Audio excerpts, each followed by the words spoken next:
ഇതാരുടെ ക്യാമറ? നമ്മുടേതാണോ സന്തോഷിന്റെ? ആ camera നമുക്കല്ലോ.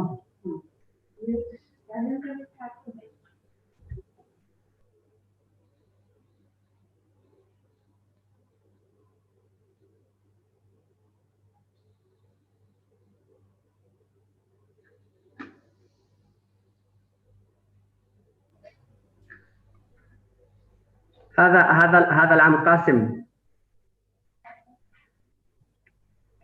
هلو.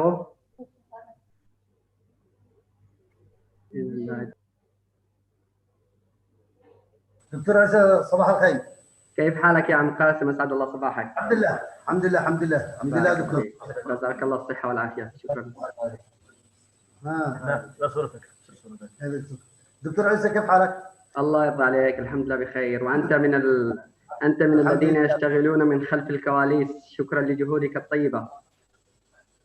الله يفتح عليك يا دكتور عيسى، الله يفتح عليك. حفظكم الله جميعا.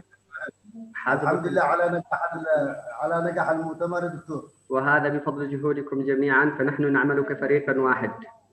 الحمد لله دكتور، الحمد لله والله. بارك الله فيكم جميعا.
Hello, dear all. Hello, can you hear me?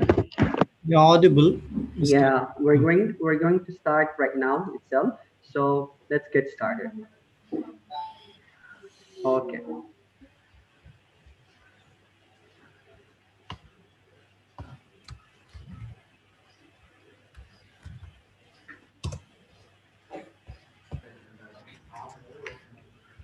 Every act of communication is an act of translation. Good morning, all. We are glad to welcome all of you in the final day of our 3-day webinar organized by Department of Linguistics, University of Kerala, in association with Department of Translation, Faculty of Language, University of Sana, Yemen, and the School of Language and Literature, Farouk College, Calicut. That is 5 T's: translation theory, tools, techniques, and tactics. Thank you.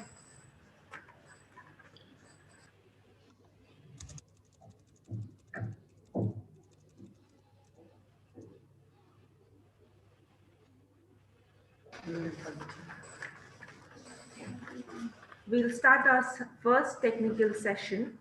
I invite Dr. Sahina Mol AK, Head in the Department of English, KAHM Unity Women's College, Manjeri, to chair the session.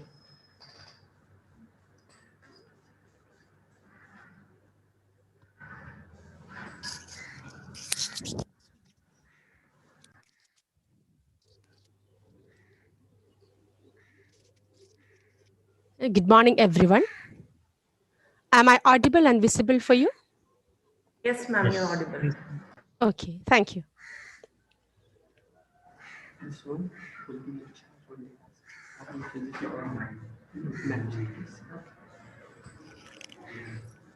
So, most respected organizing team of 3-day international webinar on 5 T's, translation theory, tools, techniques, and tactics. Dear organizing secretary, Mr. Isa Ali Muhammad Ali, and all the organizing committee members, and dear delegates and participants, a wonderful good morning to each and everyone, and welcome to the third and final day of our international webinar on 5 T's. It gives me immense pleasure to be the part of this webinar when University of Sana, as well as Department of Linguistics at Kerala University and the Farouk College, join hands together for an international webinar on such a wonderful topic called translation. Translation, as we understand, is not merely changing a language from the source language to a target language, but instead, as we all understand, it has greatest momentum in this era of cross-cultural communication as well as trans-cultural lives. So with immense pleasure, let me go into the session. It's my pleasure to chair the technical session 8 of this 3-day international webinar. Without much further ado, let's move to the session.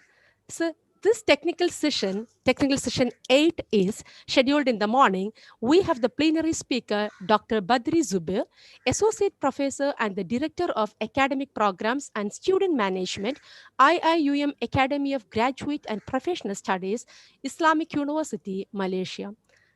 On behalf of the organizing committee, let me introduce Dr. Badri Zubair for this international webinar. Dr. Badri Zubair, the Associate Professor, has been with International Islamic University, Malaysia since 1993. He is currently the Director of Academic Programs and Student Management, IIUM Academy of Graduate and Professional Studies, and he has graduated from Al-Azhar University, Cairo in 1992 and went on to complete his Master's and PhD at the School of Oriental and African Studies in 1994 and 1999, respectively. In 2009 to 2012, he was the Dean of the Kulliya, means the Faculty of Islamic Revealed Knowledge and Human Sciences, overseeing more than 30 academic programs in the main branches of Islamic Studies, Humanities, and Social Sciences from the bachelor to PhD levels. Sir, Dr. Badri Zubair, we have immense pleasure to invite you as the plenary speaker in the technical session 8 of the 3-day international webinar on translation theory, the 5 T's, translation and its tactics. So with all respect, let me invite Dr. Badri Zubair for his plenary address. And let me also invite all the delegates as well as the organizing team who have joined here in this final and third day of international webinar. Let me once again happily welcome Dr. Badri Zubair for his plenary session. And let me also remind you that the plenary session will continue for 20 to 25 minutes. We will have a discussion at the end of the session. So thank you for once again thanking you all for the invite, and let's move to the session. Thank you all. Welcome, sir. Thank you very much. Assalamu alaikum wa rahmatullahi wa barakatuh, and a very good morning to all of you. I am honored to have been given this opportunity to participate in this webinar with participations of many students that I can see from many countries. And the fact that this webinar is handled by a few institutions, not only in India, but also in Yemen. So this is a truly great accomplishment for all involved. So for that, I'm thankful to Allah subhanahu wa ta'ala, and I thank you all for this opportunity. So let me start by sharing my screen. And the topic is translating literary tropes.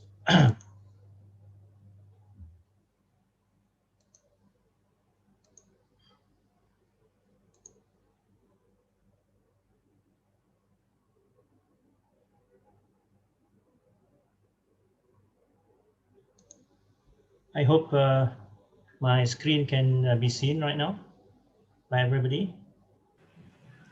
If you have a show of yes, hand it is there. visible. Yes, Sure. okay, You can thank carry on. All right. So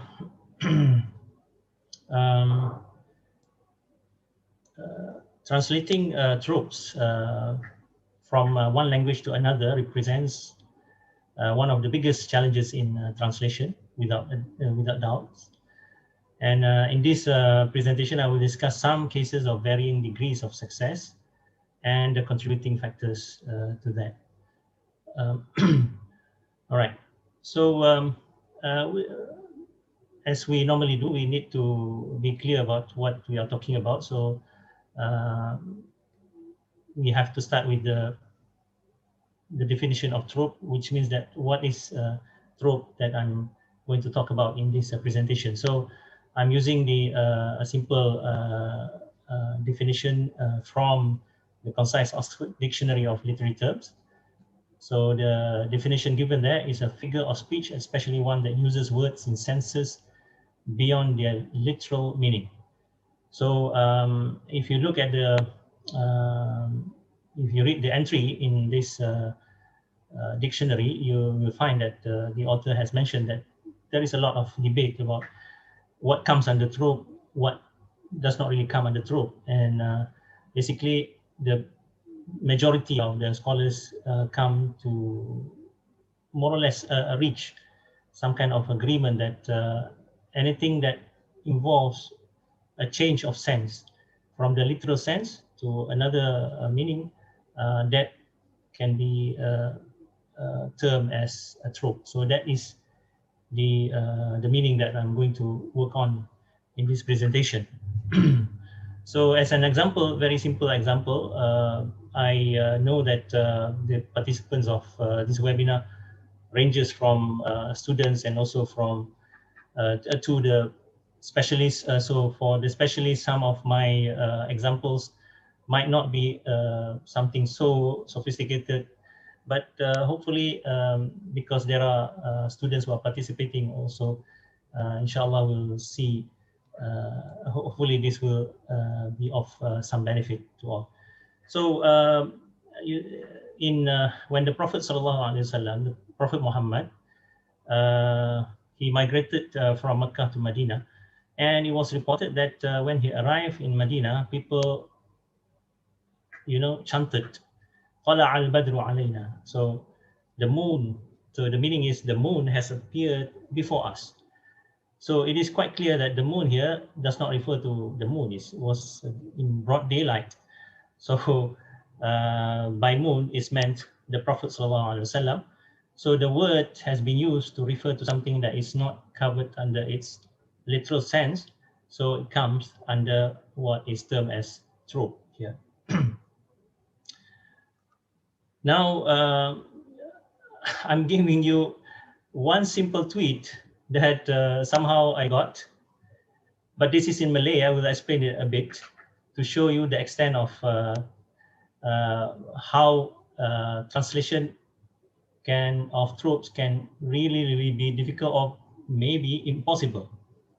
So this is a simple tweet by someone. He said, "Kat dalam," so I'm reading it in Malay, "Kat dalam UIA, makanan memang murah, tapi tempat tinggal diorang mahal lah."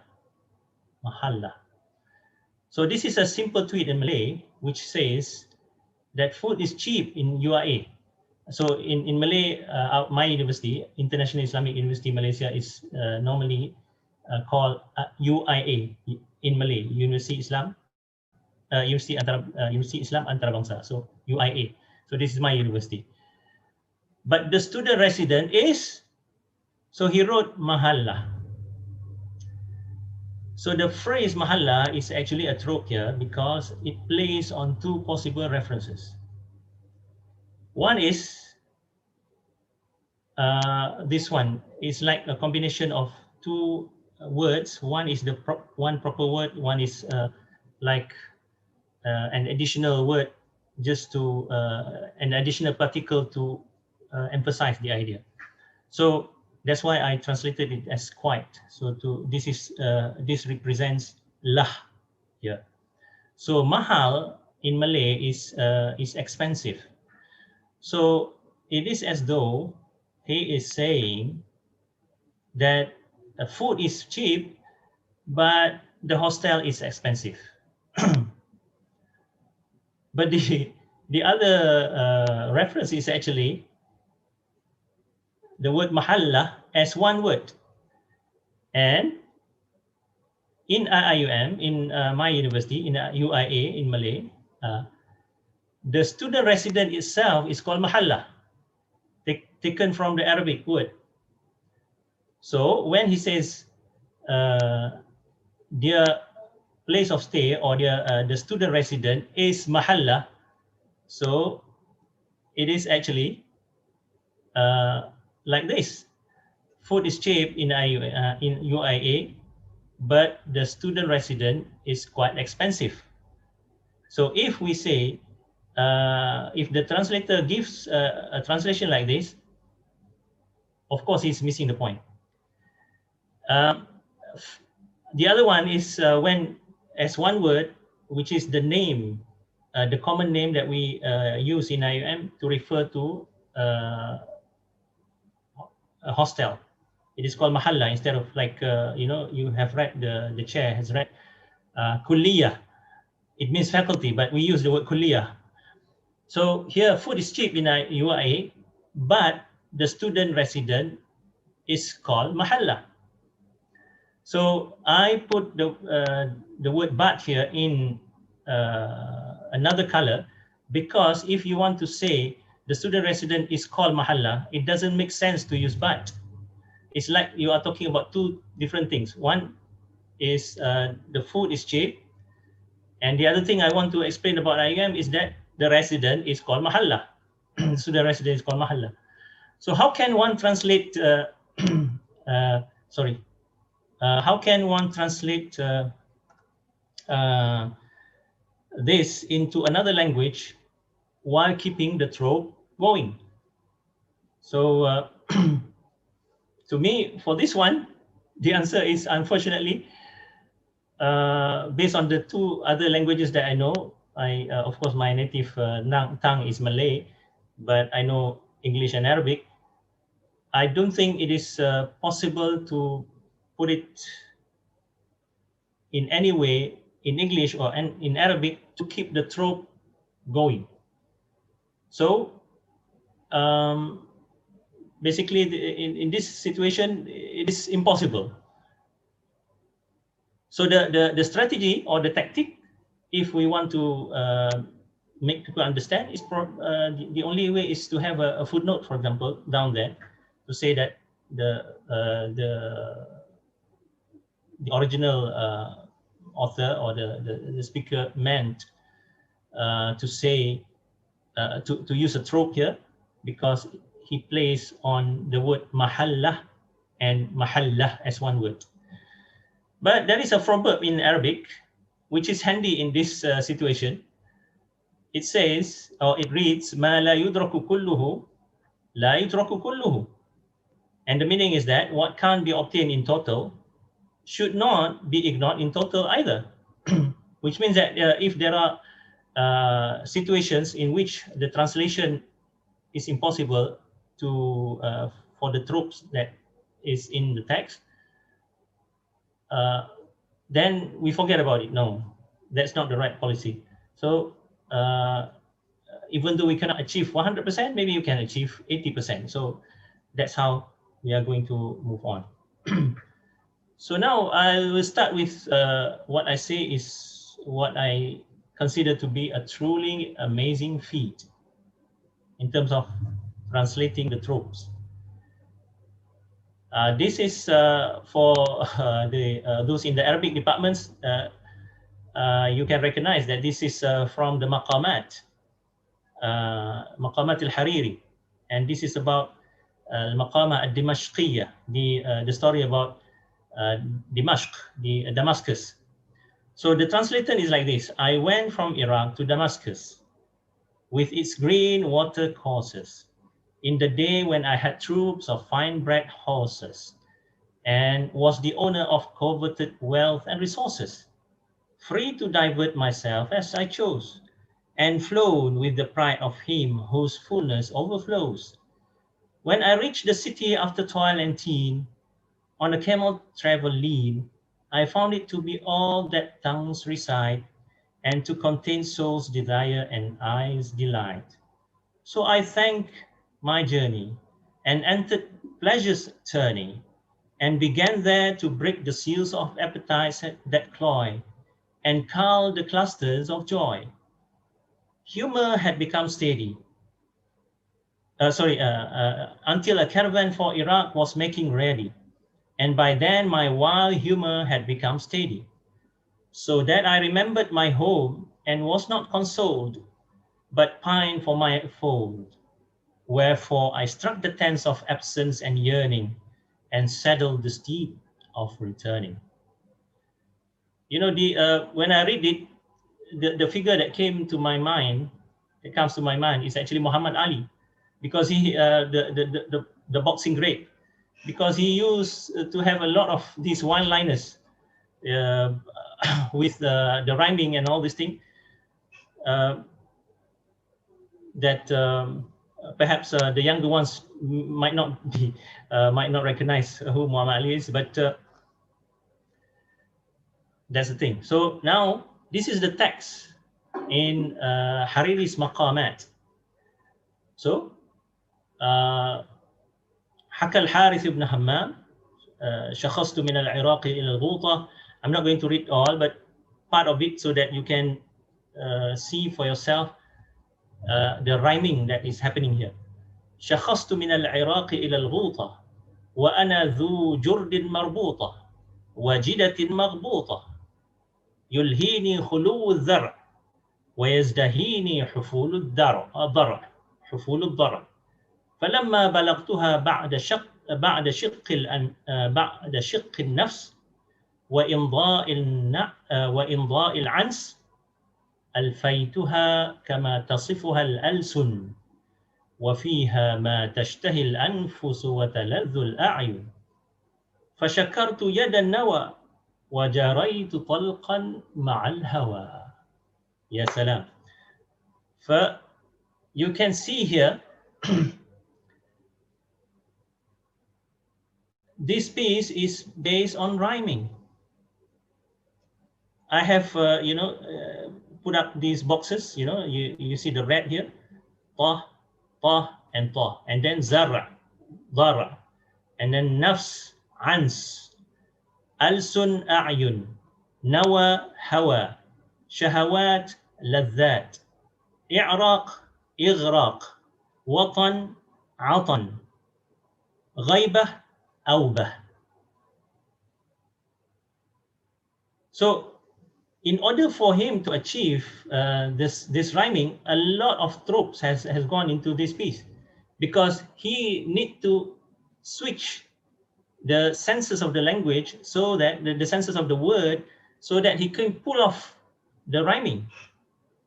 So because of his intention to get the rhyming going, he had to produce metaphors.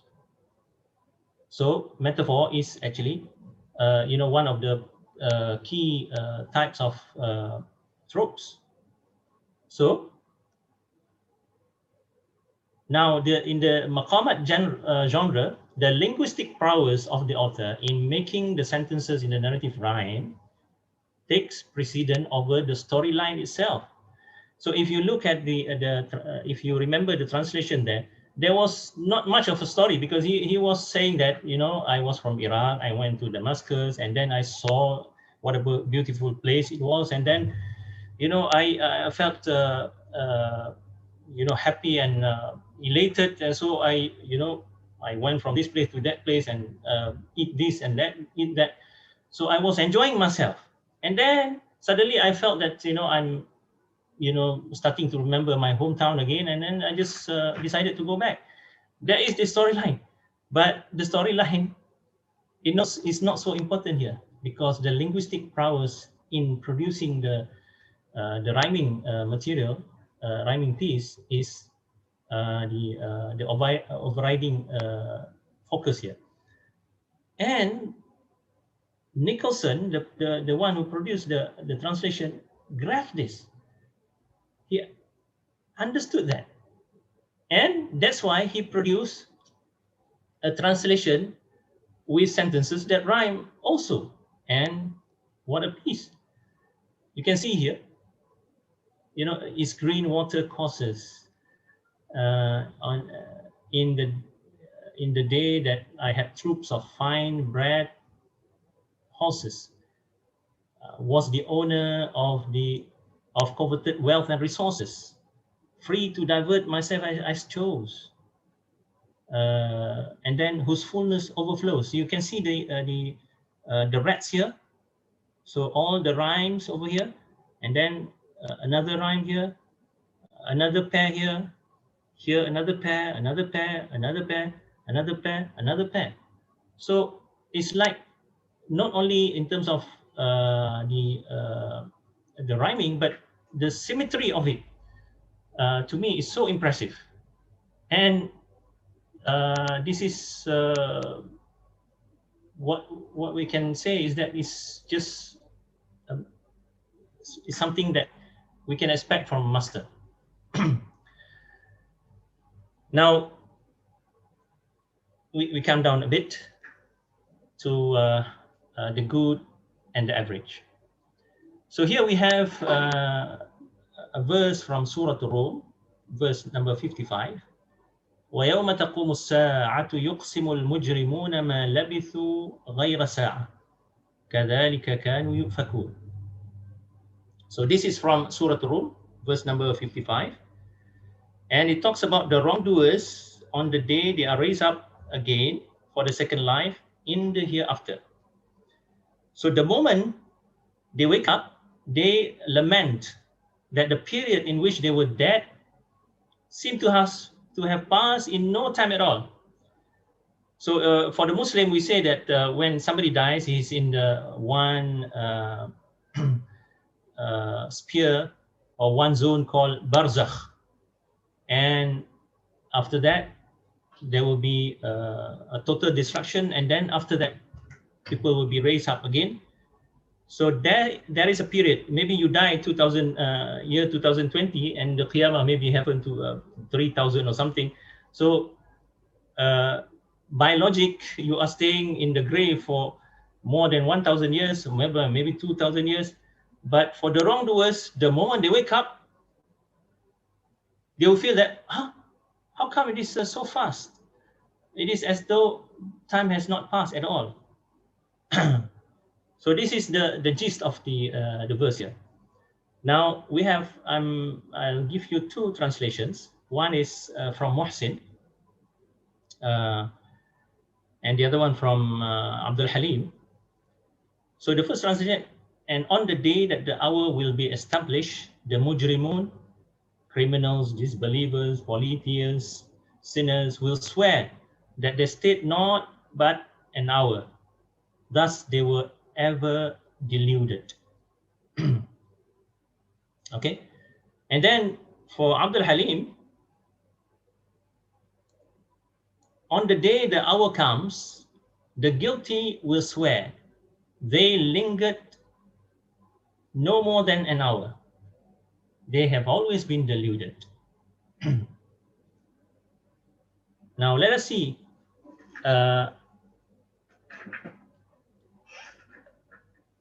Let's compare the accomplishment. So the first thing is, if you look at the here, will be established, and here is a simple comes. The hour comes, as I mentioned here, is light and crisp. Will be established seems labored.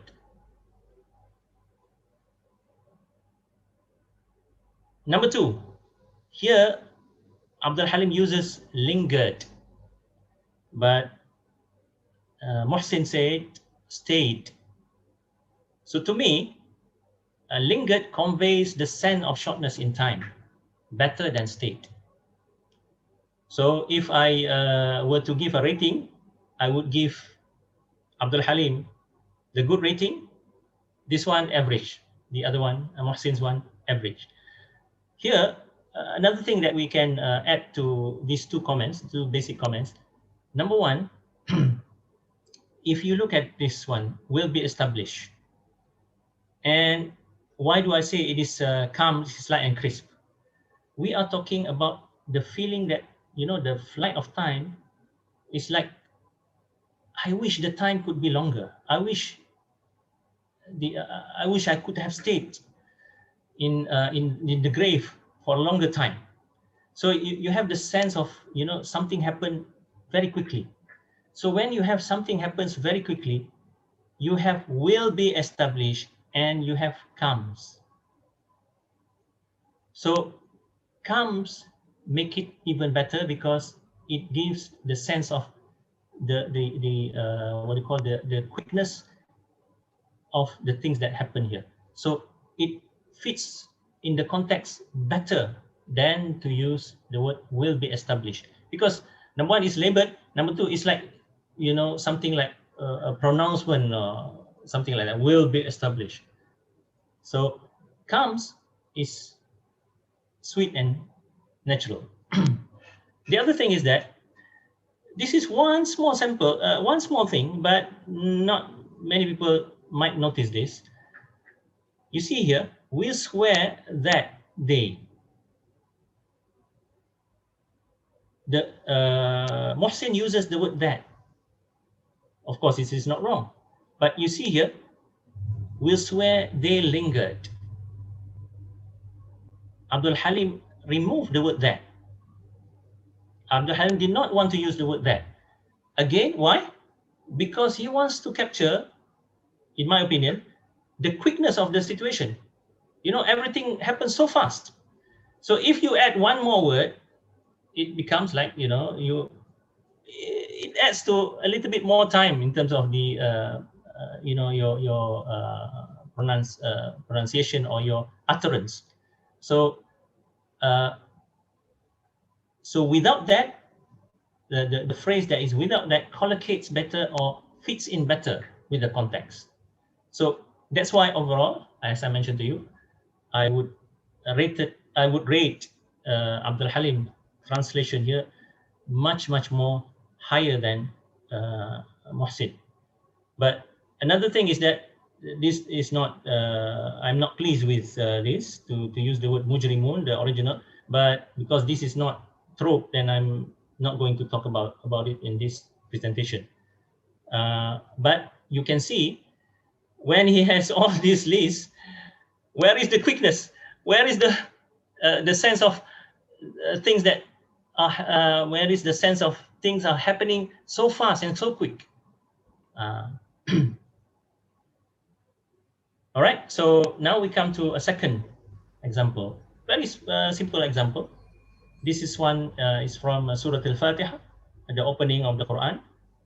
Allah subhanahu wa ta'ala says, after Bismillahir Rahmanir Rahim, Alhamdulillahi Rabbil Alameen, Ar-Rahmanir Rahim, Maliki Yawmiddin. So this is from Surah Al-Fatiha, verses number 2 to number 4. And it talks about Allah, and the praises belong to Allah subhanahu wa ta'ala. And Allah is the Lord of all the creation. He is merciful and beneficent. And the day of judgment is totally under his control. So this is the sense. Yeah. I request the chair to remind the plenary speaker to cut short due to the time constraint. No problem. I'm not going to be long. Yes, Dr. This Badri, we can take minute. 2 more minutes. Shall we conclude within 2 more minutes?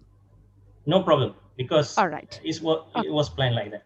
All right, sure. So the translation is all the praises and thanks be to Allah. This is Muhsin's translation, the Lord of the Alameen, the most gracious, the most merciful, the only owner and the only ruling judge of the day of recompense, i.e. the day of resurrection. But what did Abdul Halim do? Praise belongs to God, Lord of the worlds, the Lord of mercy, the giver of mercy, master of the day of judgment. So, because of limited time, so my comment, you can see very clear that the only owner and the only ruling judge is indeed very labored. But the question is, why do I say Malik is a trope? Because normally people do not possess time. I can possess a car, I can possess a handphone, but I don't possess time. So the word Malik is a trope. But Abdul Halim chose the word master, which actually captures what Mohsin was trying to say here. He wanted to relate to people, to convey to people that I want to say that Maliki Yawmiddin means he is the owner, he is the one controlling, and he is the only one doing the judgment that day. Nobody can interfere, nobody can intervene. So Abdul Halim put it simply with the word master. And to me, that takes care of the sense that master of the day of judgment is straightforward, sweet and crisp. So the conclusion, very simple conclusion: no amount of knowledge on theories and strategies of translation can compensate for supreme linguistic mastery of the source language or the original language and the target language. So the linguistic mastery of the source language and the target language reigns supreme over the knowledge of theories and strategies. This is for the translation to emerge victorious. Thank you very much. Good morning again. Assalamu alaikum warahmatullahi wabarakatuh.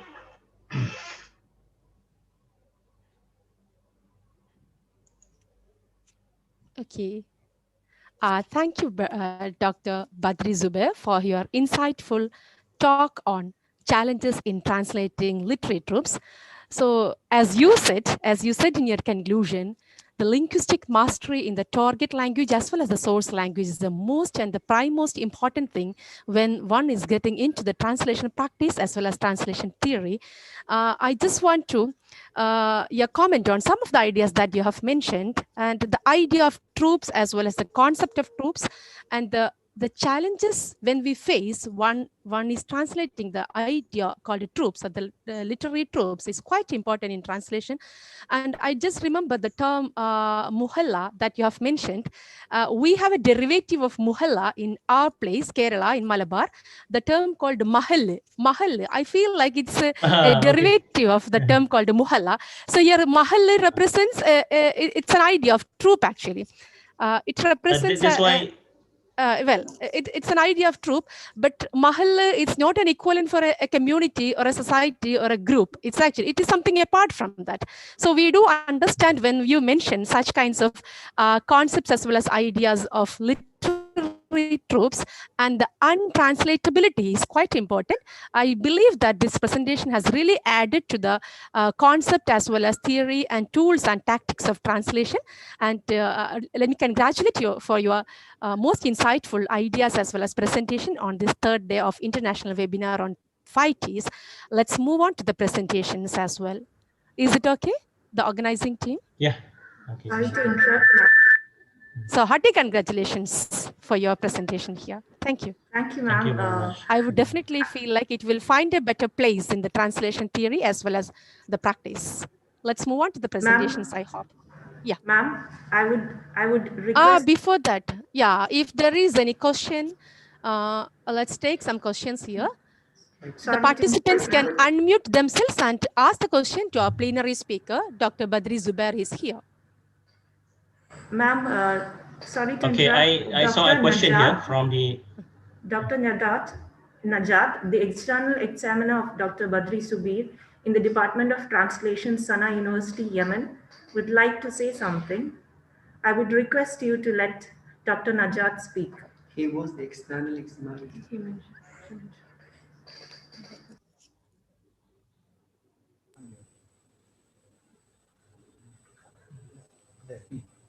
Okay, Dr. Najat, this is the time for interaction. Yeah, Assalamu alaikum wa rahmatullahi wa barakatuh.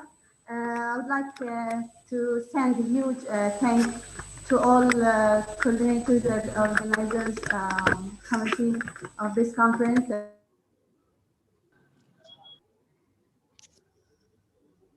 Really need it. A special thanks goes to Dr. Badri Najib bin Zubair, who accepted the invitation of the organizing committee and participated in this conference. I have known Dr. Badri Najib Zubair from the time when I was in Malaysia. He was my external examiner in my PhD Viva, and I'm very glad to see him today at this conference. Hi, Dr. Badri, and you are most welcome to this conference. Thank you very much.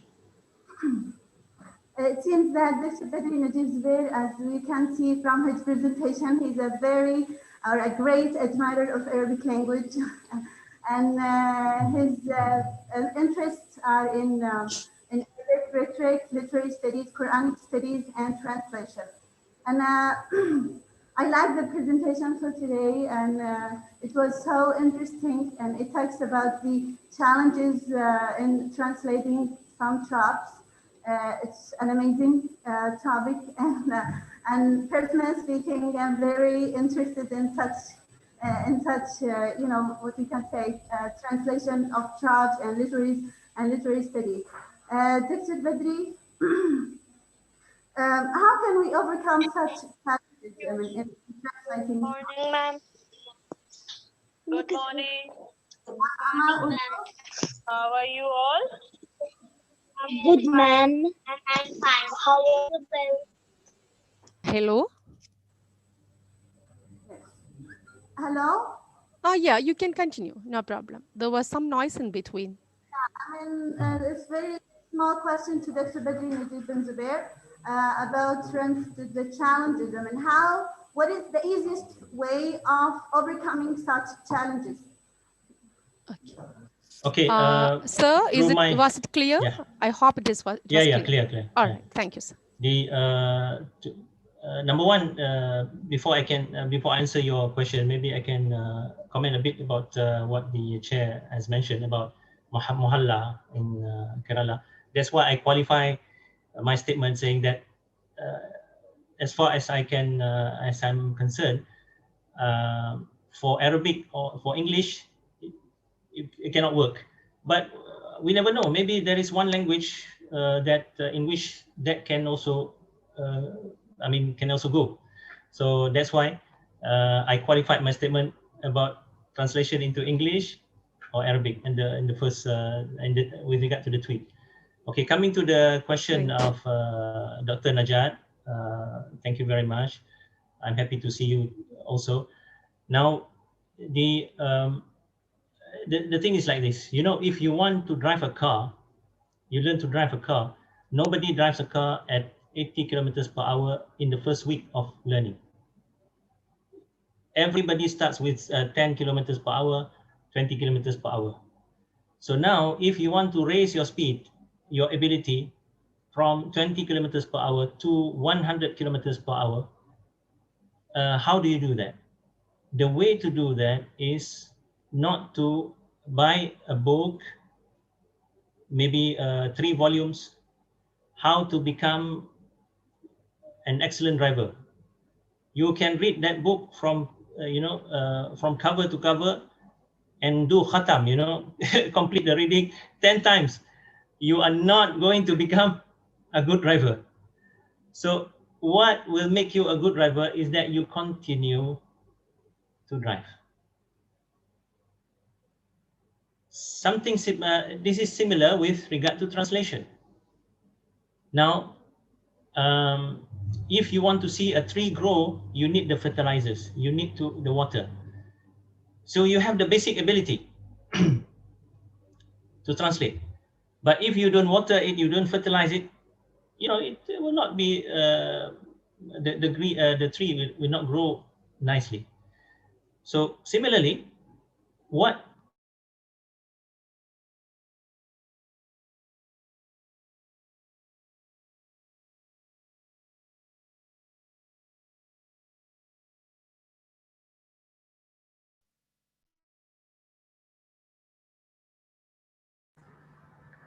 I think there's some technical issue for Dr. Badri Subir. Immerse yourself with He'll the be back. literature in Yes, the yes. source language and also the literature in the, a connection, sorry. And the literature in the target language. You have to read. I mean, give your time, you know, every week, but even better every day. We have to. And when we come to translation, then only the creative ideas will come, because your mind is already been, you know, it's like you polish your mind.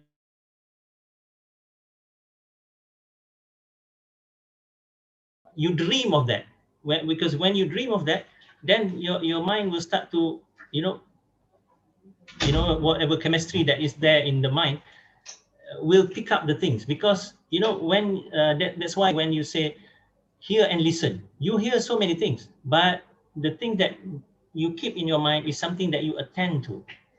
So this is the working of the mind.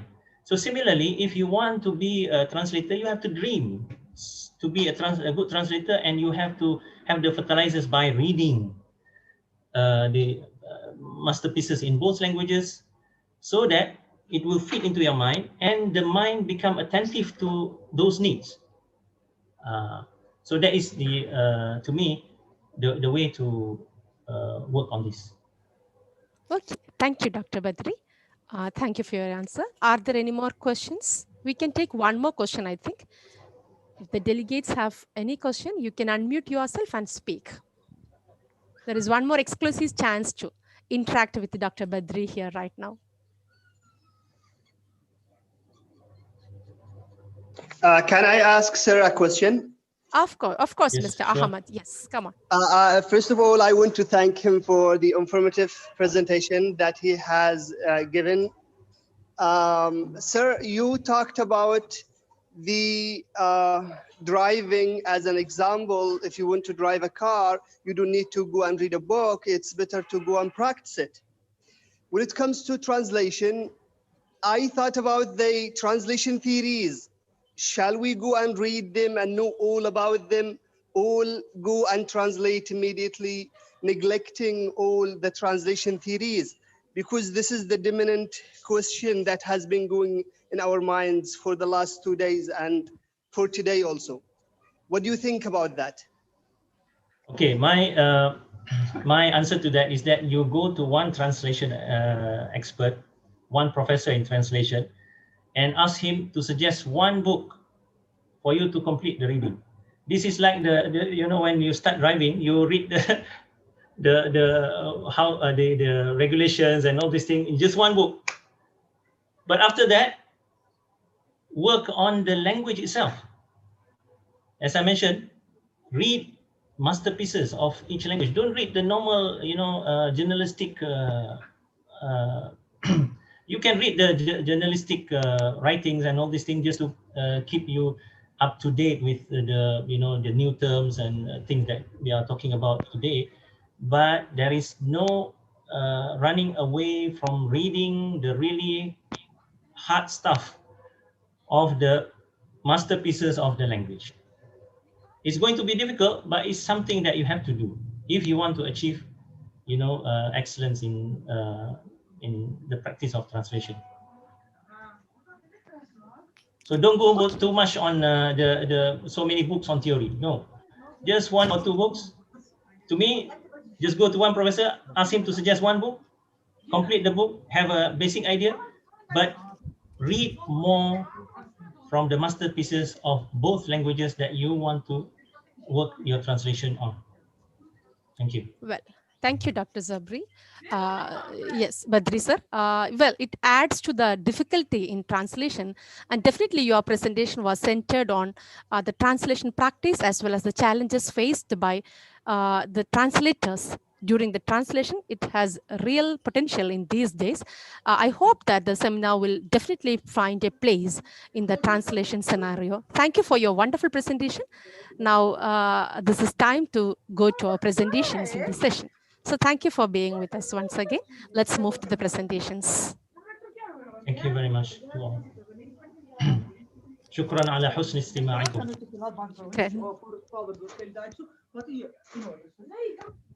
Now, yes. I hope the organizing secretary is the other end. Shall we move to the presentations right now? Yes, ma'am. Yes, ma'am. Of course.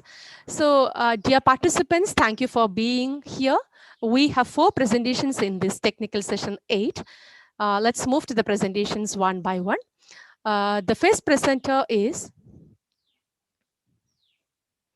speaking on the critical understanding of retelling as a mode of translation, transformation and narration of Malik Muhammad Jayasi's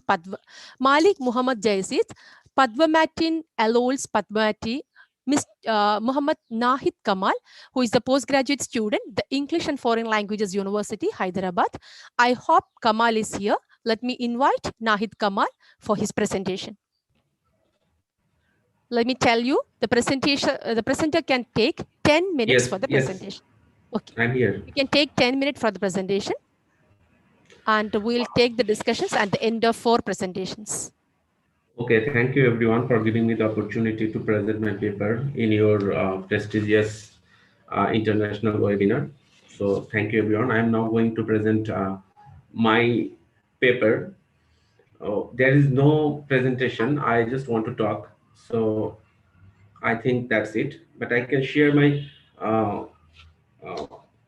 title page with you.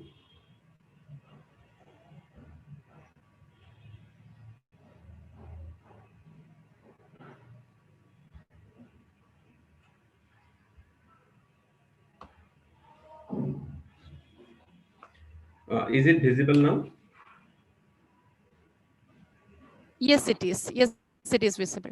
Okay. But, okay. Yeah. Thank you.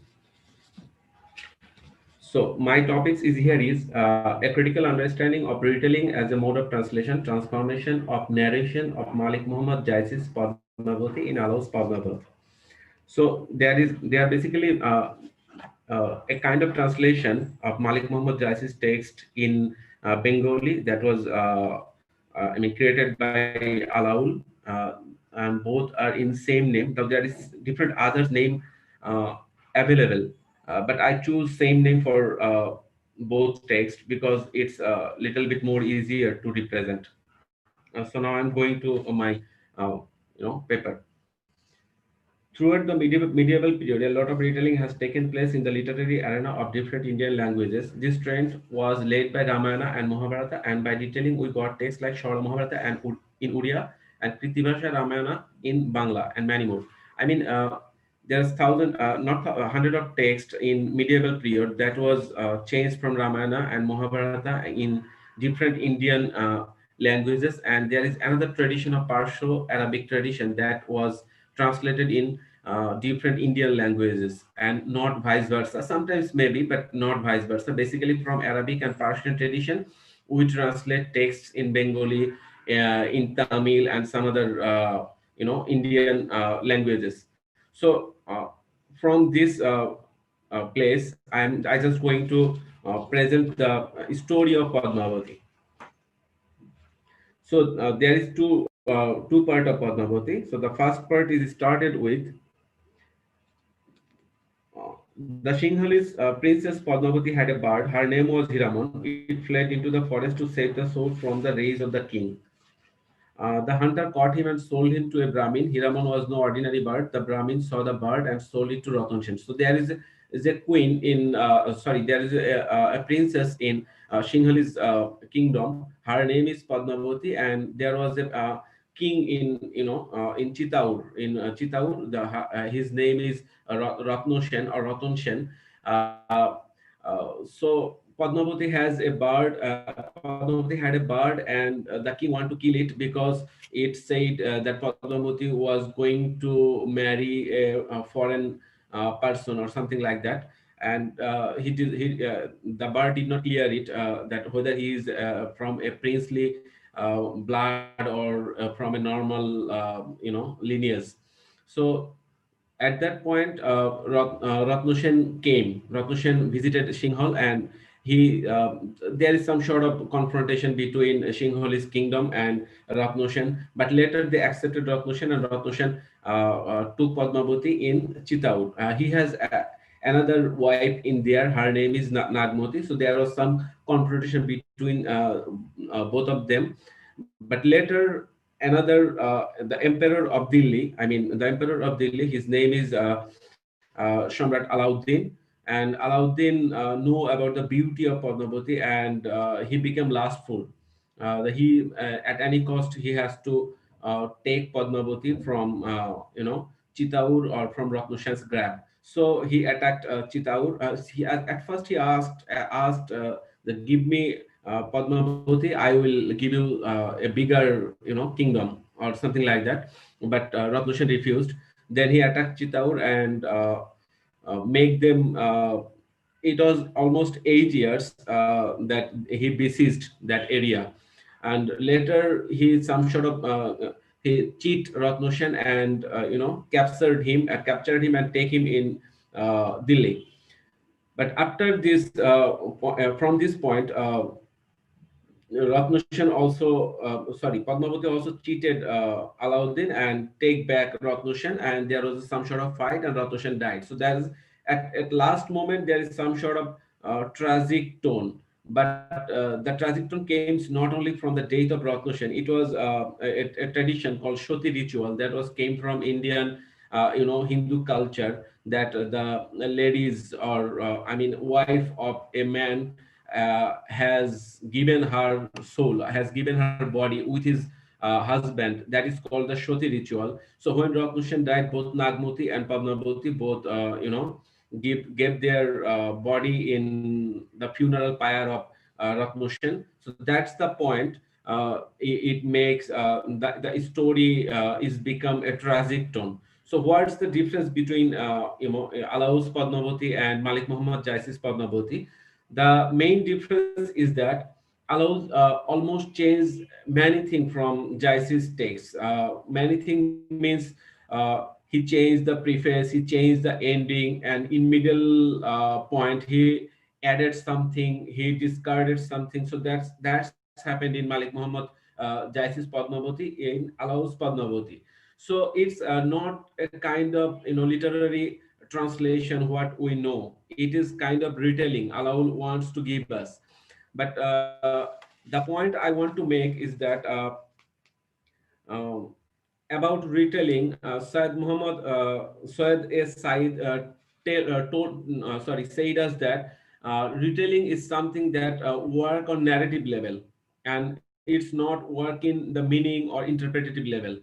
But my point is that in case of Alaul, when he retells something, yeah, it is working on simultaneously in narrative level and also in interpretative level. I mean, he changed the narrative, but he he uh, he did not discard Malik Muhammad Jaisi at all. He stick with the Malik Muhammad Jaisi in principle and in main structure, but discarded many things that is not needed in Bengali context. So that was that was the point when retelling as a mode of translation happened. And in retelling, I mean, Said told us that, said us that there is some sort of what does it mean? He bring up examples from history. I mean, history is some sort of knowledge that give us narrative, but it always stick with the past, and it gave us some sort of knowledge about our past. But in case of retelling, or in case of any artistic literary literature, or in case of any kind of poetic verse, there is no source of knowledge gain.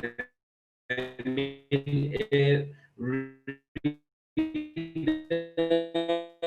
is when literary, then it's a matter of art. Basically, it's not a matter of gaining some knowledge from a past or gaining. Are you listening? Hello? Yes, listening. You can take Okay, 2 more sorry. minutes. Actually, it was showing. Okay, thank you. So, it's not history, because a retelling is not give us. Actually, it gave us history, but it's not the purpose of our past. It is not to not to interpret our past, or not to give us knowledge about our past. It's about our artistic values. So that's what retelling, and the difference between history and retelling. But retelling as a mode of translation, that's what I mean. I mean, it is a part of translation. It is a part. Now it working in a narrative level, not in interpretation level, or not in language level. It works in narration level. But a translation has both types of opportunity. I mean, it at the same time, it took the grab of narrative, and at the same time it took the grab of language and interpretation. So that is the place when retelling as a mode of translation occur. So that's how Alaul transform a narration of Malik Muhammad Jaisi in his text. I mean, I just want to mention one point. Alauddin used a different bird. That is a different. I mean, at that in the medieval period, there was birds and some sort of what does it mean? Animals, they talk, and Alaul's bird is quite different from Jaisi's one, because he take it from, there is another text, and the text name is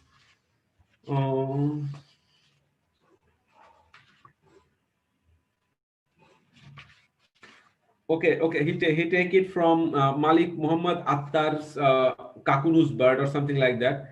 So from that place, it's quite different. The preface also changes. Alaul changes the preface of Jaisi, and in Jaisi he praises the creation of the world and he make uses of Mahadeva, I mean Shiva, from Hindu culture and some other topics like that. But Alaul typically just erase that part, and he praises Allah and something like that. He also praised Malik Muhammad Jaisi. So in Jaisi it's kind of secular, we can say, but in Alaus it is also secular, but he is too attached with the Bengali phenomena at that moment, not current. You can't compare between current and that moment, but at Excuse me, Mr. Nahid.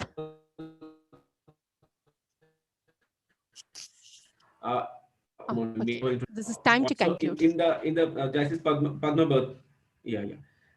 So in Padmavat is finishing, Jaisi finished at a way, but Alaul takes a little bit more, and he shows way more explanation the date of Padmavati, and he also shows that Ratnushen gave birth of 2 more child and something like that. So there is some sort of change, but in general, he's stick in Malik Muhammad Jaisy's principle. And in a sentence, we can say that Alaul blooms a flower that came from a foreign land, and the which came from a foreign land, it actually, for its fragrance and beauty, it catches our, attention. So that's my point. Thank you. Thank you, everyone. Okay, thank you. Thank you, Mr. Nahid Kamal, for your paper on Padmavati. Can you stop the sharing of screen?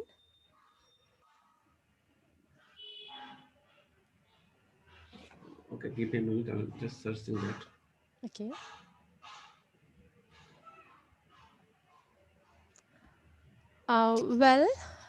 Dear participants, next we have Ilfa KM from Department of Linguistics, University of Kerala, Karyavattam, India, with her paper on non-equivalence in English translation of divine attributes. So let me invite Ilfa KM for her presentation. I request the chair to kindly remind the presenter to stop sharing his screen. Thank you. Okay. Yeah, it's done. Well, if you have slides, definitely you can go for presentation. Otherwise, you have to retain your screen, okay? Well, non-equivalence in English translation of divine attributes. Okay, Ilfa, you can continue. You can start. Okay. You can take 10 minutes for presentation. There will be a reminder before 2 minutes, okay? Okay, thank you, ma'am. Good afternoon, everyone. The title of my paper is Non-Equivalence in English Translation of Divine Attributes. Let me begin with the aims and objectives.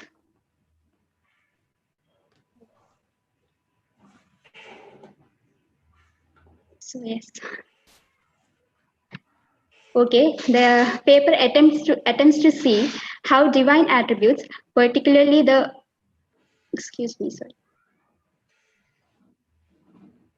Okay, sorry. Let me begin with the aims and objectives. The paper attempts to see how divine attributes, particularly the name of attributes of Allah, known as Asma'ul Husna, mentioned in Quran, are translated by Abdullah Yusuf Ali, one of the renowned translators and commentators of Quran. The paper also explores the issues of non-equivalence and lexical inadequacy concerning the translation of these divine names. So, divine attributes in Quran. Linguistically, attributes of God are understood as expressions to describe divinity. In Islam, there is only one God, and there are 99 names of that one God, each of which evokes a distinct attribute of God. The Quran refers to these names of attributes of Allah as Asma'ul Husna, which means beautiful names of Allah. God describes himself through these particular attributes and instructs believers to refer to him by these attributes. These attributes indicate the greatness, superiority, holiness, and perfect ideal virtues of the Almighty God. As we know, many Muslims do not know Arabic and depend on the translations to understand the meanings and messages of the Holy Quran and these attributes. So it is necessary to pay attention to the issues pertaining to the translation of the Holy Quran. Moving on, non-equivalence in translation. According to Baker, non-equivalence in translation refers to the case when target language has no direct equivalent word in the source text. It is mainly due to the fact that languages have their own linguistic features and are inherently influenced by culture. The common problems on non-equivalence include the source language and target language making different distinction in meaning, as in the case of like English third person pronouns, he, she, it. In Arabic, there is no it, only direct equivalence for he or she. It has to be either he or she. And the second one, target language may lack a superordinate or subordinate word. For example, in English under house, we have cottage, bungalow, lodge, etc. But in Arabic, they don't have such distinctions. Then culture-specific concepts, which is like biryani. In our culture, we have biryani. So we have the word for biryani, but in some other cultures, they don't have a specific for biryani. So that is a culture-specific concept. So since English and Arabic have their own linguistic features syntactically, morphologically, and semantically. And Quran being a well-structured and sensitive text, the problem of non-equivalence is inevitable in its translation. The lexical compression of divine attributes, which is the multiple layer of meanings of divine attributes, has also triggered number of such problems.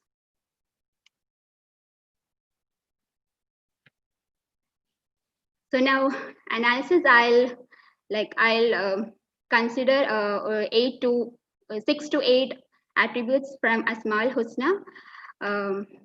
First is, let's talk about Ar-Rahman and Ar-Rahim. Ar-Rahman and Ar-Rahim are both associated with the meaning mercy, and Ar-Rahman is translated as most gracious by Yusuf Ali and Ar-Rahim as most merciful by Yusuf Ali. So in Quran, Ar-Rahman actually points to mercy seen in the universe as a whole. It refers to mercy in a general sense, like it's God's love for all his creations. And Ar-Rahim points to mercy seen in particular beings. Like for example, Ar-Rahman, like the fact that Earth is revolving. We are not asking for it. The fact that Earth is revolving, the universe is in harmony and order, it is God's love for his creation. So that kind of Ar-Rahman indicates that kind of meaning, and Ar-Rahim indicates mercy in particular beings, because like some people can see, some people can hear, not everybody can see and hear. So they are attributable to only particular, that mercy is only shown to particular individual beings. So those are the two distinctions between, those are the distinctions between Ar-Rahman and Ar-Rahim. But in English, we don't have such distinction. Like we use mercy for both. Like they don't have words for mercy in a general sense and a mercy in a restricted sense. So what Yusuf Ali does is he use repair strategy, for using a near synonymous word, gracious, which actually means a kind of mercy shown towards the subjects of lower status. So, but it doesn't give exact meaning of Ar-Rahman. It only gives like a near synonymous meaning. So that is one of the distinction, non-equivalence. The next case is Al-Wahid and Al-Ahad, both means one. Like in Al-Wahid, it is... Excuse me, Miss Ilfa. Yes. Okay. So please conclude within 2 more minutes, okay? Okay. So Al-Wahid means one and Al-Ahad means one and only. So in Al-Quran, Al-Wahid, it indicates oneness who has no partners, and Al-Ahad, it refers to one who is unique and incomparable in his attributes and his actions in every way. Like Al-Wahid, it is like the one in number series, and Al-Ahad, it refers to one, like he is the only one. It actually refers to his uniqueness. So both has a different senses, but English cannot make such a distinction. But Yusuf Ali has used one and only to he used expansion strategy actually to, but it's not closer to the meaning. And third one, yes, and then there are Al-Ghaffar, Al-Ghafur, and Al-Afu, both refers to the attribute of God associated with forgiving. Both means forgiving, but it has different sense. Al-Ghaffar, it is translated as forgives again and again, the one who forgives again and again by Yusuf Ali. And Al-Ghafur, it is translated as of forgiving by Yusuf Ali. In Quran, Al-Ghaffar actually means one who forgives repeatedly, like it is associated with, like it refers to the quantity. He forgives again and again. So Al-Ghaffar refers to that attribute of God, and Al-Ghafur, it refers to one who forgives all things, like the big and small sins, the apparent and the hidden sins, and the first and last sins. So and Al-Afu, basically Al-Ghaffar refers to the quantity, and Al-Ghafur refers to the quality of the forgiving. So that distinction cannot be maintained. That distinction cannot be maintained in translation, because English doesn't make such distinction. So Yusuf Ali used expansion, forgives again and again, to refer to that quantity, like God is repeatedly forgiving. So Al-Afu Also, the third one, al-afu, also indicates for the attribute of forgiving, but it also indicates that God is not just forgiving; He also removes its trace, like the trace of the sin. In the other case, like in al-Ghaffar and al-Ghafur, He is not actually removing the trace. He is just God is just concealing it and forgiving us. But in al-Afu, He is forgiving and also He is removing all its traits. It's like we have never done a mistake. So these distinctions cannot be it's not clear from the translation. But still Yusuf Ali tries to use like expansion strategy, forgives again and again to refer to the quantity. Okay, can you conclude? It is time. Time is already over. Okay, so I have one. Okay, I conclude that translating using equivalence does not really produce a meaningful rendering of the Quranic divine attributes in the target test. English translation for divine attributes by Abdullah Yusuf Ali falls short of delivering the full meaning and therefore often employ the expansion and near synonymous strategy. Since there is no direct equivalent words in English, it is suggested to give a short explanation in the footnote for such attributes. Thank you. Well, thank you, Ms. Ilfa. Next, we move to the presentation of Mr. Muhammad Ashraf K, who is the research scholar, Department of Linguistics, University of Kerala, India. I welcome Muhammad Ashraf for his presentation of the topic, the translatability of time and temporal expressions in the Quran. Yes, the floor is yours.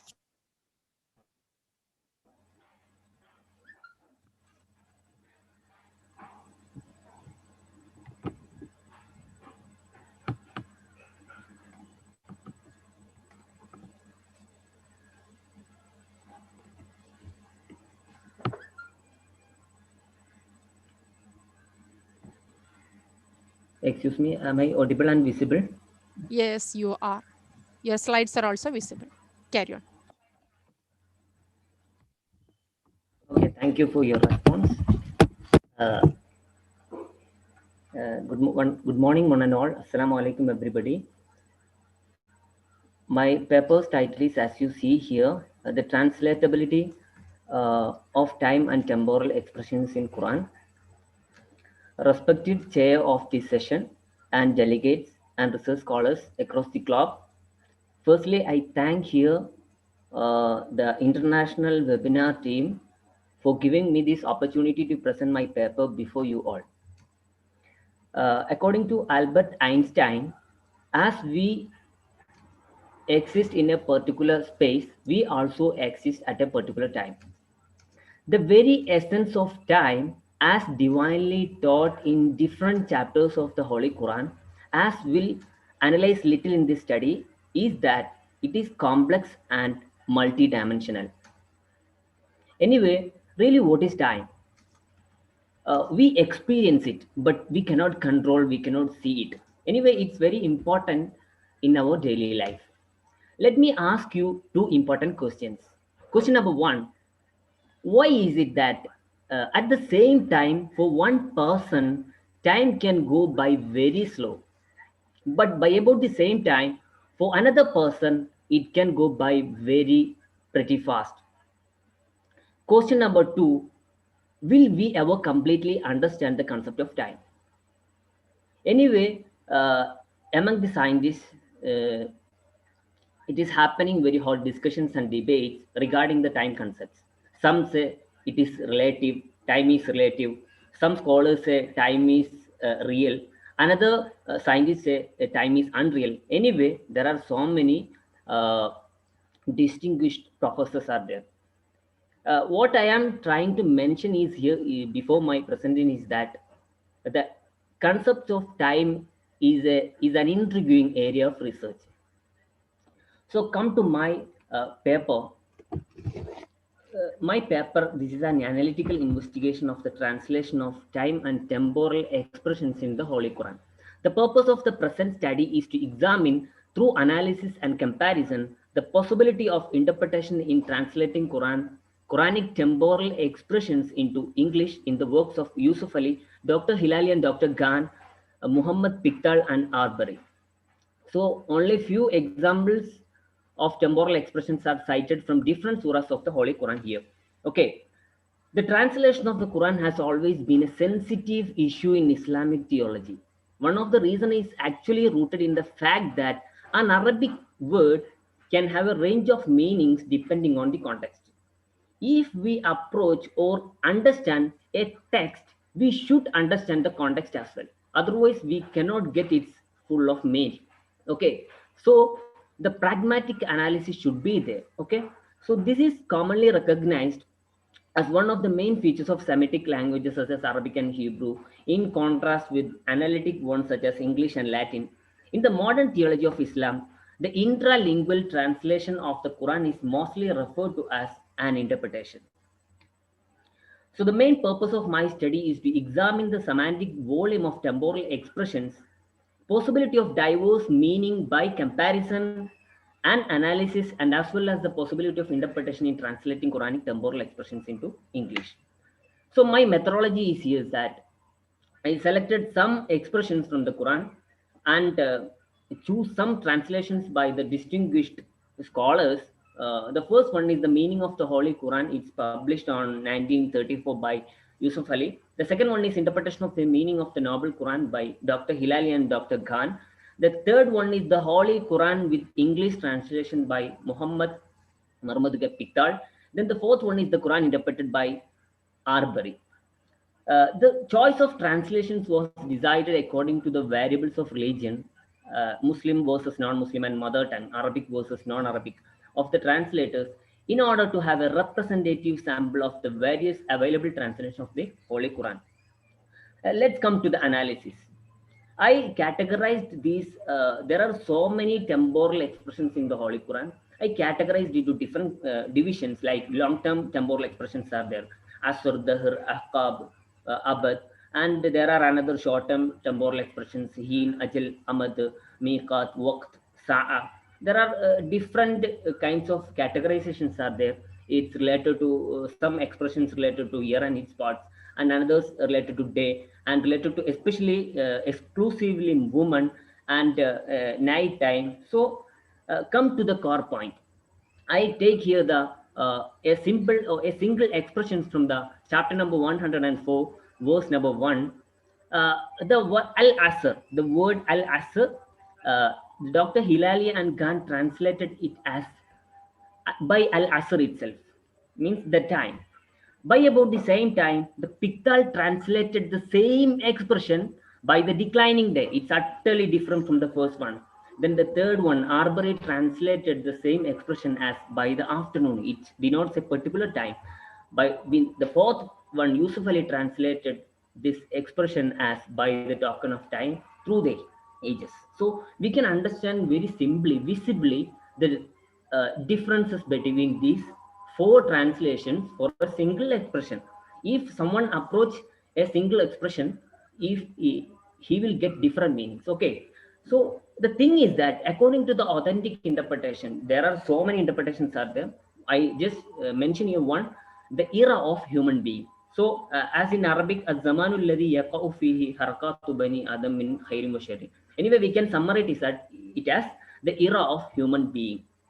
So we will get for a single expression different diverse meanings. So let me take one more example here is that ad-dahr. It is in chapter number 76, verse number 1. Hilali and Khan translated ad-dahr as a period of time. See, the Pickthall translated the same expression as any period of time. By about the same time, Arbery translated a while of time, and Yusuf Ali translated it as a long period of time. So we can simply see the obvious differences in the translations. So there are so many examples we can for the different temporal expressions. Just come to the point. In the words of Professor Arbery, he mentions that in making the present attempt to produce something which might be accepted as echoing, however, faintly the sublime rhetoric of the Arabic Quran, I have been at pains to study the intricate and richly varied rhythms which, apart from the message itself, constitute the Quran's undeniable claim to rank amongst the... Okay. can you conclude within 2 more minutes? Okay. The greatest literary masterpieces of mankind. For the Quran is neither prose nor poetic, but a unique fusion of both. Pickthall also rightly remarks that I made every effort to choose the befitting language, yet the result is not the glorious Quran. That inimitable symphony, the very sounds of which move men to tears and ecstasy. The Quran cannot be translated. So the translators himself says loudly, or these lines loudly speaks the importance of interpretability. Okay, since the Quran is in classical Arabic language, knowledge of the Arabic language is essential to delve into its meaning, besides to have access to the original source of interpretation of the Quran, tafsir, without which understanding the meanings of the Quran is hardly possible. For translating and interpreting the Quran, therefore, the knowledge of the Arabic language is a prerequisite. So let me conclude my paper. Before that, let me introduce the origin of the school of interpretation. Okay, so my argument is that in Islam, in Islamic tradition, Muslims have never considered Quran as a literalist text in the strict sense of the word. So the dynamic tradition of Quran interpretation, tafsir, the diverse and comprehensive methods of interpretations and ideological debates on how to read and interpret Quran in the Islamic world from the 1st century onwards vouch for that. The first few centuries of Islam witnessed a massive efflorescence of Islamic scholarship driven by the advent of Hadith studies and the sprouting of different schools of thoughts in jurisprudence as ideology, as well as the large-scale urbanization due to the expansion of the Islamic Caliphate. But the scholars who were caught in the vortex of this intellectual fervor turned to Quran to see the mirror image of their age in their divine verses. Therefore,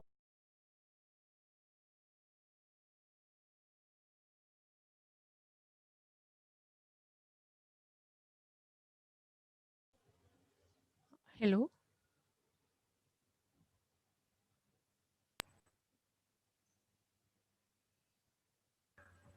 sorry. Yes. Okay. There was some technical glitch, I think. They found them.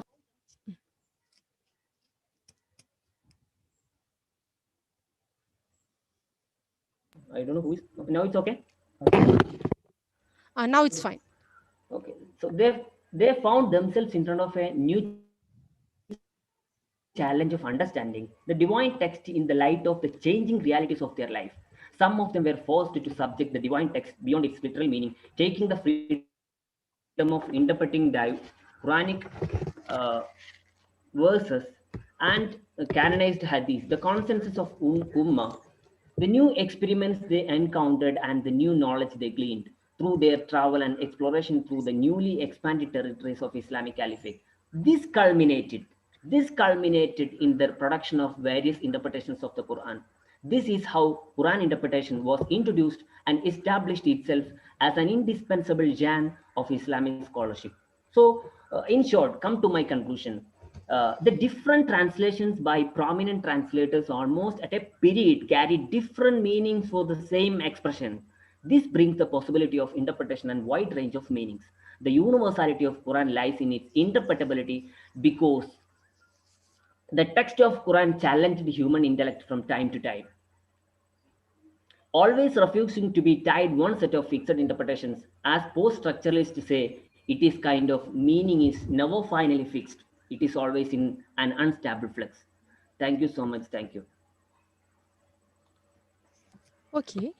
Thank you, Mr. Ashraf, for your presentation on translatability of time and temporal expressions in Quran. Now,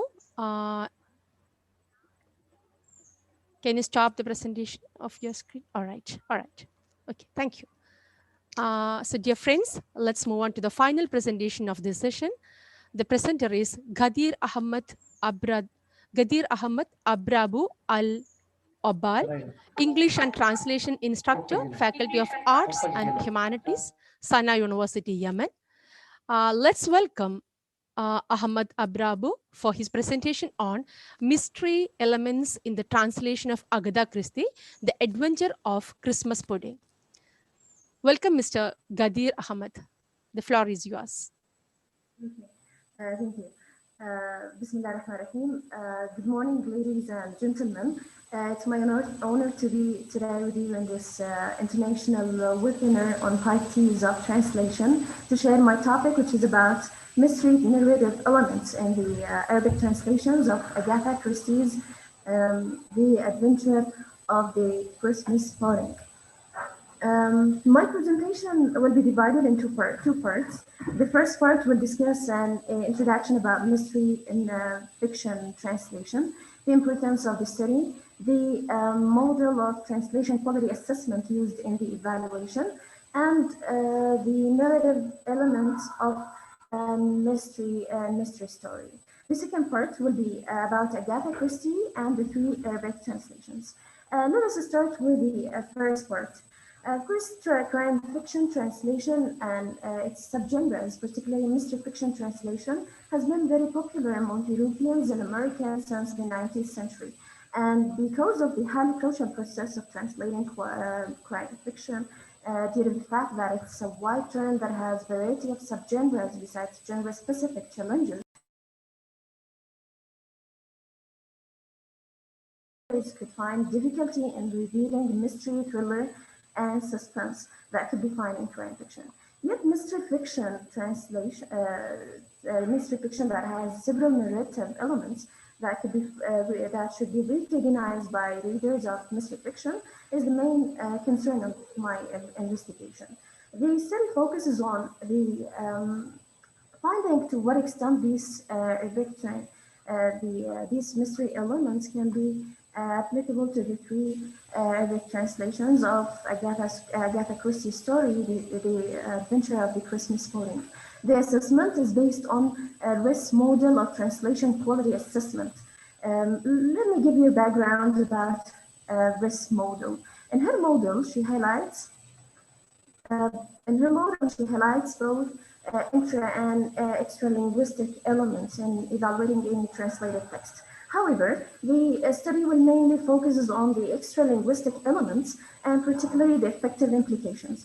She means by affective implications the emotional determinants that have that affect primarily on lexical or stylistic matters, besides extending also to the grammatical and phonological levels of the source language versions. She emphasized the idea that translators should be aware of the intended meaning in order to create an emotional effect that can be matched with the target context. Now let's know what does the word mystery mean. The word mystery means the unknown or the unanswered. And once we search about the unknown piece of literature, we should know how it differs from other literature types or genres. And as any type of literature, it has several narrative elements that could be recognized, such as like the story is a kind of intellectual game in which the detective tries his best to reveal the mystery, the mysterious crime committed in the story, and the plot of mystery tends to be stronger than any other plots. It always shows facts as rational, realistic patterns. There should be an early introduction of the murder, and the crime should be significant. There must be detection, and the number of suspects must be known, and the murderer must be among. In terms of characters, they're simple and uncomplicated. They should be presented from beginning till the end. And in most of mystery openings stories, there should be a key to be solved in the story. Other elements could be, other elements can be seen throughout the thematic structure in which the investigation happens through a visit to the scene of the crime. There are various settings that can lead to mysteries, such as country house mystery, locked room mystery, and others. The study mainly focuses on the 3 different translations of this story and how they show applicability to those narrative elements of the source text to the target text, and how those translations can be rendered effectively to the target audience. Now, after I give you a background about mystery fiction narrative elements, let me speak about Agatha Christie in my second part of this presentation. Agatha Christie, or the selected story for this the study is The Adventure of the Christmas Pudding by Agatha Christie, who is considered to be the most prominent writer of the Golden Detective 8. And most of her stories are not violent. And in this story, which is about the disappearance of the ruby, it has 3 different translations in 3 different titles. The first one is سرقة الياقوت الأحمر الملكي in a collection, as you see, مغامرات بوارو by Omar Abdulaziz Amin. The second one is سرقة الياقوت الملكية in a collection أسرار المدافن المصرية by معز النقاء. And the last one is مغامرة كعكة العيد by نبيل عبد القادر البرادري.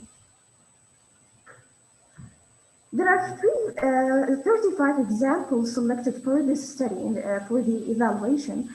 And as you see that by comparing the source text to the target text, that is, the 3 versions of translations, these examples are the ones which show different translations. And by reading these versions and comparing them, it was noticed that despite the semantic, lexical, phonological, and grammatical problems that translators were not aware of, translation is constructed in terms of events effectively.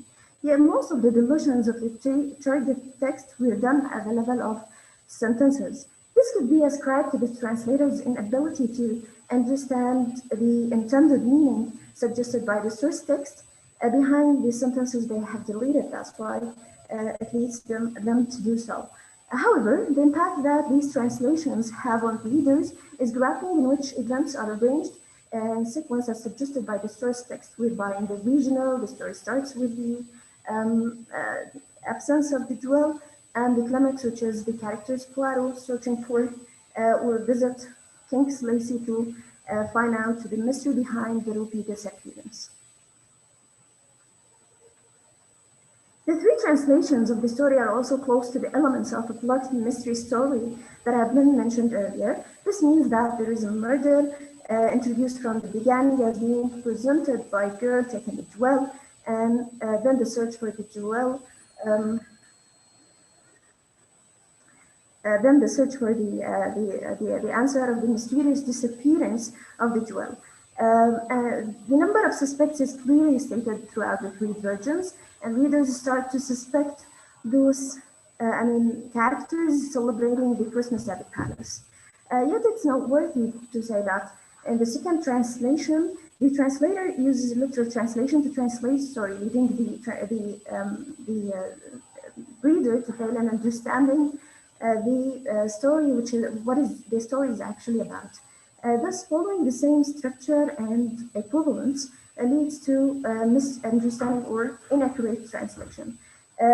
This emphasizes the idea that translators should know the intentions behind the source text in order to build a great ability to transfer source text into the target text, into acceptable translations in the target text. Now we come to the conclusion, and it can be concluded that translators sometimes fail to account for meaning intended. Accordingly, the intended implications suggested by the source text are failed to be met in the target text. The semantic, lexical, grammatical, or phonological problems affected in conveying the intended meaning of the source text.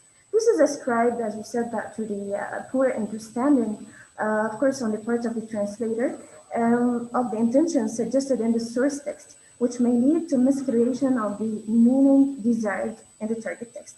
This is noticed through, number 1, we can say the misunderstanding of some words or sentences in the source text, the deletion of whole sentences from source text, or even addition sometimes to unnecessary words that do not have meaning in the target text.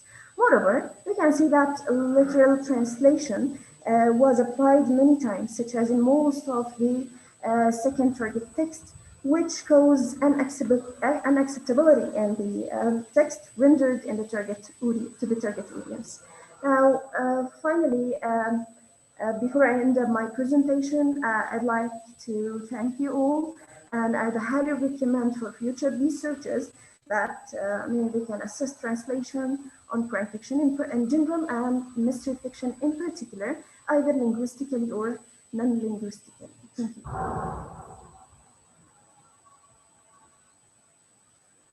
Well, thank you, Ms. Gadir, for your presentation on elements of mystery in the translation of Agatha Christie. Thank you for being here. Now we have 4 presenters here. Dear participants, this is the time for Q&A. We can take questions. You can either unmute yourself and ask question to the presenters, or you can you can put it in the chat box.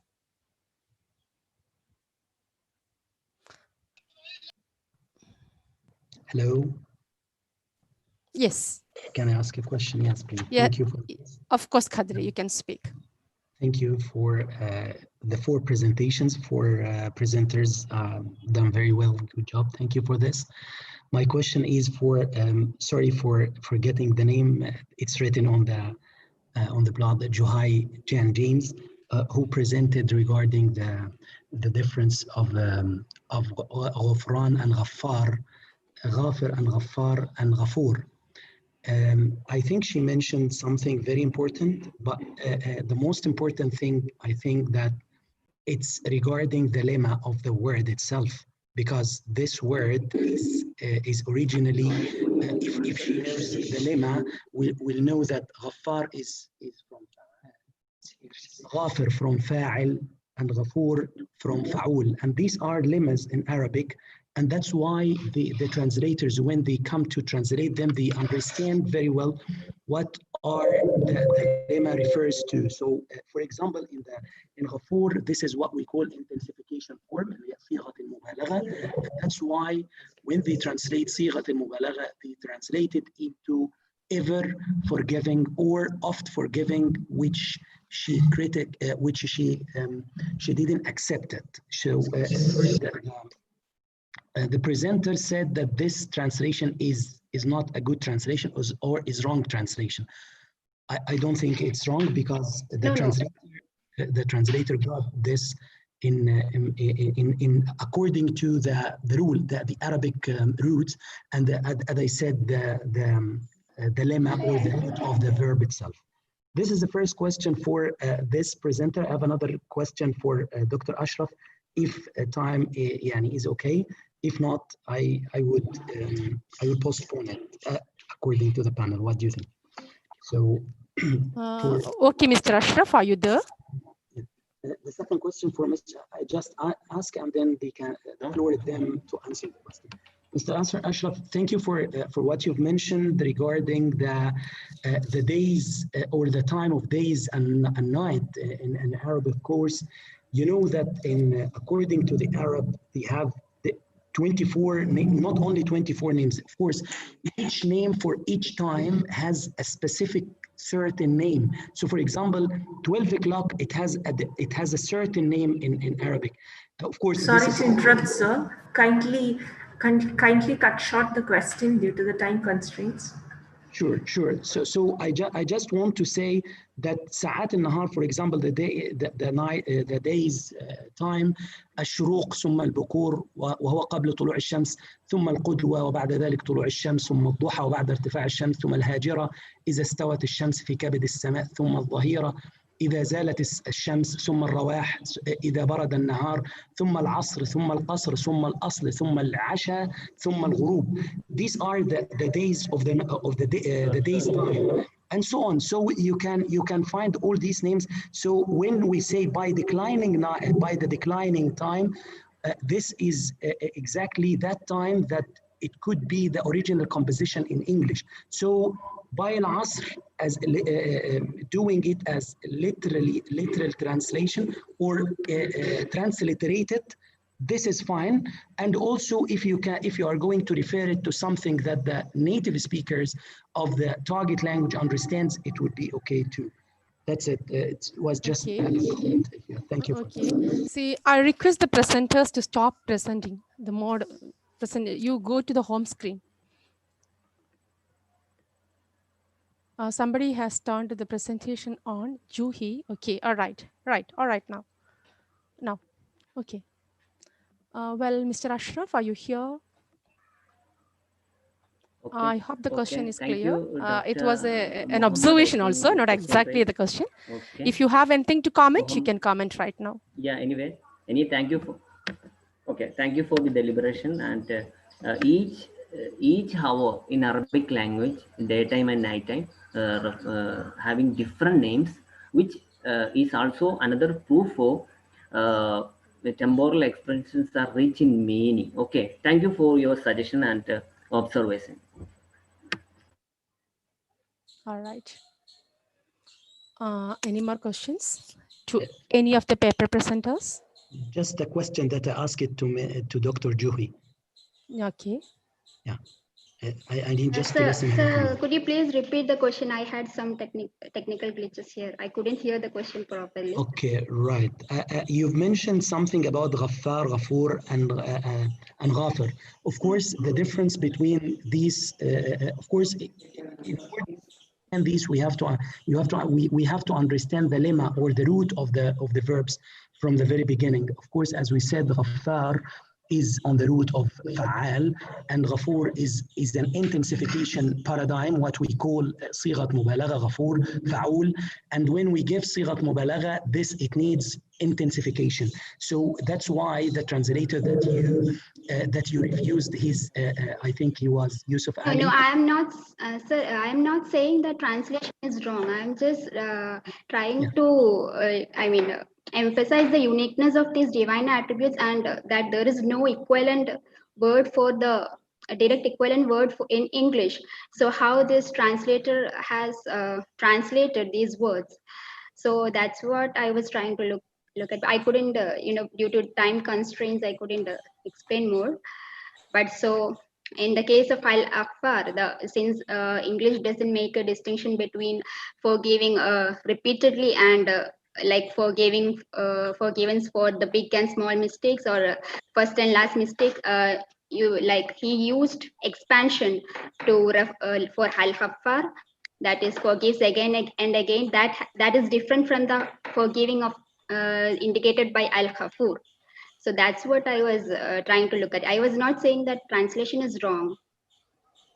Okay, thank you for this clarification. Thank you very much for this, and that's why I was just telling, and I was just like to shed light on the technique or the strategy that the translators are used. So Yusuf Ali was using this technique in order to show the difference between the roots, which is this root is different from that, and that's why he the one that you offered, opt forgiving, which is like ever forgiving, and that is, I think it's a good translation. Thank you for this. Okay. Any more questions to any of the paper presenters?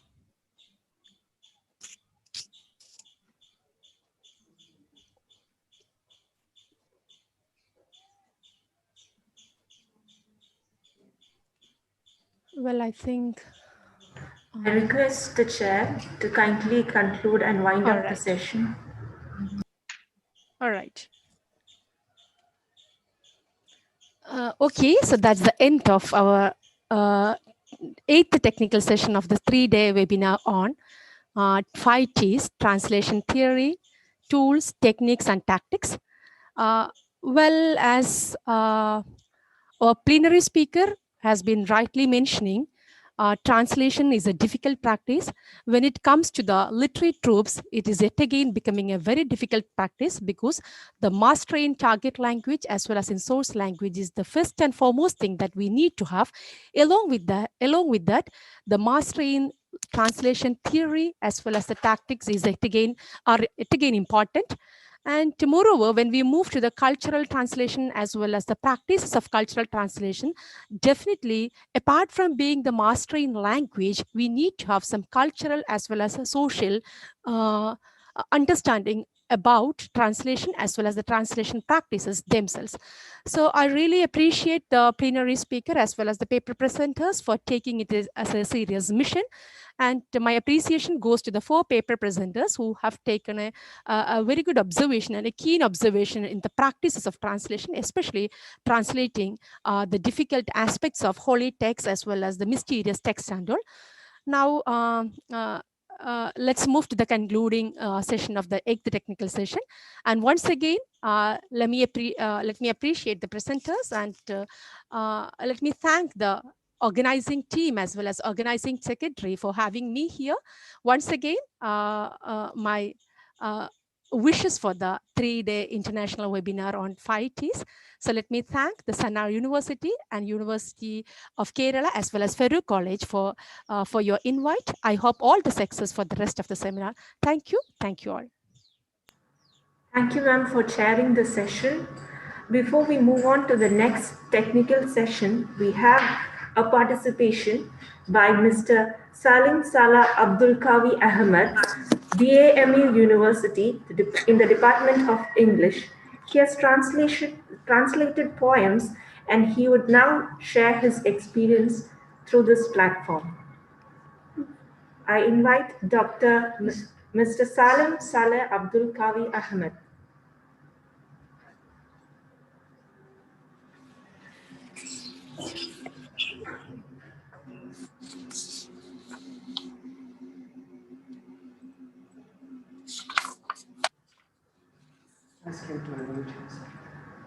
So kindly unmute yourself and speak. Do you hear me now? Yes, sir, we can hear you. Okay. Thank you very much for this meeting, good conference for translation.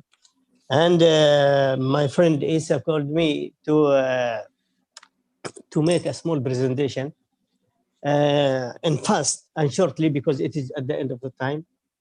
I would like to make one point. First of all, I tried to translate this as a picture from American literature. And this, the second, of William Shakespeare as a sonnet from English to Arabic. This also for John Milton from English to Arabic. But what the most important thing that I would like to speak here, that in this poem, I try to be the poet and also the translator at the same time. Here I want to speak. Can anybody write one poem in 2 languages, in English and in Arabic, for example, as I have done? Maybe it is right, maybe it is wrong, but here it is my experience. I am not a poet, but I like poetry.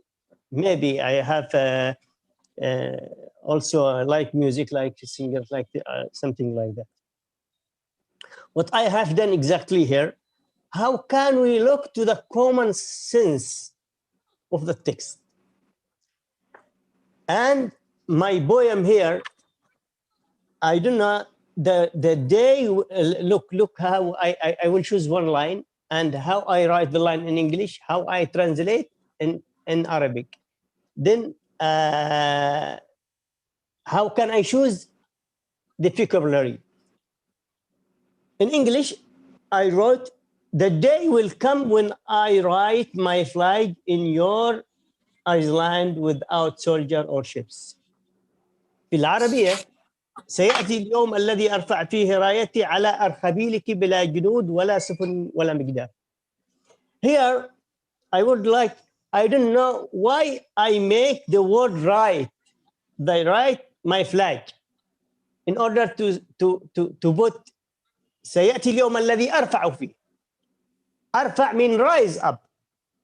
But I found myself unconsciously wrote the word right.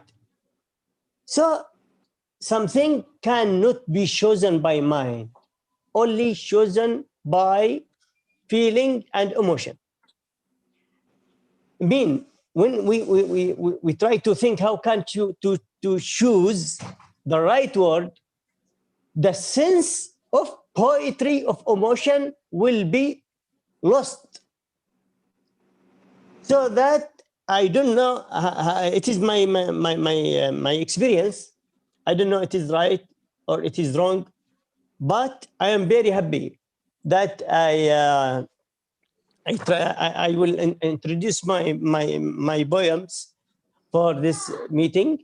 Thank you very much. I would like to speak more and make a good article for this a good article for this meeting next time. I hope that I prepare myself well. But here I want to prepare introduce myself as a poet to translate from English to Arabic, from Arabic to English, and how can I translate the same thing from at the same time, from write in English and write in Arabic at the same. So that thank you very much for this meeting. Thank you very much to give me this time. Also, I am very happy to watch and listen tomorrow and after tomorrow as participant. Thank you very much for you. Thank you, sir. Thank you for your delightful poem. And with this, we are moving to our next technical session. And in the next technical session, we have with us Dr. H. Purnima, Professor of Sanskrit, Sri Shankaracharya University of Sanskrit, Kaladi. And she is currently on a deputation with the Department of Higher Education as a technical consultant, RUSO, SPD, and member secretary of SLQAC. With all respect, we invite Dr. H. Purnima, Professor of Sanskrit, to chair the session. Ma'am.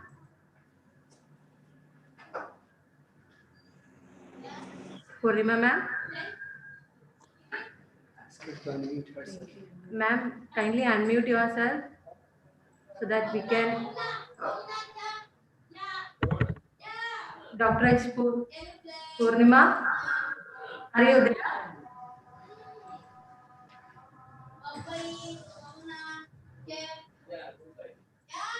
Ma'am, there are some noises, so please check all of you who is. Dr. H. Purnima, if you are available, please unmute yourself so that we can see you.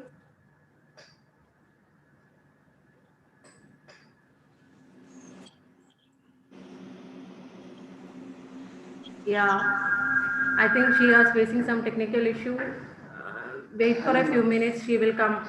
She will join us soon. No. Yes, please. Yes. Will come in a minute from another device. There is a technical. Yeah, there was a technical issue in her side, so she will join us soon. Wait for a few minutes, all delegates. Thank you for your patience.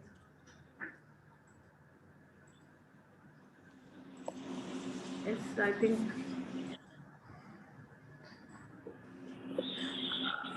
And in this session, we have a plenary talk by Dr. K.M. Sharif, and we have 3 purpose also.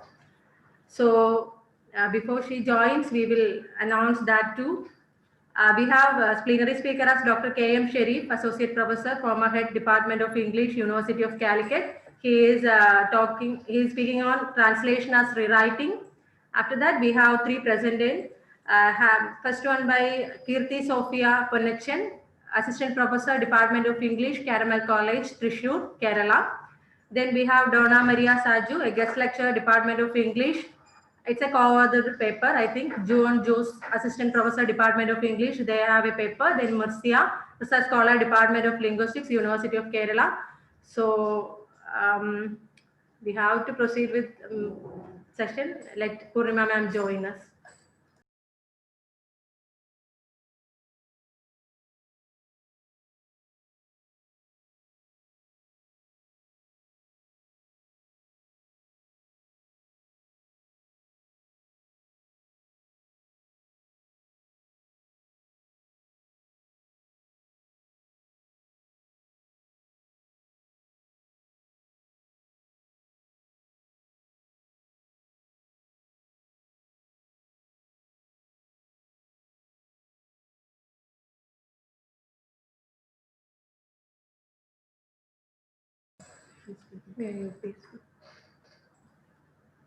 Professor Hassan Ghazala, I think you are there, right?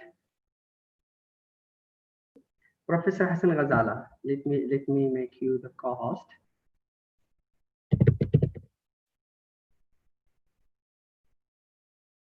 Professor Hassan Ghazala, please kindly unmute yourself.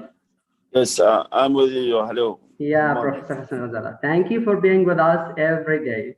Yeah, what an energetic scholar. Professor, would you like to say anything? You know, because now the chair has got a technical problem, and she will join us within a minute or 2 minutes. If you would like to say anything, so the chair is yours. Yes, I would insist on something.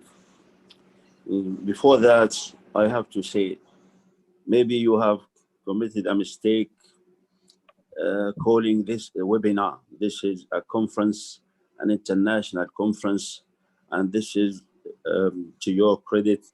Thank you very much indeed. Back to the main point. Actually, so a number of my colleagues actually protesting the same way. Well, this is not just a webinar. This is a conference, an international conference, and you really have done well in our organization and everything. Thank you very much indeed for Thank you everybody. so much, sir, for your I'll kind tell you words. something about. Yes. Thank you. Right. Thank you. All right. Well, I actually consulted Dr. Naeem Al-Ghamdi, Dr. Abbas Barashi, and others. Well, all actually agreed that it is an international conference, and it is, inshallah, a success. I would like to insist on the point that, please, translators, try your best to be good translators. Good translators means we respect our profession. Translation. How to respect our profession? We respect our profession when we know at least the basics of translation. Now, as a translator, if you are asked about translation procedures or techniques, do you know what they mean?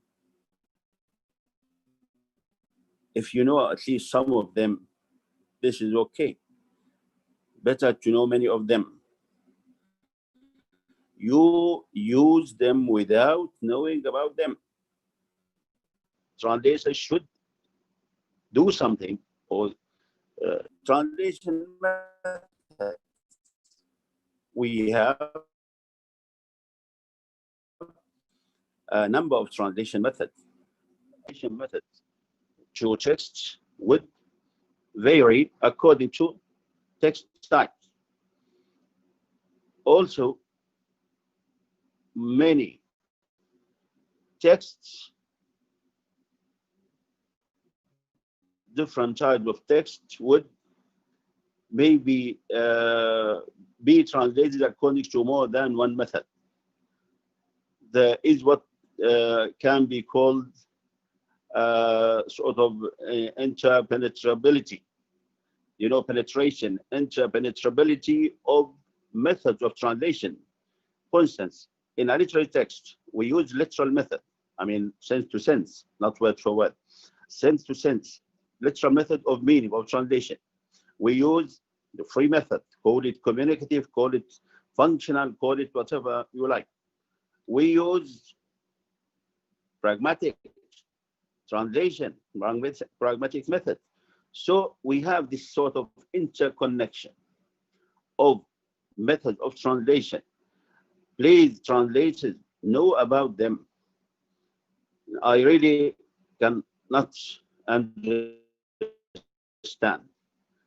how translators, how, well, so-called professional translators, good translators, translate without having do we translate a paragraph by paragraph, the whole text together, a sentence by sentence?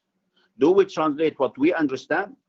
Can we translate without understanding a part of the text, for instance?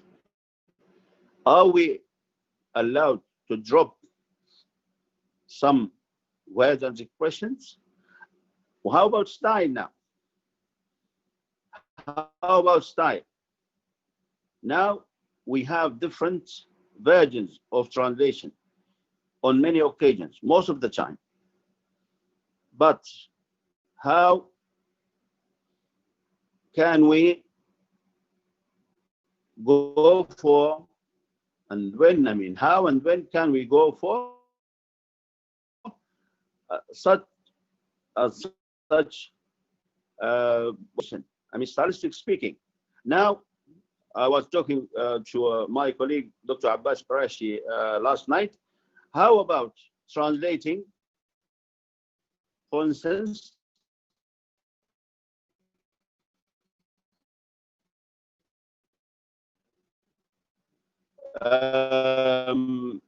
you are to, now we have أنت الملام يقع اللوم عليك أنت المخطئ الذنب ذنبك يداك أوكتا وفوك نفخ. Now many translators who do not have, I mean, this background knowledge about translation, about style, about other major topics, would go for the last one because it is metaphorical, because it is metaphorical, it is figurative, and of course it is sort of bombastic. Now we have to know that in a simple text which uses "you are to blame," simple language, style, simple style, how do we translate يداك أوكتا وفوك نفخ? How do you translate "you are to blame," a simple language, simple style, into يداك أوكتا وفوك نفخ?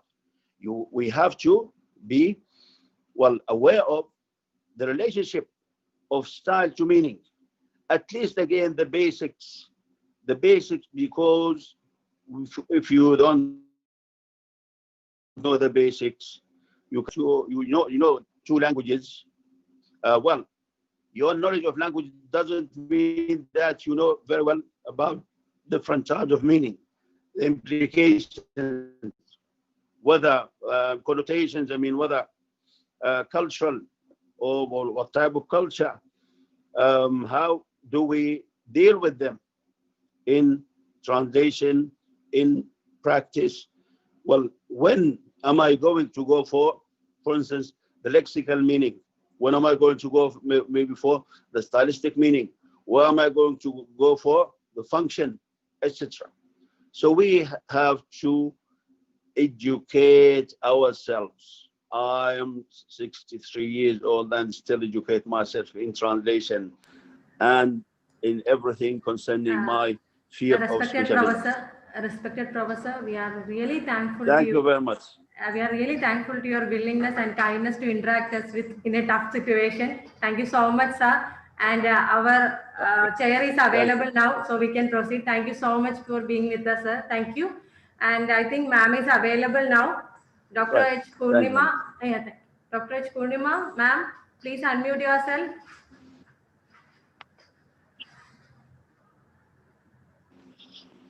Dr. H. Purnima, yeah, ma'am is available. So once again, we cordially invite Dr. H. Purnima, Professor of Sanskrit, Sri Shankaracharya University of Sanskrit, Kaladi. And I mentioned earlier also, she is working currently on deputation with the Department of Higher Education as a technical consultant, RUSO SPD, and member secretary of SLQAC. So with all respect, we invite Dr. H. Purnima to chair the session and to proceed. I request ma'am to proceed with the session. Thank you. Ma'am, you can unmute yourself. Yeah. Yes, ma'am, you are visible and audible. Please proceed, ma'am. I'm sorry. I'm so sorry, all of you. I'm so sorry that I don't know how much, and I thank Professor and thank the professor who helped for me. I'm sorry now. I think I have all the devices on, so I think now I'm audible.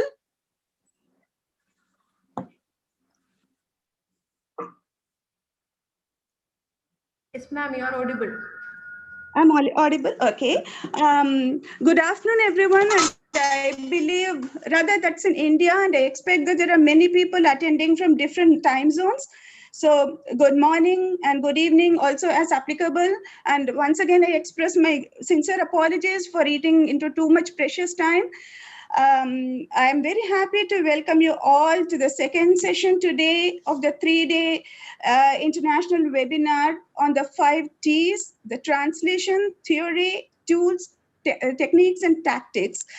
And this is technically the 9th session of the webinar, which has been very interesting, and we have been listening to very scholarly presentations for the last 2 days on the various aspects of the topic. And I would therefore refrain from making any more comments. As such, I have lost precious time. So we would move directly to the session.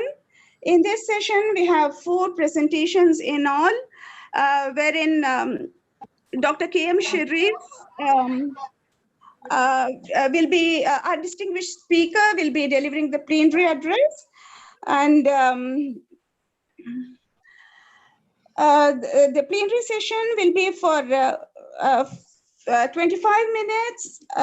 It'll be, and then we can have a discussion for a maximum of 8 minutes. It's my great pleasure and privilege to introduce Dr. K.M. Sharif.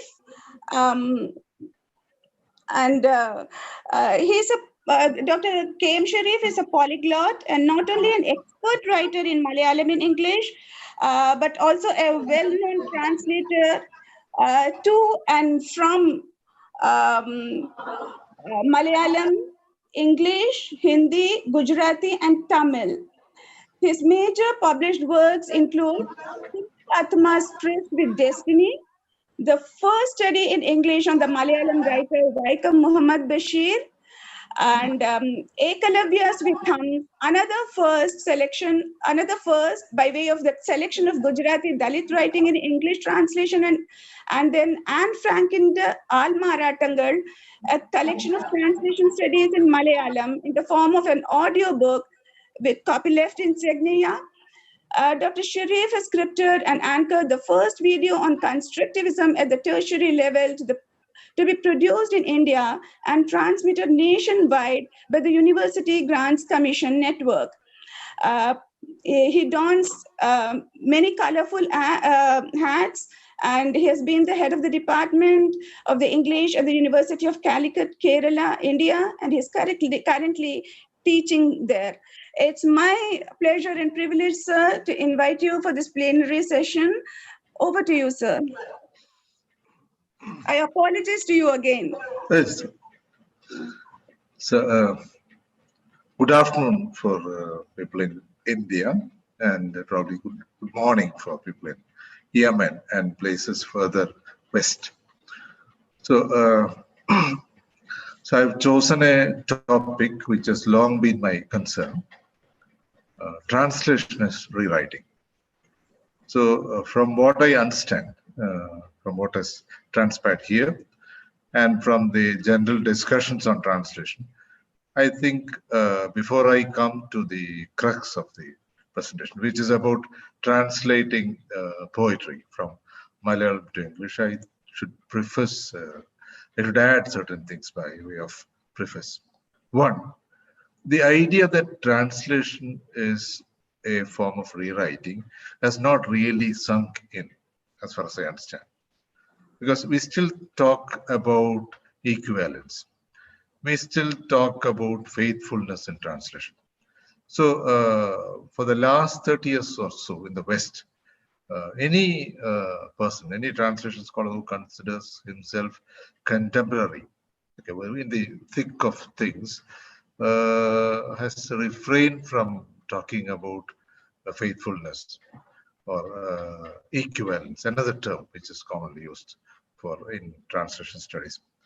So the idea is that after Lefebvre, Andre Lefebvre, the Belgian translation scholar, who died in '96, and a host of others within the discipline, who call themselves the rewriting culture school of translation. So especially after Lefebvre's famous essay, published in 1987, the general understanding, the generally accepted, widely accepted idea is that translation can only be a form of rewriting. Okay, which means that there are barriers, there are filters which work when a text negotiates itself across the frontiers of culture, frontiers of language.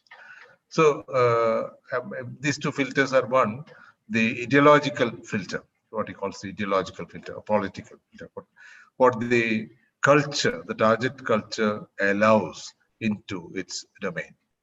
And the other, of course, the linguistic part of it. Okay, two filters are at work. And about the second, I needn't talk much about that. But the first needs a couple of sentences on that. One is that there is a certain level of acceptability in every culture.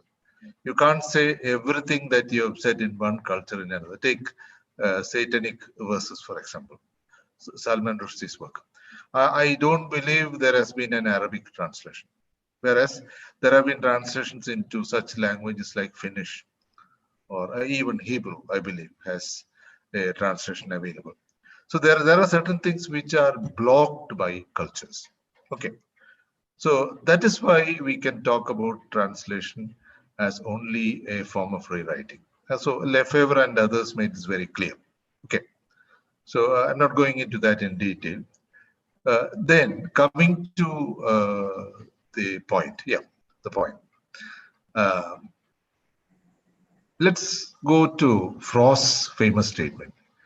Poetry is what is lost in translation. That I don't know the exact sentence, but that is the substance of his argument. Okay. So I would like to say that poetry is not what is lost in translation, but what is salvaged in translation. Poetry is something that is salvaged in translation. Okay. So how does this happen? How does poetry salvage itself through translation? So my point is that if you are talking about poetry, if you're talking about poetry as a discourse, its value lies not in isolating itself, not in confining itself to a particular culture. But I don't know, I think that's what Frost meant. But only a particular culture, the particular culture which produced poetry can understand it. Or he would have meant that if it goes out of the culture, it ceases to become poetry. But my point is exactly the opposite. Okay, if it remains poetry, if it has to remain poetry, it has to communicate outside its culture. Okay, which is not saying much. If you also, this is a webinar on linguistics. So the idea that is widely accepted about languages today across the world is that languages, all languages have evolved from, excuse me, evolved from one single language, which was spoken in Africa 70,000 to 100,000 years ago. So you'll find more on this in a book called The Journey of Man, A Genetic Odyssey, Spencer Wells's well-known book, as well as the work of an Italian geneticist called Sforzivilli Luca. Luca has written extensively on this idea. One book is called The History and Geography of Human Languages. So this has been very convincingly argued and bolstered by genetic evidence. Okay, the blood samples of all the population groups of the world have been examined. And now it is almost conclusively proved that they all descended from one small tribe which lived in Africa 70,000 to 1 lakh years ago, 100,000 years ago, and then moved out and occupied all parts of the world. Okay, but that is not my topic here. So what I'm trying to say is that if that is true, and further, if you read the works of writers like Carl Sagan, for example, especially his book, Dragons of Eden. All these books are available for free download. So no, you needn't spend exorbitant amounts to buy them. So Carl Sagan has shown that the human legacy, what we call the human legacy, culture, talking about culture, is actually very closely related to their nearest relatives in the animal world, the apes. Everything, power, hegemony, sexuality, a lot of things, Carl Sagan has argued. So what I'm driving at is that when you talk about translating from one language into another, translating poetry across cultures, and making it communicate. So this is no big deal, all right? Because we have a common legacy, okay? And our languages have been separated only during the last 50 to 60,000 years, okay? What is one language became many. The biblical story, I think all of you would know, okay, of the Tower of Babel. God confused human language, because the story very clearly says that we had one language, just one language. It was God who confused our languages and scattered people across the world so that they wouldn't understand each other, and they wouldn't work in cooperation to build something like the Tower of Babel. Yeah. So we are back to the process. We are trying to build our Tower of Babel. Okay. So this is possible only when we communicate with each other. When linguistic communities across the world can communicate with one another. All right. So when I say this, we immediately, I think, would remember the Sapir-Whorf hypothesis. Yeah, introduced sometime in the 1940s. That languages are distinct identities, distinct entities, which would not allow mutual understanding or translation.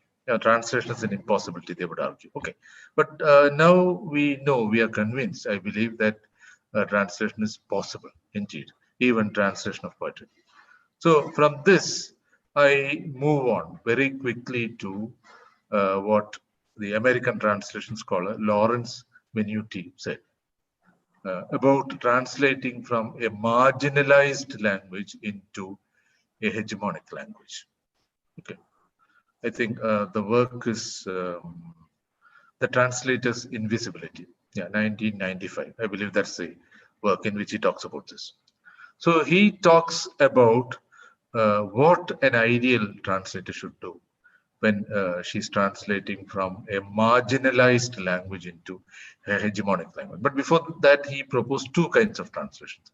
One, what he called domesticating translation. Translation which would make, which would appear like an original work. Yeah, you translate something from Malayalam to English, it appears like an original text written in English. You translate something from French to Arabic, it looks like an Arabic, an authentic original Arabic text. So here, Venuti would say that there is a lot of violence involved, because what you are committing ethnic violence by pulling out the text from that culture, by bringing it closer to the home culture, target culture. The other mode of translation he proposes is called foreignizing translation. Okay, you retain the foreignness of the text, you retain the otherness of the text. Okay, so on first glance, this appears like a very, politically correct proposition. Okay, so I'll just go into its problematic. What is problematic about this proposition? Okay. By the way, these two terms have Chinese equivalents. The Chinese translation studies, in China, translation studies has gone much ahead than what it is in the rest of the world, minus the West. So they have two terms, Gihua for domesticating translation and Yihua for foreignizing translation. It's available in Wei Zhong's work, published in translation today. These two terms are now well known. Okay, now what I'm trying to say is that what Venuti proposed, domesticating and foreignizing, these two terms, these are problematic because when Venuti said that the translation must be a close one, when the source text is from a marginalized culture, I think he was either being misled or he was just being carried away by post-colonial theorization. This is because when you say that a translation ought to be a close translation, what Venuti meant was that it should be a liberal, a literal translation. For instance, I'll give you an example. When you say in Gujarati, one of the languages I worked in, there is a saying, if you don't have a whole, which means roughly means, if you don't have a whole garland to give at least one of the flowers. This is a saying. Now, this works only in Gujarati. Okay. Or if a wife says this about her husband, okay, you are 50 and 75 years old. What does this mean? Venuti would say that you should translate this literally. But it makes no sense when you translate like that into English or into Malayalam or any other language. It would make sense only when you have an equivalent idiom. Okay. It won't make any impact on the reader. Okay. So I'm not talking about the word impact, the idea of impact as Matthew Arnold talked about it. Okay. Not at all. So I'm just talking about it loosely. I'm talking about the kind of experience that a reader gets. So this is fundamentally flawed, I would say. The idea that a close translation does justice to the source culture. It doesn't. Because if you want to do justice to the source culture, you must make the source culture understood. That's the whole point. So if you can't understand the source culture, if you can't understand, for example, what a boy from a Savarna caste, but below the Brahmins, experiences when a Brahmin woman touches him. Okay, they didn't do that. This is a 75-year-old story. Okay, so the boy, the kind of experience that the boy gets, and this is couched in a very simple sentence. The boy says, "Okay, Andy, the next door woman, I think she kept the small packet of goodies in my hand." So this is a very simple sentence. It makes sense only to Malayalis. It makes sense to Malayalis who know that this was not possible. The woman would have dropped the packet onto the boy's hand. Yeah. So if you translate this literally, if you don't use a footnote, even if you use a footnote, it doesn't convey, it doesn't communicate to a reader in English unless the reader knows the whole gamut of casteist logic, how caste operated in India. So this is the idea. This is why you have a problem following Venuti's direction on translation, to make a translation close, to make it as foreign looking as possible. This is the whole idea. All right. Now, we're talking about poetry. You're talking about translating poetry. Okay. You're talking about how the strategies that people use in translating poetry. Okay. So Lefebvre himself proposed 7 strategies for translating poetry. One of them is rewriting, interestingly. There are other rather close translation, literal translation, translation of the sounds, okay, translation of the rhythm of the poem, etc. 7 strategies in all, and one of them is this rewriting. The text is rewriting. The text is rewritten so that the receiving culture, the target culture, gets to comprehend it. That's the point. Okay. So closely allied to this idea of rewriting is the concept of what is intrinsic to a poem. Okay.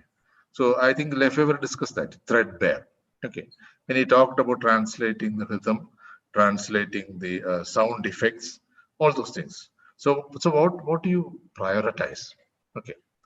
So when we talk about what I said that in the beginning, when you're talking about human culture, it is one culture. Homo sapiens are one species, and the languages have moved away not more than 70,000 years ago. All right. So having said this, it would mean that it is the kind of understanding of human life, culture. politics, everything that matters more than the image, more than the particular image.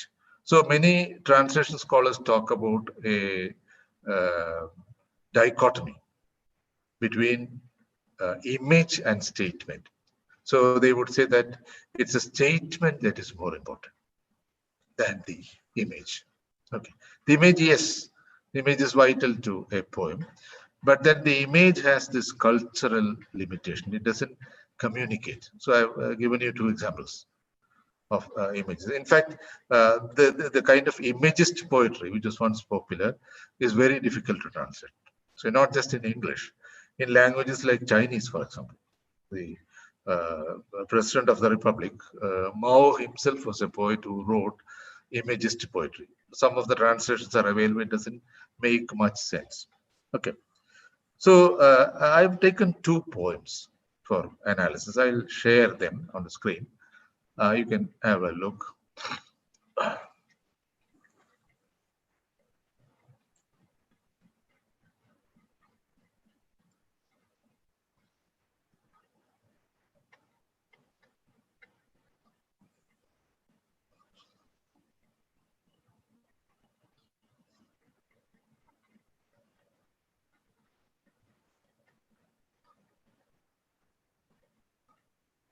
Is it visible? Yes, it's getting ready, sir. It's coming on. Yeah. Okay, So clearly is over. Please. coming on. Your screen is visible. Desktop screen is visible. Okay.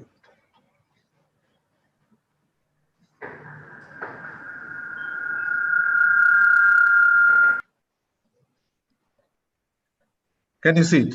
No. Can you see the file?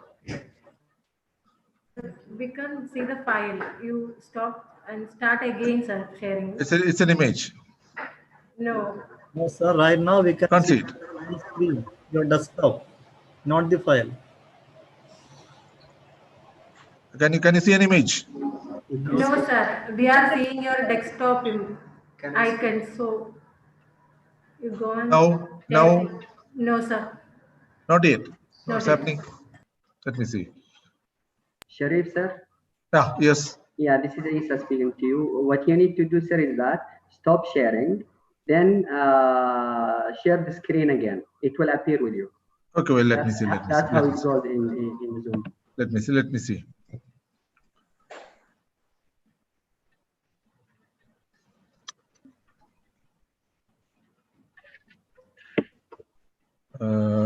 Okay, wait a minute.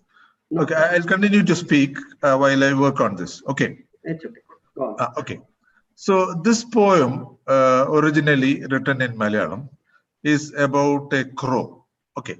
So we are familiar with animal images. We are familiar with animal poems, like the ones that Ted Hughes wrote. Okay.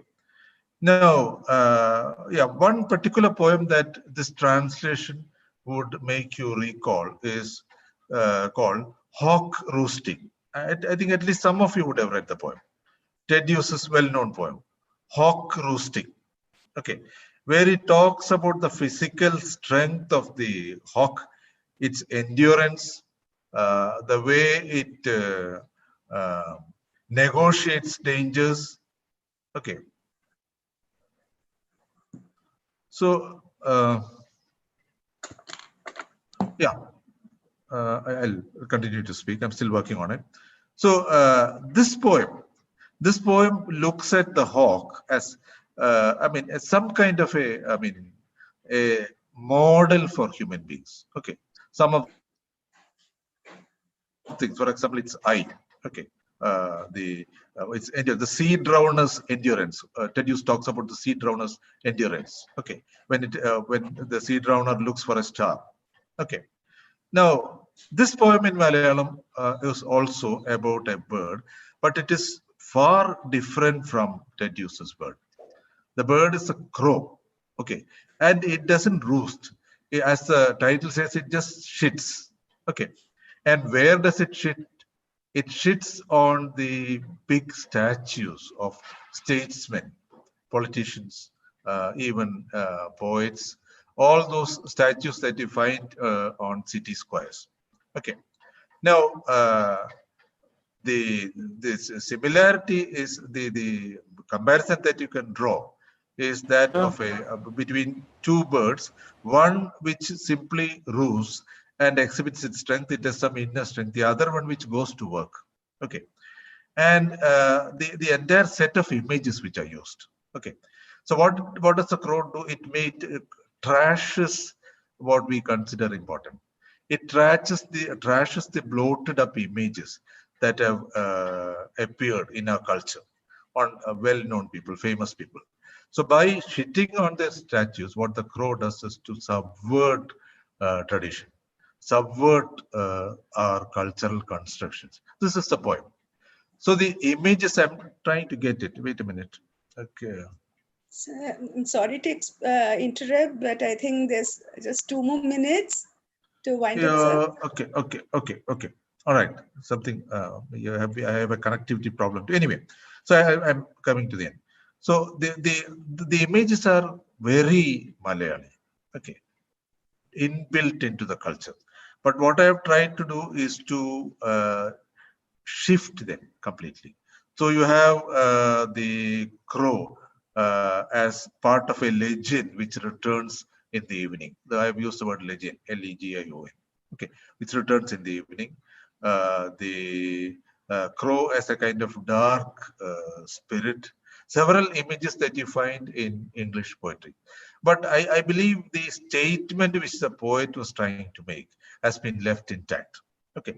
Similarly, the other poem, okay, called in Malayalam, Pothu, 1976. Okay, a poem by the poet Kakkad, N.N. Kakkad. Kakkad was trying to talk about what happened in the country during what we call the emergency, internal emergency, declared in 1975, when Indira Gandhi was president, prime minister.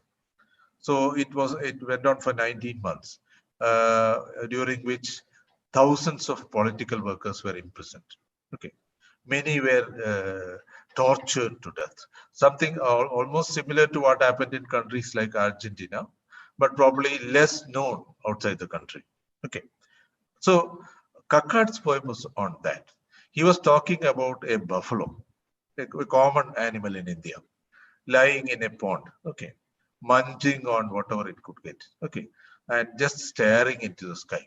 Okay, so this buffalo was symptomatic of the completely indifferent common man, okay, or people who just went on with their lives, regardless of what was happening in the country, okay, only bothering about what they, how they could survive.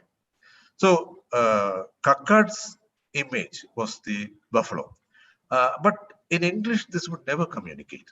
This was a topic for hot discussion at Bombay University in 1988, where I first presented this poem, translation. What I did was to change the animal to a pig.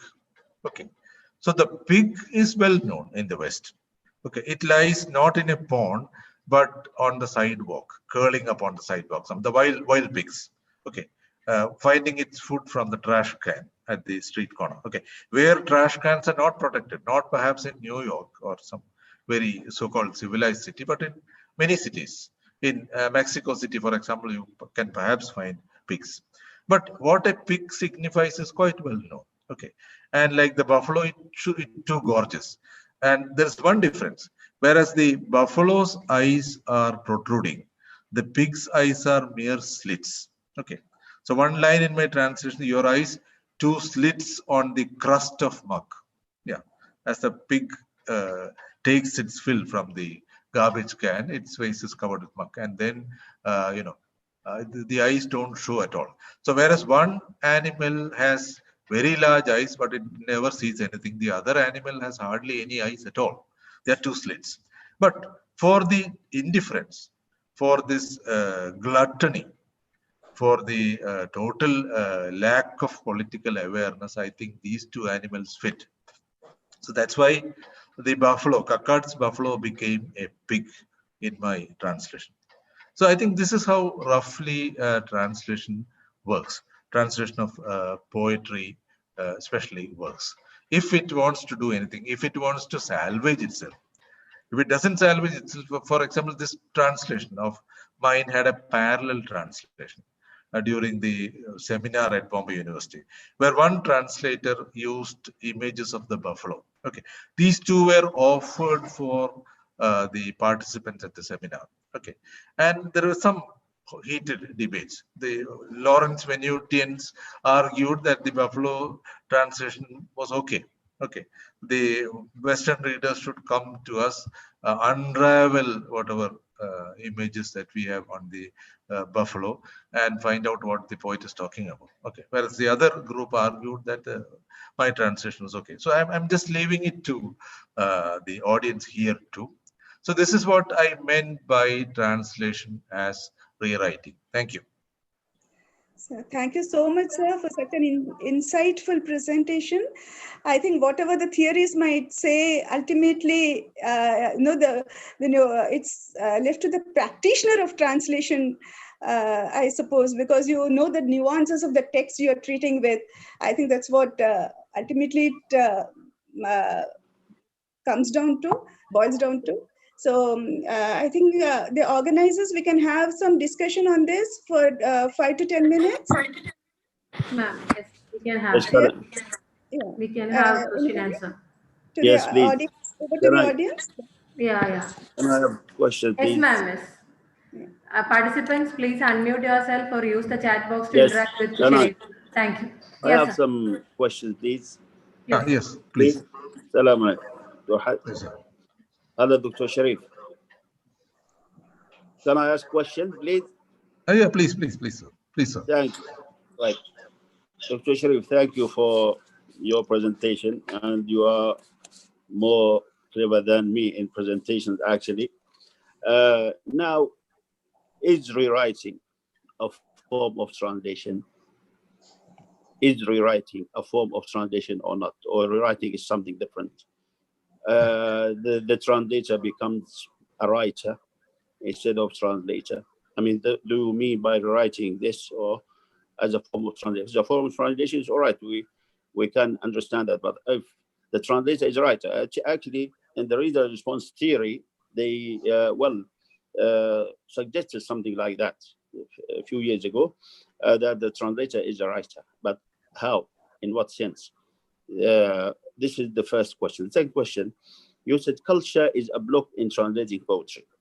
Maybe this is not exactly the case. We said we always insist on this. Culture is translatable. In poetry in particular, it enriches the meaning and the translation of different translators into the same language. For instance, shall I compare thee to a summer's day? Shakespeare's sonnet. Shall I compare thee to a summer's day? Thou art more lovely and more temperature. I have here 5 versions of Arabic translations of just the first 2 lines. Do you understand Arabic, Doctor? So I just give these examples very quickly. The first translation, of course, we have here a cultural problem. The summers, the English summer is, more mild and moderate. Whereas in most Arab countries, it is not. Only in few countries like Lebanon, Syria, maybe Morocco, and here. The first translator says, هلا أقول بأن فتونك أشبه شيء بصيف جميل. Your beauty is closer to a beautiful summer.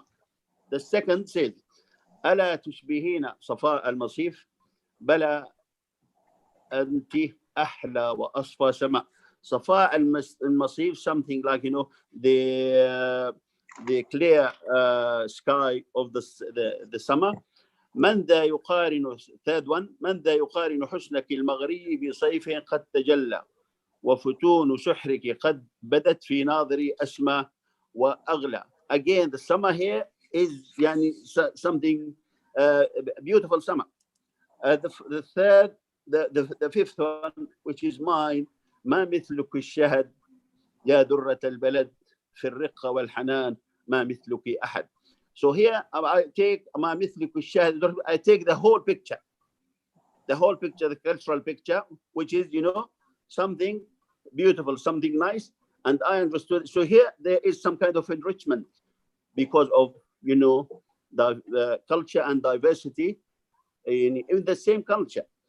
So again, you actually gave us a lot of theorization. I wanted to have with so little examples. I wanted you to relate your theory to, or your theorization to Respected Chair, sorry to examples. Just 1 point. You didn't tell us how to domesticate translation. Thank you very much, Dr. Sharif. Thank you. Respected Chair, sorry to interrupt. We are running out of time, so try to wind up the session within the time limit. And yes, okay. Thanks. Thank you. We'll move on to the session then. We have a very interesting presentation. The first one, have songs been slaughtered? It's an introspection into the Malayalam translation of Tamil songs. It's going to be presented by Kirti Sophia Ponnachan, Assistant Professor, Department of English, Carmel College, Mala, Thrissur, Kerala, India. Over to you, Kirti. Kirti, you're there? Yes, ma'am. Yes, ma'am. I'm here. Yeah. You're welcome, Kirti. Yeah. How are you, ma'am? I hope you're well. Thanks. Yeah. Yeah. So good afternoon, everybody. So 10 minutes for presentation. Okay. Yeah, sure.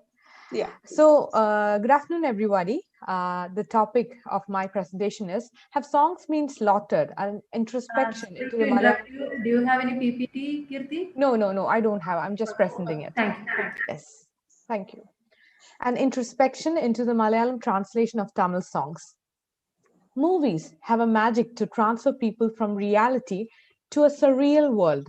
That's one of the major reasons why people love going to the theaters to watch it.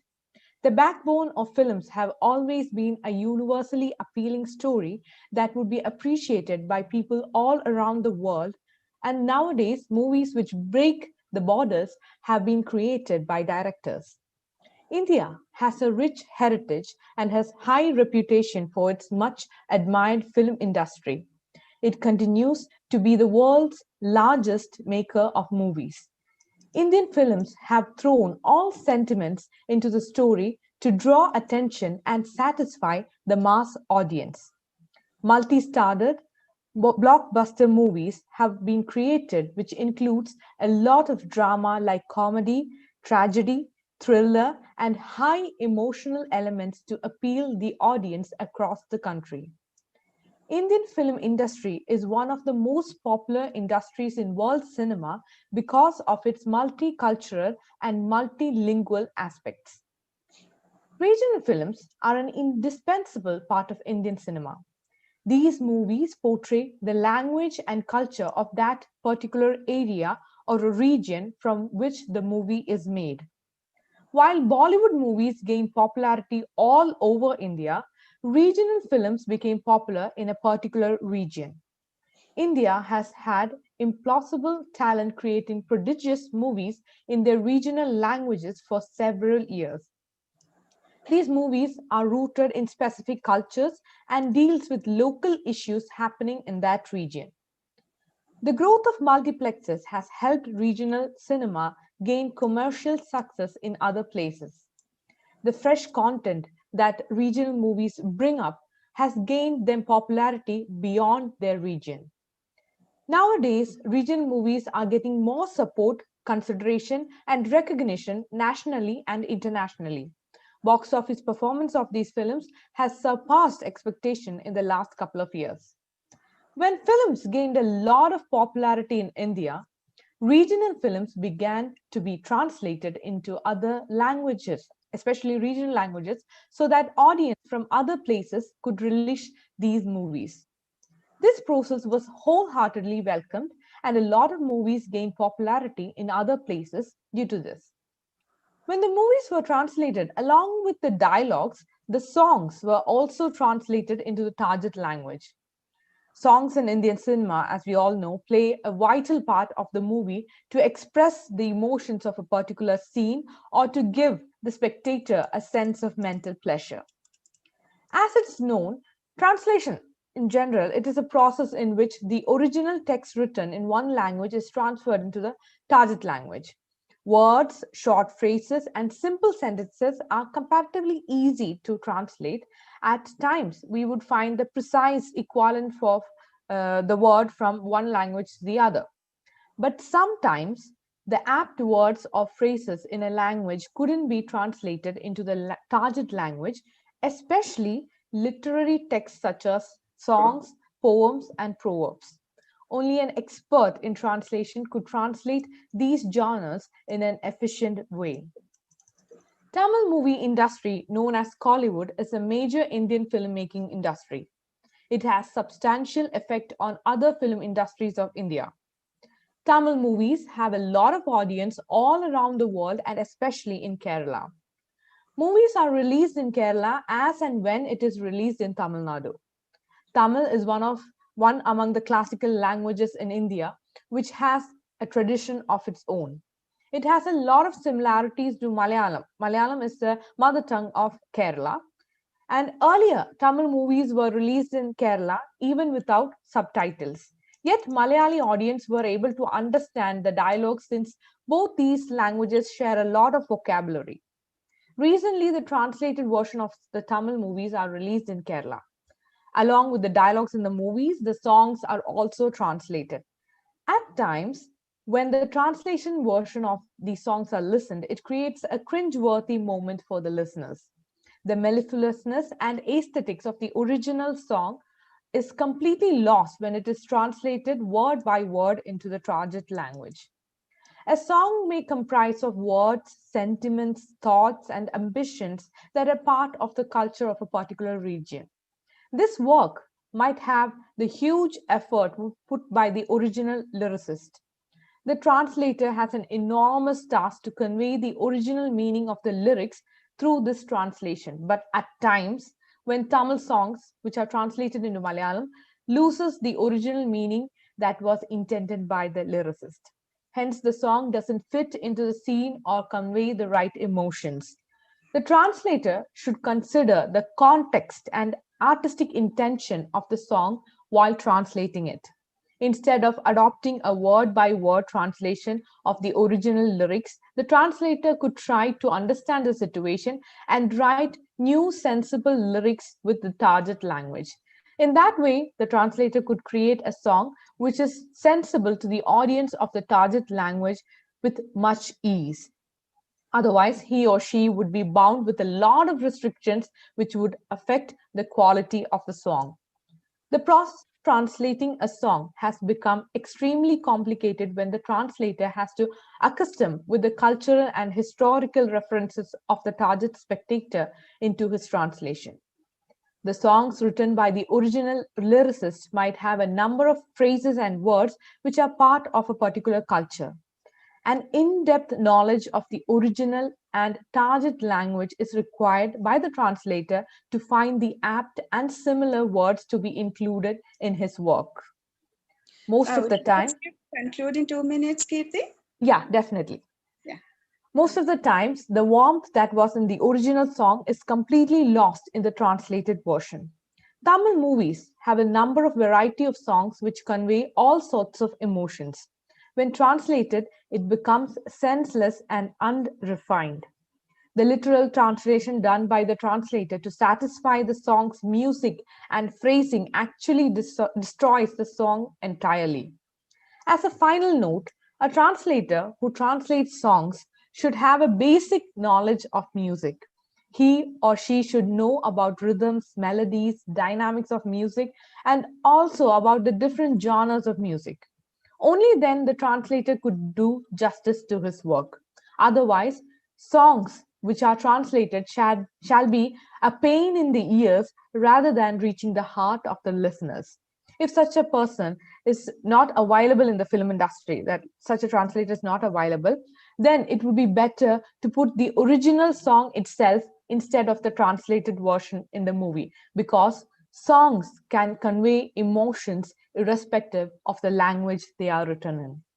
Thank you so much. That was my presentation.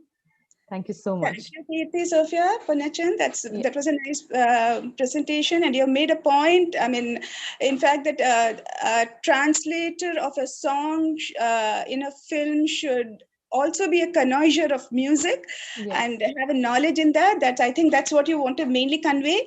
Yes, otherwise, the blunders which happens in translation is reminiscent of what we encounter in Google Translate. So I think. Yeah. So anyway, I think the discussions, I hope you can come up with some examples also during the discussion session. And I think the discussion can be pushed off to the end. What do you say, organizers, in the interest of the speakers?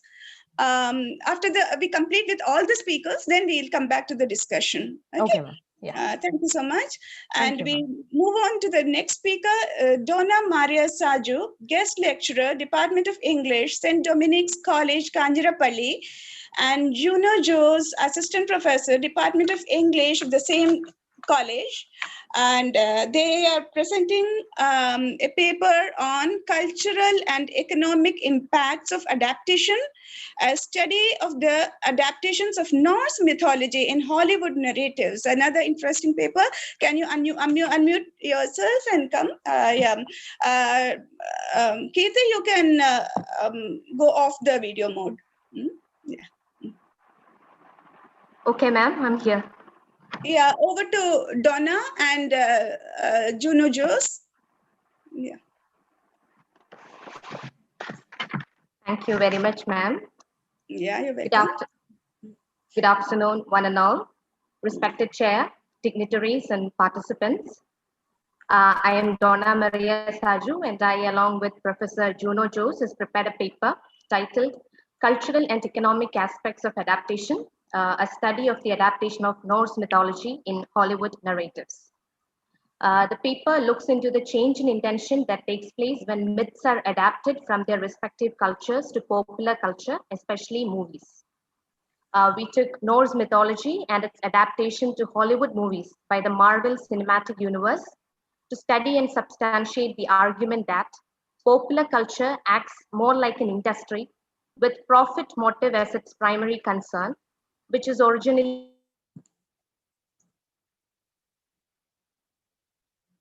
Adorno's essay, Culture Industry Reconsidered, and the arguments within it is used as a theoretical basis for the study. Over to the presentation. Myths are regarded as carriers of culture, even though recurrent elements or myth themes can be identified in seemingly different cultures.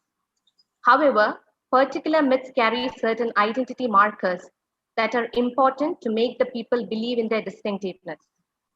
A large number of myths and folktales have been adapted to different forms like movies, comics, graphic novels, etc. And most of them become popular in no time. Sorry to Many interrupt. of, okay. Do you have PPT?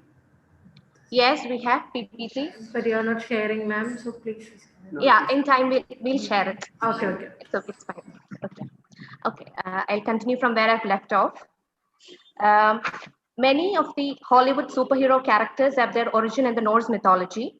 Such characters, mostly gods, are reread in various narratives directed by filmmakers and game artists.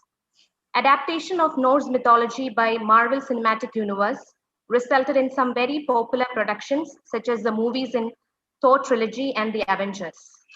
In adaptations like these and others, an exact translation from the source to the target cannot be expected. Several factors come to play, but most importantly, it is a profit factor that seems to hold the upper hand.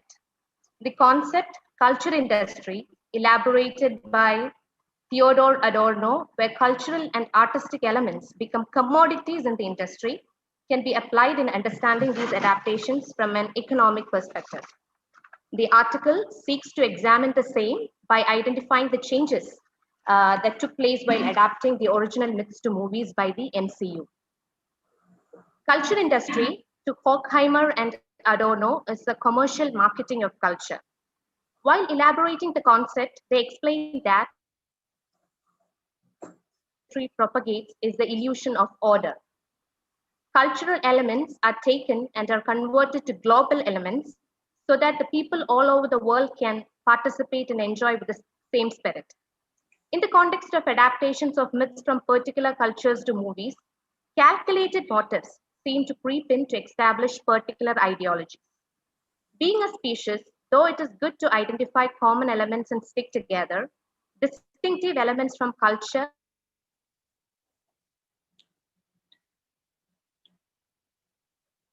and their individuality is equally important as a commonality. Therefore, when mythical adaptations alter cultural elements to fit them into global standards, problems which are seemingly unnoticeable yet serious might arise. The myths and legends of Norse culture became popular through their adaptations, especially by the Marvel Comics and the Marvel Cinematic Universe.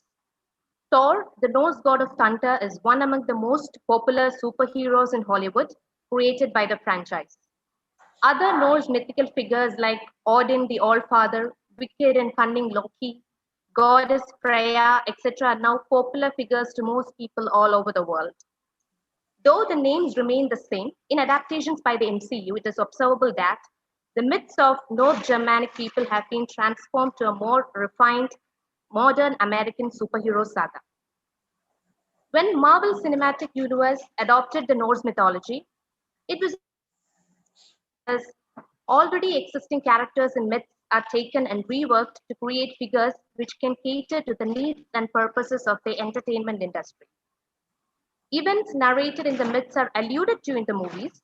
However, the emphasis is given to fit these characters into a carefully devised pattern. Even when the mythical aspects are felt, the stories are different in the movies.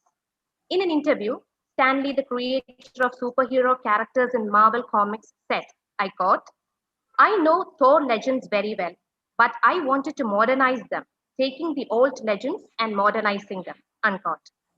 A look at the different superhero movies of the MCU and their connection is ample evidence enough to validate the claim that the MCU behaves like an industry that works on its own stipulated ways. For example, in Avengers, most of the superheroes of the earlier movies are brought together, their purpose being to combine their superpowers together and fight against the evil. Undoubtedly, there is no trope more familiar than the good and evil dichotomy, where good should prevail and evil should be defeated. While Norse mythology gives complicated stories, events, and belief systems, the movie adaptations try to make it simpler in a structure that is more familiar to the general public. In the myth, Odin is the All-Father who took great pains to achieve the knowledge of life. He is also the father of Thor, the god of thunder. Odin receives visions through dreams, and many of his actions are motivated by those dreams, most of which he misinterprets. In the adaptation, however, the emphasis is on Odin as a failed father than as a supreme god. He is father to Thor and Loki, but Loki is his adopted son, a knowledge that is revealed to Loki only later, which ultimately damages Loki's relationship with the gods of Asgard, especially Thor, whom Odin declares as his heir. There is no such relationship between Odin and Loki in Norse mythology. MCU, however, found family and the conflicts within it as the ideal structure to shape the plot of the movie. Excuse me, Donna, you have got 2 more minutes to conclude. Okay, ma'am. Okay, ma'am. Thank you. Okay, thank you, ma'am. This seems to be a part of an industrial stratagem to not let people diverge to complex things and ideas by bringing them back to the familiar, repeated patterns. The attempts to maintain the status quo is not only a feature of the entertainment industry, it can be identified in every areas of culture where power interferes, though these are softly carried out to make it look natural or normal. This is why Adorno says, I quote again, the concoctions of the culture industry are neither guides for blissful life nor a new art of moral responsibility, but rather exhortations to toe the line behind which stand the most powerful interests, unquote. When powerful interests dominate, the critical faculties of human beings, their individuality and capacity for rational thinking and decision-making will be at stake. Production of standardized popular goods is the game plan of culture industry, and order is only the result of the standardization. And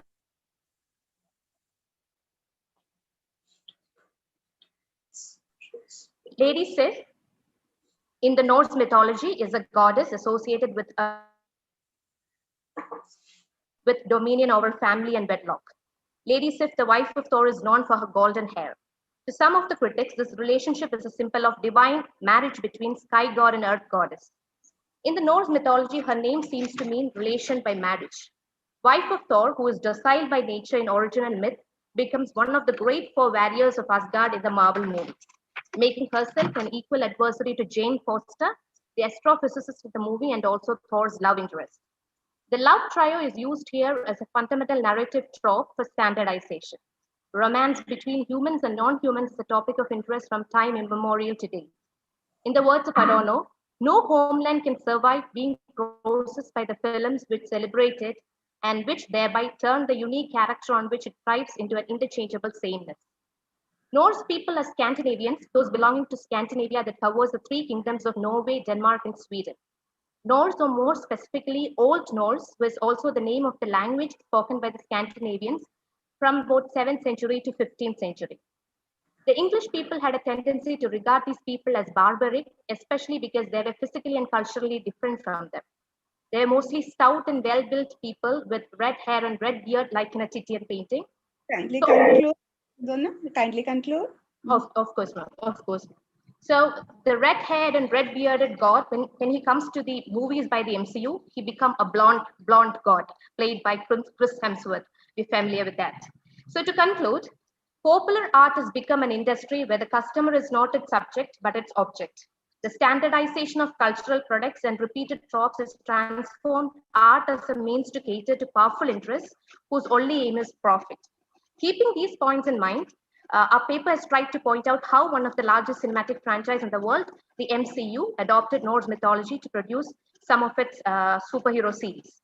Deviations from the original stories in the mythology, attempts to structure characters and events to produce an orderly plot, familiar tropes, modernization techniques, etc., tempt us to believe that cultural entities are treated as commodities in cultural industry. In most of the Marvel superhero movies, a common pattern seems to prevail in spite of superficial differences. The order that the popular art proudly claims to have created in this chaotic world is only a standardization that is based on conformity.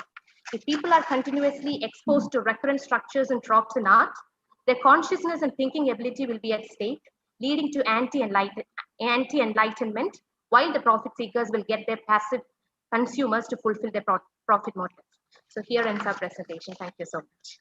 Thank you, Donna. You have rightly pointed out to the commercialization of adaptations in the media, cinematic media especially, but I think it applies to other genre also in the name of catering to the target's fancy. I think it's a vicious cycle. Anyway, thank you very much. Now you can switch off your video mode and we'll move on to the next speaker. Okay, thank you. Yeah, we'll come back for discussion. Literary translation in pronoun perspective it's to be presented by Madhya Athashga, research scholar, linguistics department with the University of Kerala, India. Madhya, you're there? Yeah, please kindly unmute yourself. Madhya Athashga. Hello. Hello, ma'am. Yeah, hi. Yes, I'm ready. Yeah, kindly please proceed. Yes. Yeah. Hello, everyone. Good afternoon. First of all, I appreciate all of the organizers in Kerala University and in Yemen and all the Indian and anywhere else. I started my presentation, literary translation in Persian in a pronoun perspective. Translation plays a great role in the human social life. Nowadays, its role has been developed by communication technology. In translation, both the source and the target language are important. Translation has been defined by different scholars: Catford, Nida, Hojabar-Nejad, Newmark, and Manafi, and most of them share in this fact, as Soltani remarks, that translation is an activity comprising the interpretation of the meaning of a text in one language, the source text, and the production in another language of a new equivalent text, the target text or translation. Golestani, as an Iranian translator, believes that sometimes in translation, the translator will face some problems related to the equivalences of source and the target languages. Finding a good equivalence is an important job which the translator should care about it. One problem which arises in translation is the translating of the third person singular pronoun and possessive forms from English as a source text into Persian as a target text, and vice versa. In this case, the translator will face some difficulties. General and specific words. One of these difficulties, as Mullah Hassani reminds us, is the source language word is more specific and the target language word is more general. When translating from English into Persian, the more specific word like he or she should be chosen as a u, and her and his should be chosen as a ash. English specific he, she, and Persian general u. Furthermore, in linguistics, grammatical genders refer to one of three classes: masculine, feminine, and neuter. Masculine gender includes most words that refer to males. Feminine gender includes most words that refer to females. Neuter gender includes mostly words that do not refer to males or females. However, gender does not have any impact on some languages, such as Persian. According to Golestani's remarks, this can be a problematic issue in translating from a more dependable language on gender to a less dependable language on gender. We can summarize them as follows. English, she, her, refer to feminine, gender specific. English, he, his, refer to masculine, gender specific. But in Persian, you can see u, ash are neutral gender and general. Persian as a less dependable language on gender, English as a more dependable language on gender.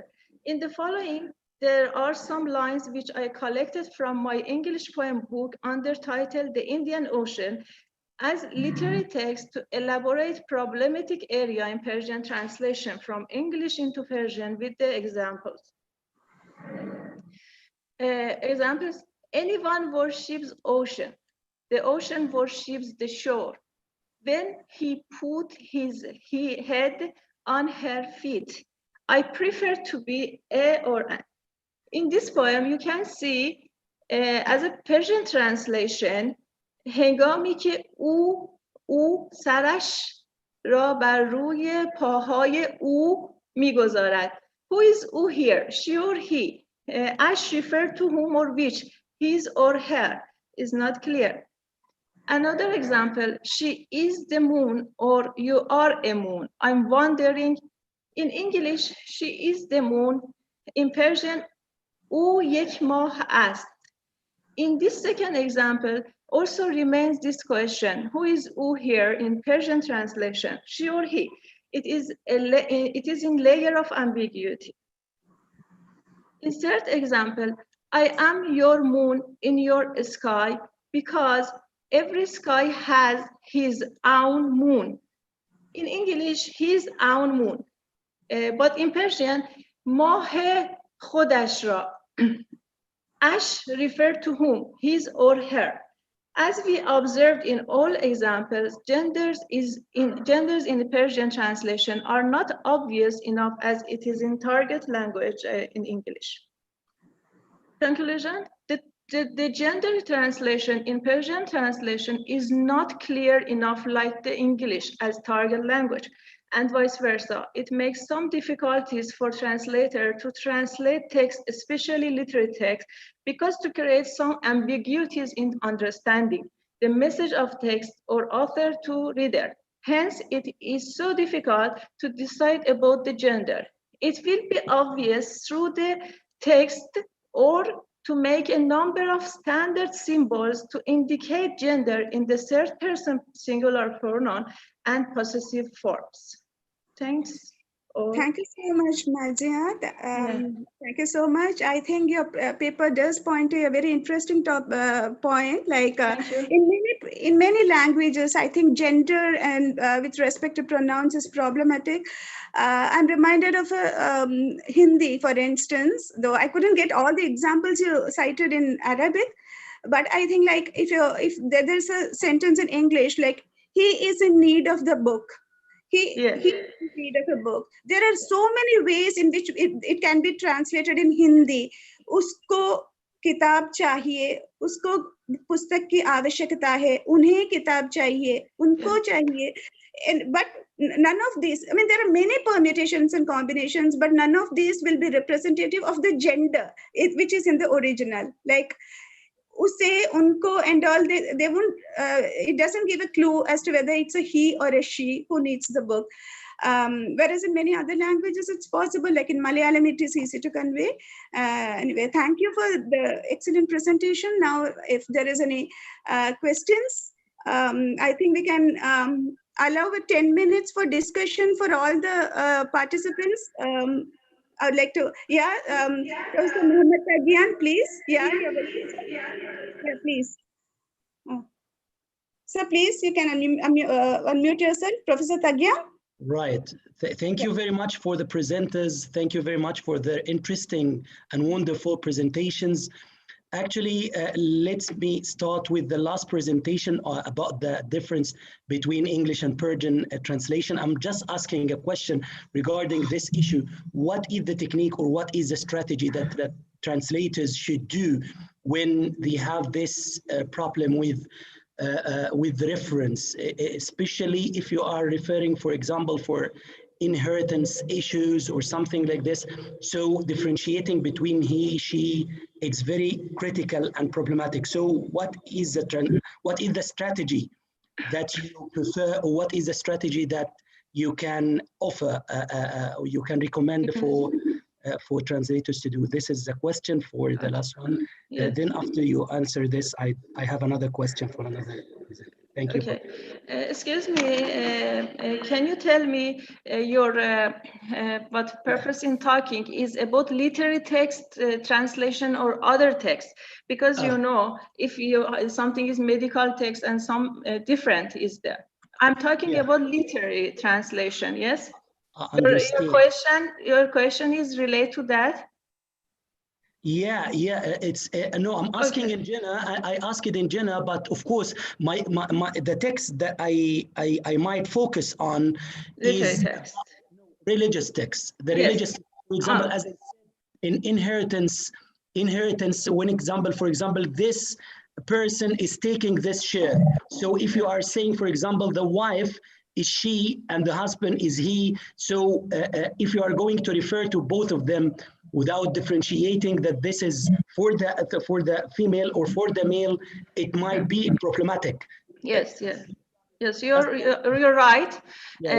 One of way to solve this problematic issue is put the text.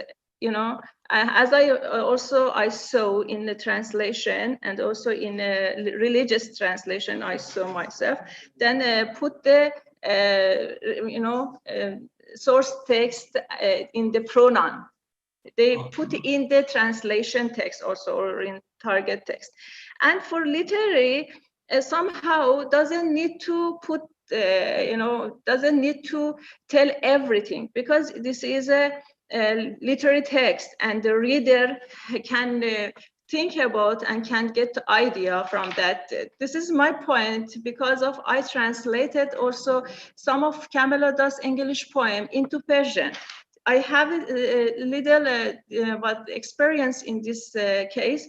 And when I translated Kamaluddin's English poem, I never cared too much about translating he or she as you know, is a problematic issue, because this is a literary text. And also I put the general original text for if someone is in Persian language or in ambiguity and is not clear for them, can but see the original text and solve the problem.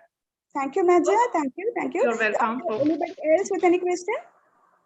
Yeah. Yes. Can I ask a question? Yeah, please, sir. Yeah. Yes. Make it fast, This is Ahmed from Damar University. Since yesterday, we have been hearing a lot of subjects, and we have heard about a lot of subjects: translation and business correspondence, translation and medicine, translation and music. And everyone is recommending that we should have some information about the field that we are translating, as if the translator has to be everything. As a translator, shall I know about everything, or shall I know about translation only? And I can ask experts in the other fields about my translation. Whom are you exactly addressing this question? No, I am addressing this question to those presenters who spoke about music and other fields. And if Dr. Hassan or any expert can answer to this point, it will be like appreciated. I think we won't need the presenter for this particular question, because I think when you are taking up translation, you know what you are taking up, and then you need expertise in that. If you're out to translate music, then I think you should know music. I think I am a translator. I know 2 languages, a native language for course and a second language or a foreign language. And then when I translate, I come across a lot of texts in different fields. And then everyone is recommending you have to know about business correspondence, you have to know about medicine, you have to know about this. I can ask an expert, or how can I deal with it as a translator? There are specialized areas, and we need specialized translators also. I think anyway, it is addressed to Kirti. Kirti, do you have anything to say? I think we'll have to make it fast. Kirti, are you there? Yes, ma'am, I'm here. Because when we are translating, a translator is a responsible person, and only a person who knows both languages extremely well, the culture, the techniques, the phrases, the words, and everything, only then a person could translate properly. And to just translate a text, it's not, I mean, it's comparatively okay, or comparatively it's not that much difficult to translate a text. But when it comes to music, it's completely difficult, because he or she should have a sense about what is music and should have a taste on it. And the phrases of one language music will be different in the other language. So it's comparatively difficult. Yeah, you made a point. In fact, it's not only with regard to music. I think even in text also, when there are specialized technical fields, I think the translator should have an idea of what he or she is translating. Okay. Anybody else? Anybody else? I'd like just to comment on this point, if you just for me to ask him that. Thank you for your presentation, Dr. Kirti. And I'd like one of your concluding points that you mentioned is that if the person doesn't know about music, you mean the technicalities of music, he's not be able to render these verses or these lines into his or into the target language that he's translating into. So this is, I think, it would be a matter of difficulty for because not every person is a specialist. We are, of course, we translators should be cyclopedian. Yes, I do understand this, but of course we have specialized fields that we are specialized in. That's fine. But of course now, for example, because now I'm working on a paper like this. Make it short. Yeah. Yeah, so I'd like just to ask her about this concluding point that the translator should know very well about music or about the rhythm, about the tone, tempo, pitch, all of these issues of the music. Do you think that all translators should do this before? We are running out of time. We are running out of time. Kirti, you make your reply quick, please. Yes, I totally believe that only if a person would be able to translate a poem, or a music, or translate the verses of a music, he or she should know about the rhythm, the melody, and everything. Otherwise, it would be just word by word translation, and it would be completely absurd. Kirti's view, and then of course for the person who questioned, I feel that, like, suppose you were translating a scientific subject and you are not a person of science or medicine or engineering, there may be so many technical terms. I think it is necessary for the translation to be aware of them. That's my take on that. Yeah, isn't it? Can I say something? For answer the first question he asked, for translation in a religious book and in some novel, drama, and literary text, I saw that translator gives some more information for explain he or she in a source text or in target text. Hope so I can give him answer in right. Yeah, This is is there one any question for strategy. This is the one strategy. Yeah, thank you, Mansura. Is You're there welcome. any question for the other speaker? I think, yeah, there was one more speaker, Donna. Is there any question for her?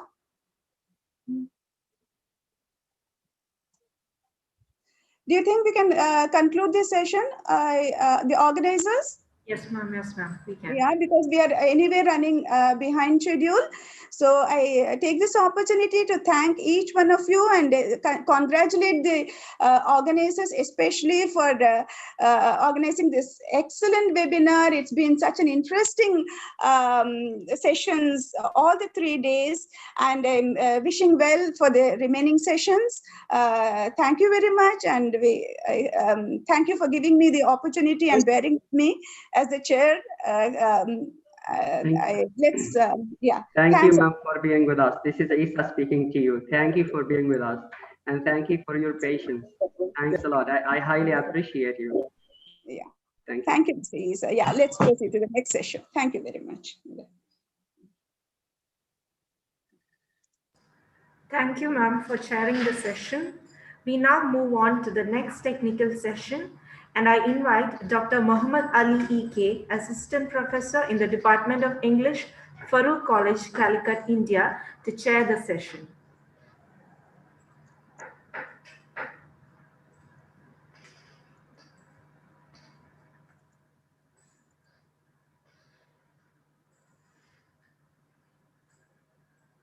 Ask him to unmute him. So kindly unmute yourself and speak.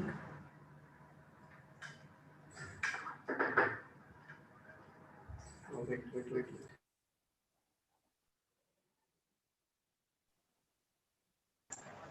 Hello, can you hear me now? Yes, sir, we can hear you. Oh, fine. Thank you. Respected delegates of the seminar, organizers of 3 eminent institutions across the world, and participants across the globe, I'm very happy to be here with you in the last session of the last day of the 3-day international seminar. In this session, we have 1 plenary speaker and 4 paper presenters. As we are running short of time, I would like to proceed with the plenary speaker.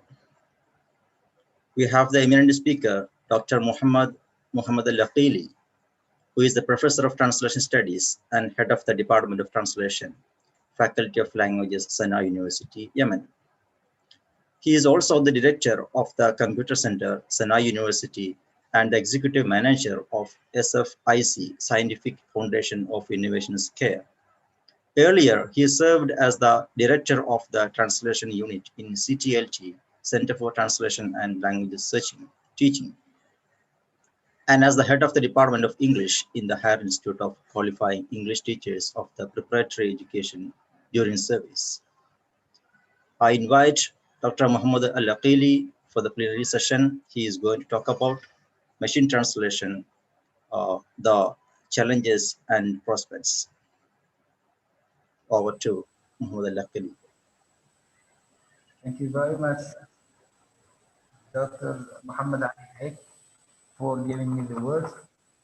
And thank you for the professor, for the ambassador of Sana'a University, Mr. Isa Ali, for organizing such great conference.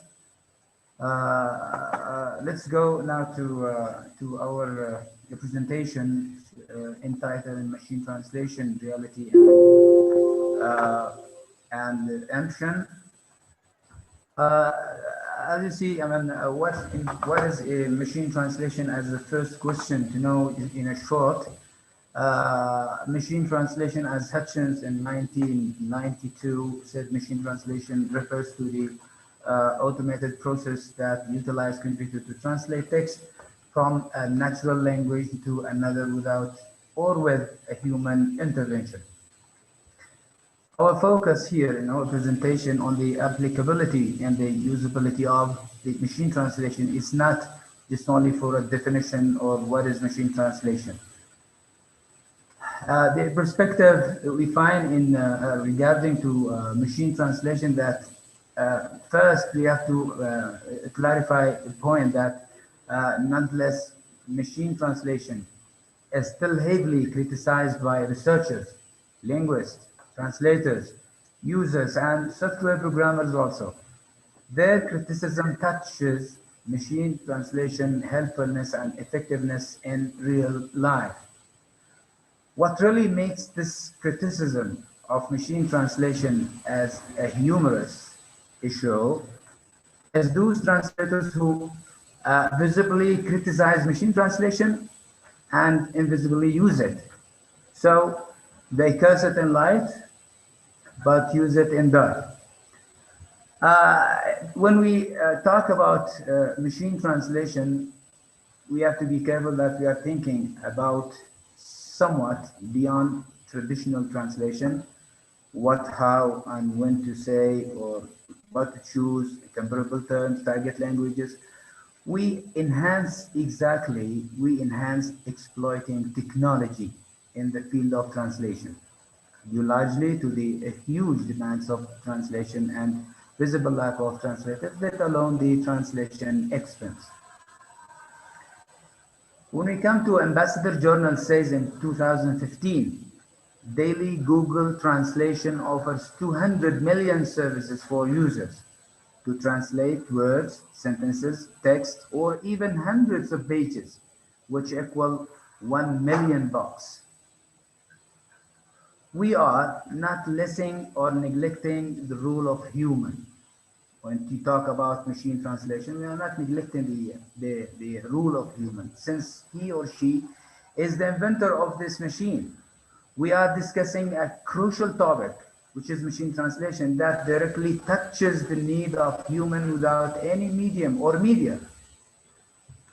When we say, when a system like Google offers daily 200 million services for users to translate words, sentences, text, even hundreds of pages, which equal 1 million bucks, we shouldn't only think about the reality of this machine or the reality of machine translation as far as thinking seriously about the awful future of such system. The taking place process of promoting and developing the machine translation system applications is not only a computing knowledge job, it is a process of globalizing and socializing knowledge, culture, and traditions. Through machine translation, we cross the language barriers. We say human-to-human interaction without any assistant medium. Simply, the matter is utilizing, exploiting technology in translation by everyone, even the layman who might know nothing about translation.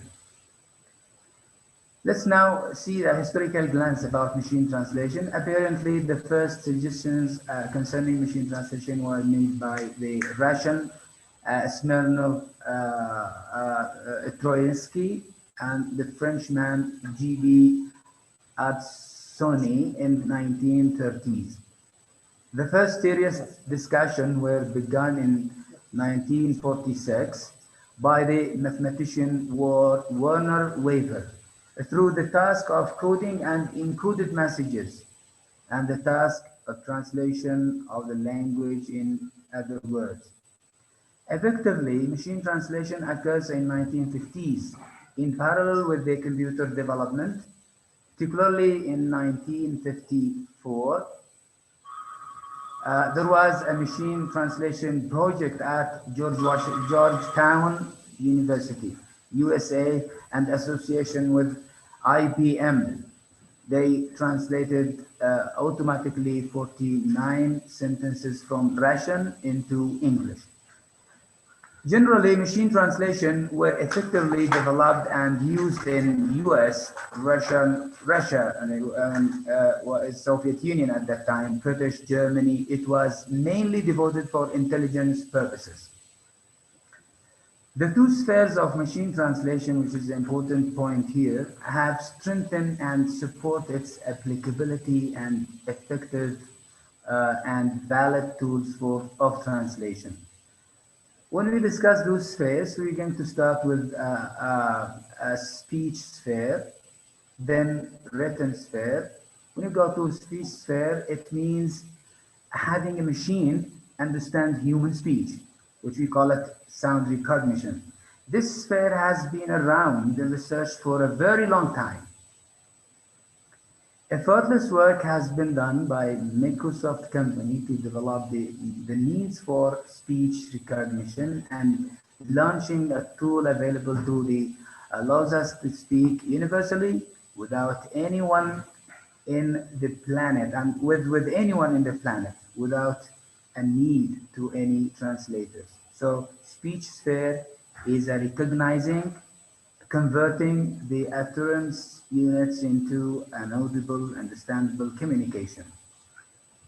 As we see here, if you just you can see this scene in order to know how awful these systems serve people or serve those who even know just more about translation. We get to a point where wonderful things can happen. Imagine being able to speak in German and have your message conveyed grammatically and semantically correct in English. That future is here. With a Skype translator, it all starts just as with any other Skype call. You just call someone. But now the difference is the person you're calling doesn't have to speak your language. But I wanted to talk to you about the email that I sent you yesterday. Do you need any changes? There was one thing though. Could you change the green to a lighter shade? Könnten Sie das Grün durch einen helleren Farbton ändern? Ja, wir können das Grün viel heller machen. Yes, we can make the green much brighter. Ich sende dir heute Abend eine neue Datei. I'm sending you a new file tonight. That sounds great. I look forward to it. Das klingt toll. With the Skype translator, it's a full human-to-human interaction that crosses language barriers. It's truly a magical experience. So you see now the awful machine translation that gives you a lot of things that when we say translation has become a social activity. We have seen now before that the translation has become a social activity where people talk about it and interview the dialogues easily, communicatively, and interactively. Exactly as Badner's described machine translation in 2005 by the desire to remove the language barriers that hinder scientific communication and international understanding. If you see here in this photo, you see a person, or we can say a seller and a customer. She wanted to buy something, and he's talking to her through what? Through Google application. This is in Paris in 2014. And he's talking in his language, the application just send it with the customer language. So we are in front of an awful instruments that we have to be careful about it. There is a conductory manner here in the discipline of translation, and this is the problem. In other disciplines like scientific discipline and medicine and other disciplines, they become very happy when they find that technology gives them something.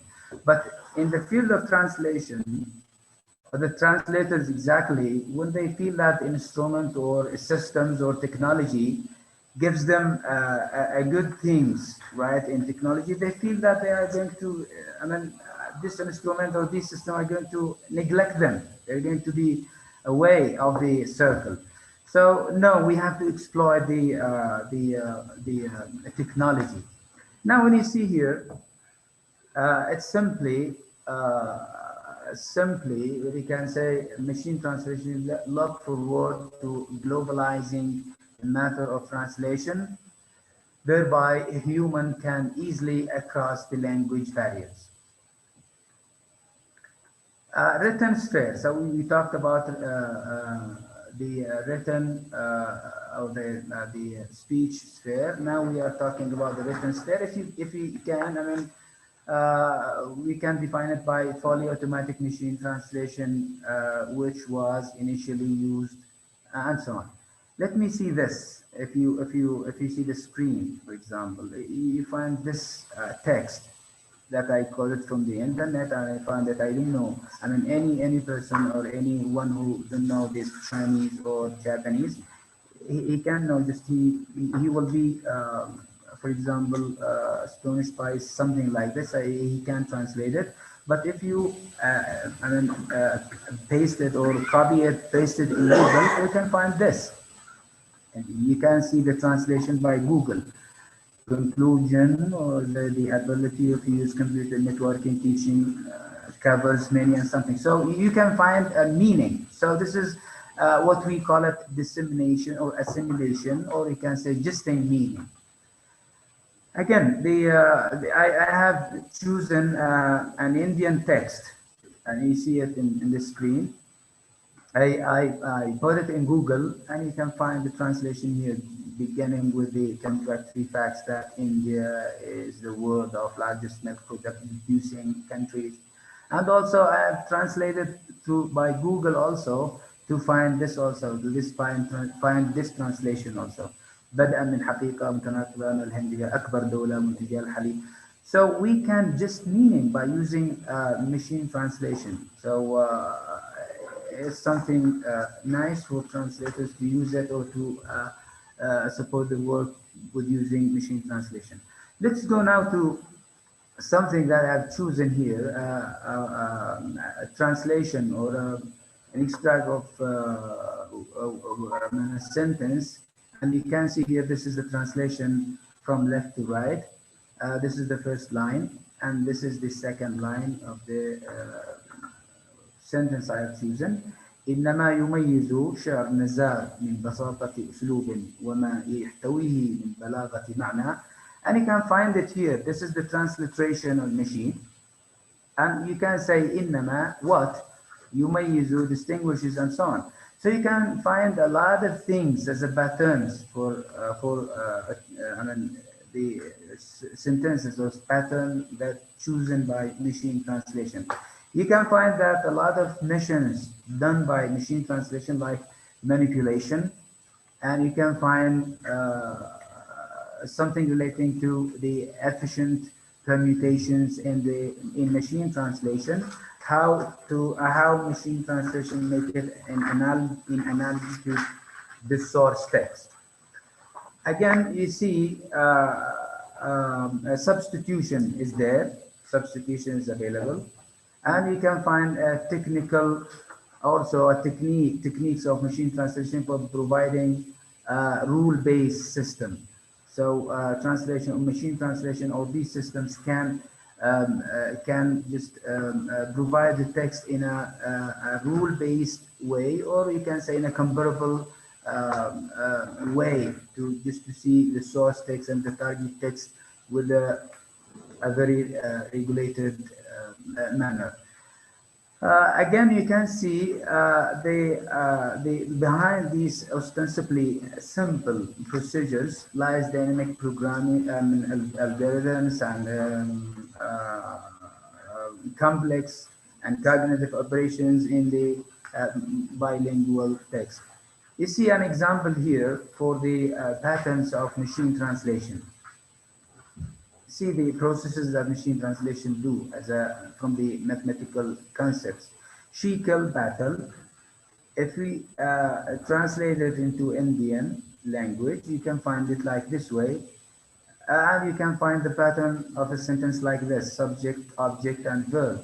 If you find she-kill battle into Arabic, you're going to find it like this: subject, verb, object. Again, in these sentences, subject, object, verb. When you say the dog saw the cat, the cat saw. This is another language. And into Arabic, you can find it al-kalbu ra'a al-qat, so subject, verb, object. Such differences and patterns complexity leads to apply complex statistics. And let's have a glance on these mathematical or these models of the work or the missions of machine translation. Let's see the first model, which is noisy channel model.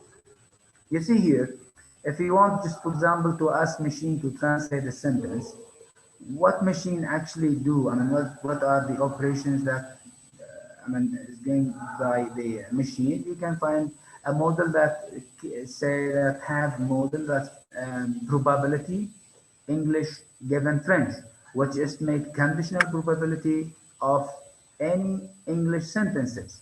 So you can find here the probability of French, and machine translation is going to come to make a kind of filtration, or it filterizes or try to find or to modify the and to find the first choice according to formulas, equations that done or that made by software engineers.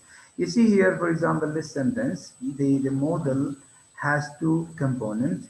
Number one, probability of English. Here it will be, for example, the dog, laugh, and stop. And this one, probability of English given, French given English. And now when you multiply this formula by probability of English, by this formula, you're going to find it like this: the dog loves. So this is, it will be nice, and this one is going to be chosen by machine translation. If you see here, the problem here, because this model comes from a very large amount of English data alone, but the second one comes from an estimated form set by translator examples from bilingual curves. When I say a classical model used by IBM, here, when I say French into English, when we use Google, for example, to translate sentences, sometimes I find it good to translate from English into French. Why? From English to French is better than from English into Arabic, because the corpus found in the machine translation system is prepared well and done by specialists in the field of technology. They added certain formulas and equations to that system in order to make the output of translation in a very high quality. You see, for example, these systems are also included by a lot of curves. You know, when you see, for example, in a Canadian Parliament, we call it the Hansard, the curves, Hansard curves, which the proceedings of the Canadian Parliament. Imagine that 130 years from now, every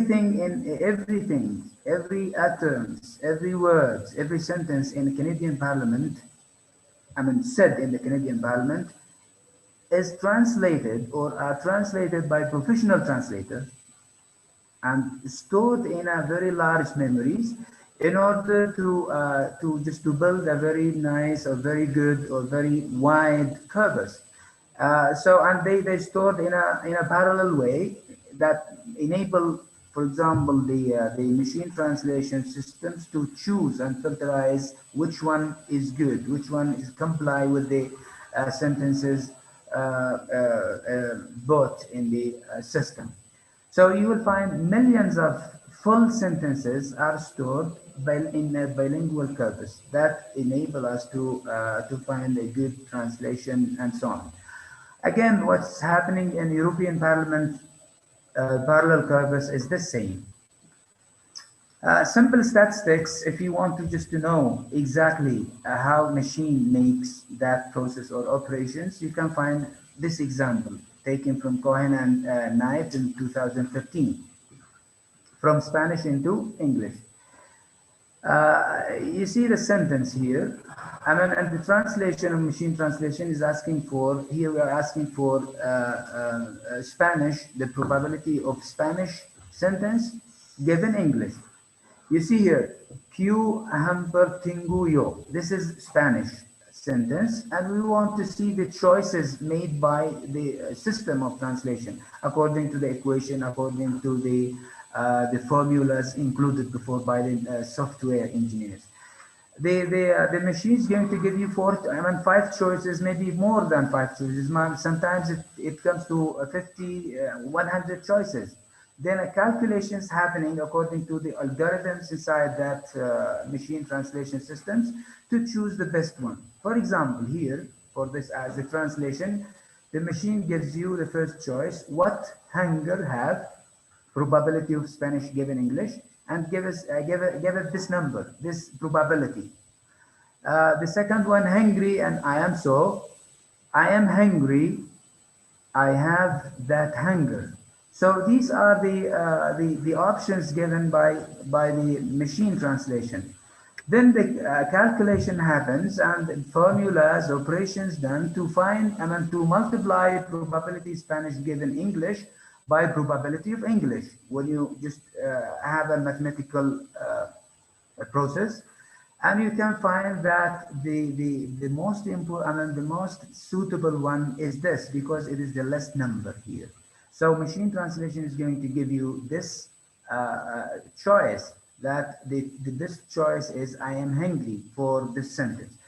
So this is what we mostly or usually discuss, or always discuss, that machine translation is an ocean of the conclusion. Our conclusion is this: translation technology is not an option in today's world or professional translation, but a necessity on which the younger generation of translation students seems to be increasingly reliant.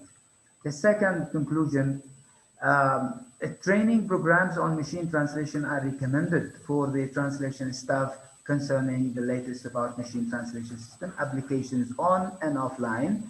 The last directing the translation research toward developing machine translation corpus and output, not only that related to English versus other languages, but any concerned language versus English, Arabic English, Indian English, and Arabic Indian, and so on.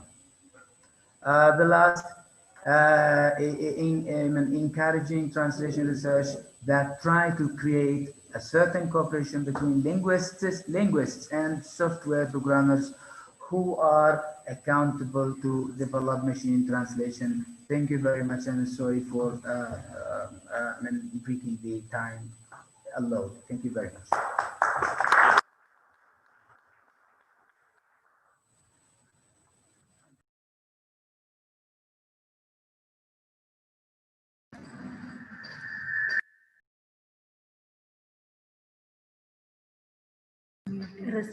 Respected Chair, please unmute yourself.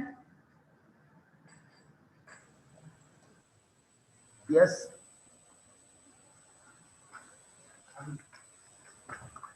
Yeah, okay. Can you hear me now? Yes, sir. Yes, sir. Oh, Okay. Thank you, Dr. Akili, for the wonderful presentation. I think you have made a very short but very comprehensive presentation, right, from the history of machine translation till the latest development in the field of machine translation. And you have especially gone to the details of computational linguistics, which is the origin of machine translation. And thank you very much for the wonderful presentation. And I also congratulate you for selecting the corpus of languages from English, French, Spanish, and then Hindi, then a lot of various languages, including India. So I congratulate you once again. Thank you very much. And now we move on to the presentation. And today we have 4 paper presentations. And I think that the participants are. Sorry to interrupt. Have a 5-minute discussion. Yeah, okay. Yeah. Yeah, thank you. Before we move on to the presentation, we have to spend some time for the discussions. So if any participant has any queries or comments or questions, you can use this time. Please be quick. Yeah, participants, please unmute yourself and ask your questions to our plenary speaker. Either you can use the chat box too. Whoever wants to speak, please unmute here. Hello, everyone. Do you hear me? Yeah, yes. Yeah. At first, I am Mohammed Ali Al-Kurkshi. I'd like to thank everyone who prepared this great international conference. So I'd like to ask Professor Mohammed Al-Akili if you don't mind. No problem. Go ahead. Okay, my dear professor, I'd like to say that I'd like to thank you for this great webinar. And I have a question that come to my mind, if you don't mind. Can we say that the human translator might disappear from his or her career into the machine translation, into this great development of machine translation? And the other question I can say, do translators are in need to be familiar with machine translation? And thank you for that. Thank you, Muhammad, for this question. And this is what we are talking about. When translators live in a phobia of machine translation, when they think that machine translation is going to take their roof, right? And they are going to neglect. They are going to neglect them. So this is the as I referred before, that a contradictory issue in the discipline of translation field. So when translators feel that we are committing mistakes by this, we have to exploit technology like other disciplines, like medicine, like engineering, like they become very happy to find that technology support them and give them a lot of things regarding to helping and support them in producing things regarding to their field. So it is not going to take our rules. It's not going to neglect us, but it helps us. When for example, a translator has to translate, for example, a very heavy word, for example, 100 of pages. He can just only translate them, by just clicking an icon of his laptop or his computer. So by that click, you're going to find those translated materials, and according to these materials, you're going to just finalize them by post editing or re-editing if we want to. Just we didn't mention these things because as I told you, machine translation is an ocean of knowledge. So it gives us a support. This is what I mean. The second part of the question, that should translators be familiar? Yes, I see that it is a necessity for translators to know how to deal with the technology, because the title here between two quotations is how to exploit technology in the field of translation in our field. Thank you very much. Okay, thanks a lot.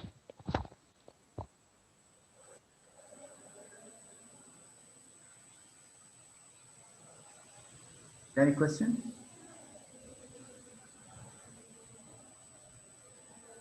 Thank you, Professor Muhammad, for this very interesting, insightful, and technical presentation. And I'd like just to ask you about the mathematic part. Do you think that translators should be aware of this mathematical part in order to do some corpus or corpora in order to start with, or this would happen with the assistance of professionals in this field? Thank you. Thank you very much. It will be a trouble for translators to just to go or to dive inside such detailed information about the process or the operations of translation using the machine system. I just only try to give you a glance, you know, to show you the numerous or the huge operations happen behind.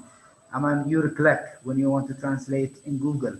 It is like when I want to say that, see what is happening here, see what they are doing, relating the machine translation, see what they are practicing, see what they are doing, right?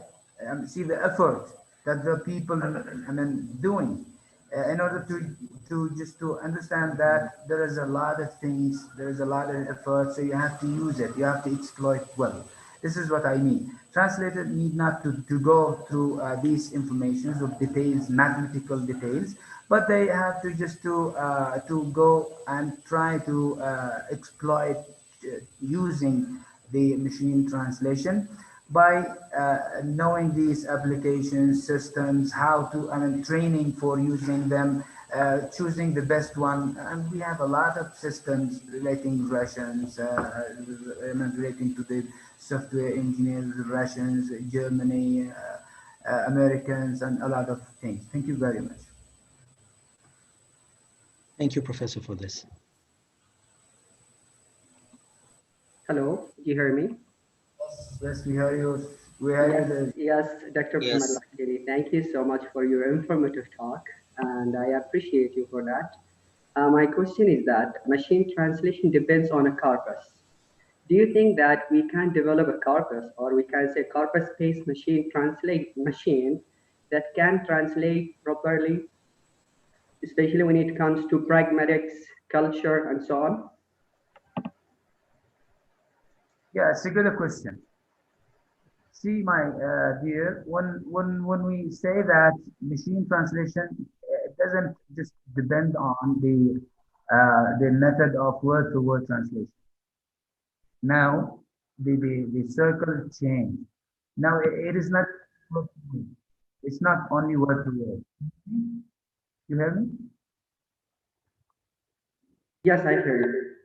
So it's not a method of using word for word translation, because if you are translating word for word, you get problems, translate literature and so on. I understand your question. Now the corpus, the build corpus for these systems is a rule-based corpus. That means you can, for example, choose those what you call it equivalence as, we are dealing in machine translation system, we are dealing with the corpus as a whole unit. For example, when I say in translation that equivalence can be a word, can be a sentence, can be a phrase, can be a sentence itself or paragraph. So those paragraphs and translated in the field of literature by professional translators and stored in these memories, right, in the system, they are stored in a comparable way, like a whole unit, a whole system, right? So when I want just to sometimes I choose to translate a piece of literature, I copy this piece of literature, put it there in the machine translation system. That machine translation system go and finalize or try to see which one is comparable and comply with this exactly unit, which is the semantic, or we can say equivalent as a whole unit, and try to find the same equivalent as a whole unit. It's a matter of you know, storing as units, complete unit. This is what we want to know. It is not word for word, because if we say, if we understand it like this, translators like get lost. Thank you very much. Okay, thank you, Professor Akili, for the clarifications you have made. I think the discussion is more relevant in an age where the artificial intelligence is actually getting on in the most revolutionary way. And I think that in the future, human language will be processed by technology very easily.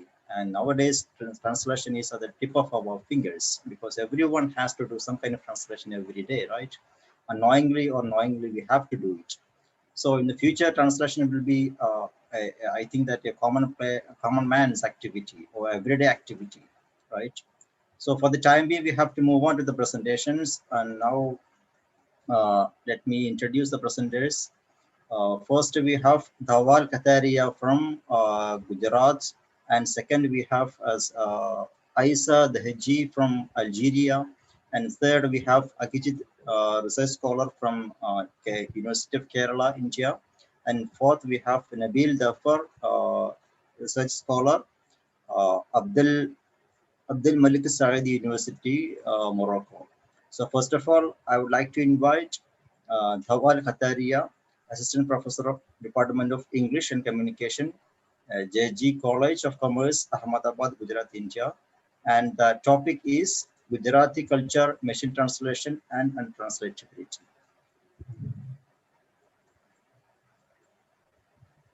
Yes, good afternoon, everyone. A big thanks to Dr. Mohammed for such a wonderful start of the machine translation. And he has covered everything from the beginning to the present scenario. So a big thanks to you, sir.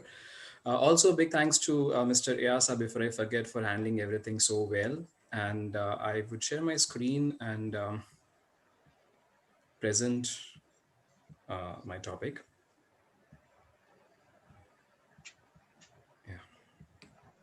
Is my screen visible, sir? Yeah, it's okay. Okay, thank you. Okay, so my topic is Gujarati culture, machine translation, and untranslatability. I am Dr. Dhawal Kataria, Assistant Professor, Department of English and Communication, JG College of Commerce, Ahmedabad, Gujarat, India. First of all, of course, we begin with translation. As someone rightly mentioned in the previous lectures, that it is impossible for a person to read all the languages, but everyone can read at least one language. And that is why translation comes handy.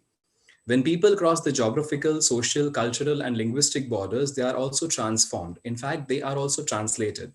So even humans are translated, and that is where translation comes in handy. Translation preserves and promotes language and culture and facilitates the inclusion of everyone.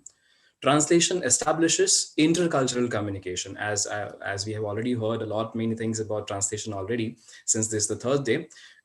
Yes, translation establishes intercultural communication. Now, since I'm from Gujarat, I would mention about Gujarat first. Gujarat is a state in the western part of India, and it has historically been an important state throughout. How we can say that the people of India have had international trade relations since the Harappan times, which is the oldest known times, which have been evident to the remains of flourished cities of Lothal and Dholavira, as you can see in the picture given, in what is now called Gujarat. So since then, since the Harappan times, we have had international trade relations, and because of that, the Gujarat, not only in Gujarat, but it has reached international level also. Gujarati, which is an Indo-Aryan language, has evolved from Sanskrit, and it is one of the 22 official languages and 14 regional languages of India. Language in the Indian state of Gujarat and Union territories of Dadra and Nagar Haveli and Daman and Diu. As of 2007, Gujarati is the 26th most widely spoken language in the world by number of native speakers. Again, Gujarati language and the world. Gujarati language is more than 700 years old. It is spoken not just in Gujarat, but also in many other parts of South Asia. Gujarati is one of the fastest growing and most widely spoken Indian languages in US, Canada, UK, and African countries. And it is also spoken to some extent in China, Indonesia, Singapore, Australia, and Middle Eastern countries like Bahrain. So this is why I had to choose this topic, not just it is just my language, but also it is an important language worldwide. Coming to machine translation, there are many types of machine translation, as Dr. Mohammed has already mentioned. Basically, machine translation can be divided into three basic parts. One is rule-based, the other is empirical-based, and the combination of two, which is called hybrid. The rule-based machine translation can be further classified into three further divisions, which is direct, transfer, and interlingua. And empirical-based can be further bifurcated into statistical and example-based machine translation. Presently, I'm only going to talk about the direct rule-based machine translation system, because of which there are a lot of issues that have come up. So the basic part is what Gujarati culture or Gujarati language or the grammar part of Gujarati language and how machine is unable to translate it. For example, I have given two options here. The first, in Gujarati, it says ahi aaye, which means come here, which is wrongly translated by machine language as I came here. Ahi aaye should be you come here or come here, but it is wrongly translated because of course, because of the cultural and languages aspect.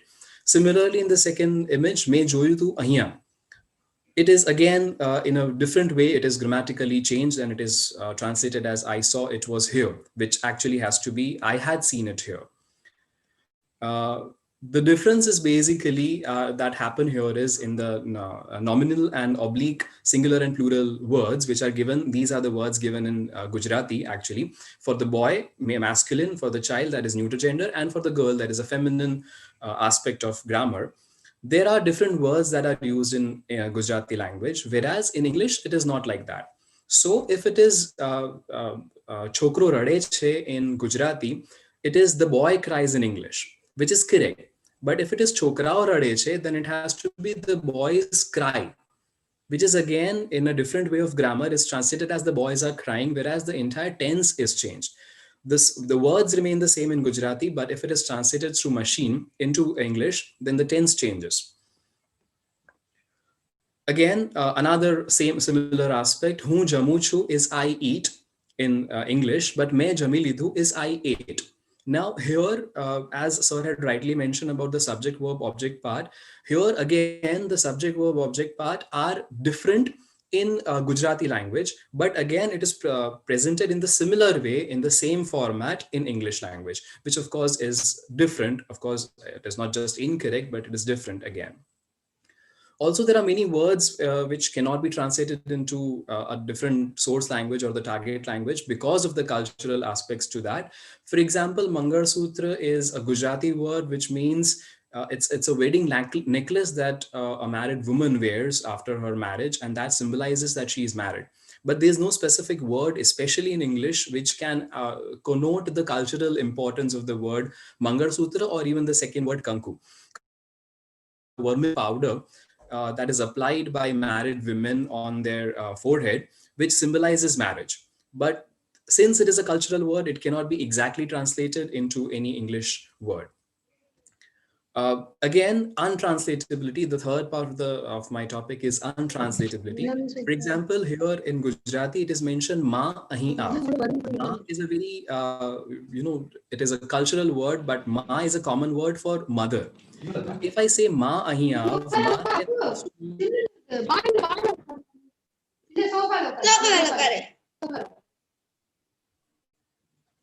okay, which can also mean in, come here. So ma is wrongly translated, which is untranslatability, is translated as in, come here.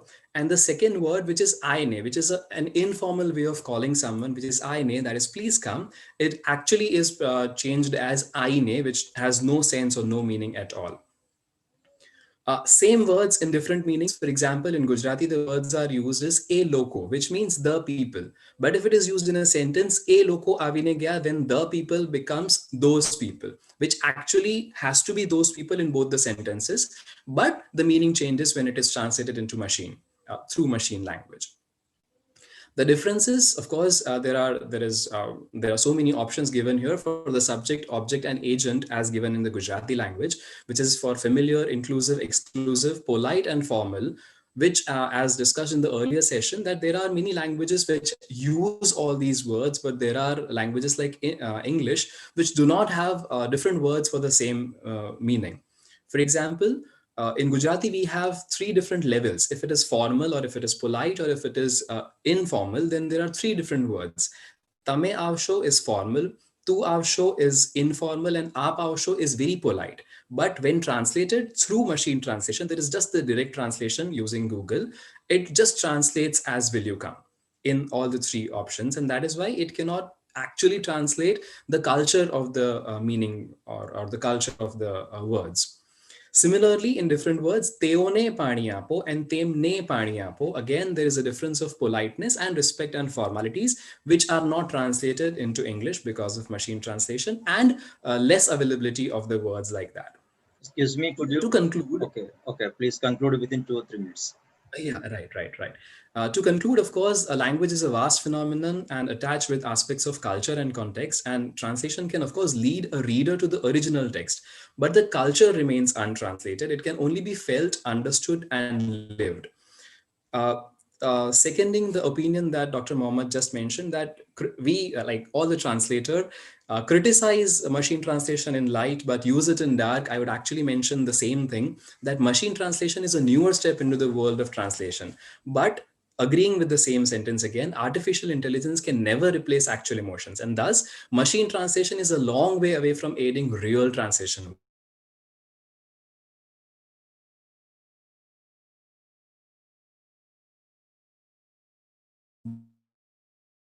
Thank you. Okay, thank you, Mr. Dawal Kataria. Thank you for, especially for the time management. You have done a very wonderful presentation, and also you have managed the time very well. I think that we shall reserve the questions and comments to the end of the session. So after all the presentations, we shall come to the interactive session. Okay. So I would like to call upon the second presenter, Aisa Dehiche, who is a PhD scholar from University of Castimarba, Orgla, Algeria. The topic is the translator's invisibility in the digital age. So over to Aisa Dehiche. Yes, hello everyone. Am I audible? Yes, you are audible. Please carry on. Yes, Bismillah ar-Rahman ar-Rahim. In the name of Allah, the most beneficent, the most merciful, I'd like to introduce the topic, which is the translator's invisibility in the digital age. This, as the topic suggests, it is drawn from the book of Lawrence Venuti, the translator's invisibility of the 1995, in which he discusses the translator's invisibility in 2 senses: invisibility that comes from the method of translation, and invisibility of the specialists, reviewers, and the readers who make the judgments over the strategy used in translation. So the 3 main points that I'm going to that I focused in my research was translation technology and translation theory. The first one was translation technology and translation theory. The second, the translator's workshop, work conditions and work specifications. The third one, back to the translator's invisibility, which is the most important points that I focused in. So the first point, the technology and translation. Technology in the past, we can say that translation, any kind of translation, involves some sort of technology, since we use pen and papers and some materials like dictionaries and some other materials. In the past, we used to use pen and papers.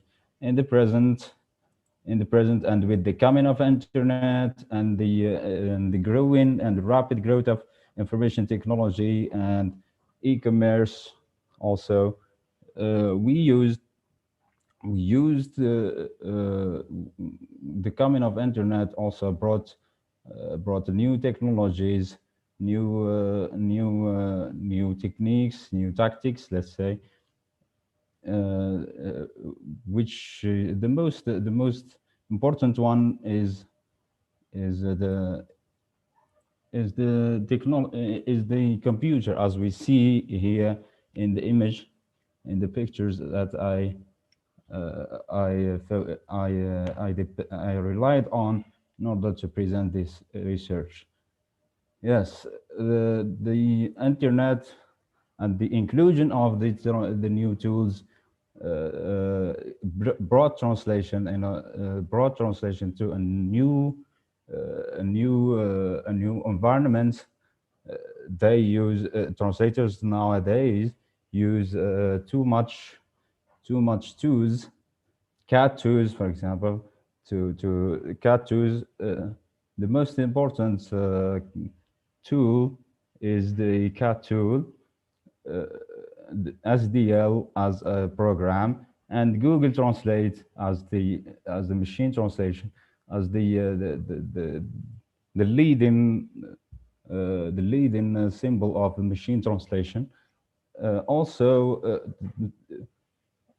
texts are changed, are altered. They are in a electronic version. They are not in papers, or they are now more in papers. So this new technology, these new technologies that brought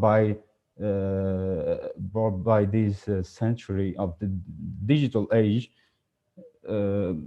brought translation to a new conceptualization, brought a new conceptualization to the translation. New concepts emerged in the translation. The guild industry, as we see here, the guild industry, yes, globalization, internationalization, localization, and translation. We can say that translation, we can say that technology minorize or minimize the work of translators, as we see here. So more need for localization. For localization also, there is a need for localization, and the translators are become less visible. So this is the new concepts of the new concepts that emerge from the technology, the globalization, internationalization, localization, and translation. We see also in terms of theories, we see a new paradigm called localization, as Pym, Anthony Pym, in his book Exploring Translation Theories, include this localization as a paradigm, not a theory. So he discussed this localization in his book Exploring Translation Theories, and make a distinction between what is a theory and what is a paradigm. So the distinction is theory is a set of principles, whereas paradigm is a set of, we can say, paradigm is a name, as he said, his name is a set of names for things, and paradigm, we can say that theories are included in paradigm, as he mentioned in his book. So we move on to the next point: translators' workplace. Translators were in direct touch with the client and with the companies, with the project owners. And nowadays we see that translators can work from home. They don't need to go to the company, to the office. They work even in the living room, as we see here. Also, translators nowadays, today translators are enjoying more freedom than ever. We see this as a joke here. I'm not. Yes, this is a joke, just a joke. The increased demand for localization as a new paradigm, as a new industry. The increased demand of localization make many corporates and many companies need some sort of localization, some sort of localizing their websites, and in order to go global. So we can see here the set of, or a group of companies, and we can see here that they need to go global. And when they need to go global, they rely on some sort of localization, and which also localization depends more on translation. Excuse me, could you please come to the conclusion, as we are running short of time? We have to wind up fast. This is the next. This is the most important thing that I'm going to say. Is the invisibility of the translators. The invisibility of the translators. We see here the use of technologies, the adoption of translation technologies make translators invisible. As we see here, a lot of programs make translators invisible, and we can see here translators are human beings too. Translators tend to show themselves, to show their signs, to show their marks. And in order to do so, they need to write about themselves, about their issues, and about their interests.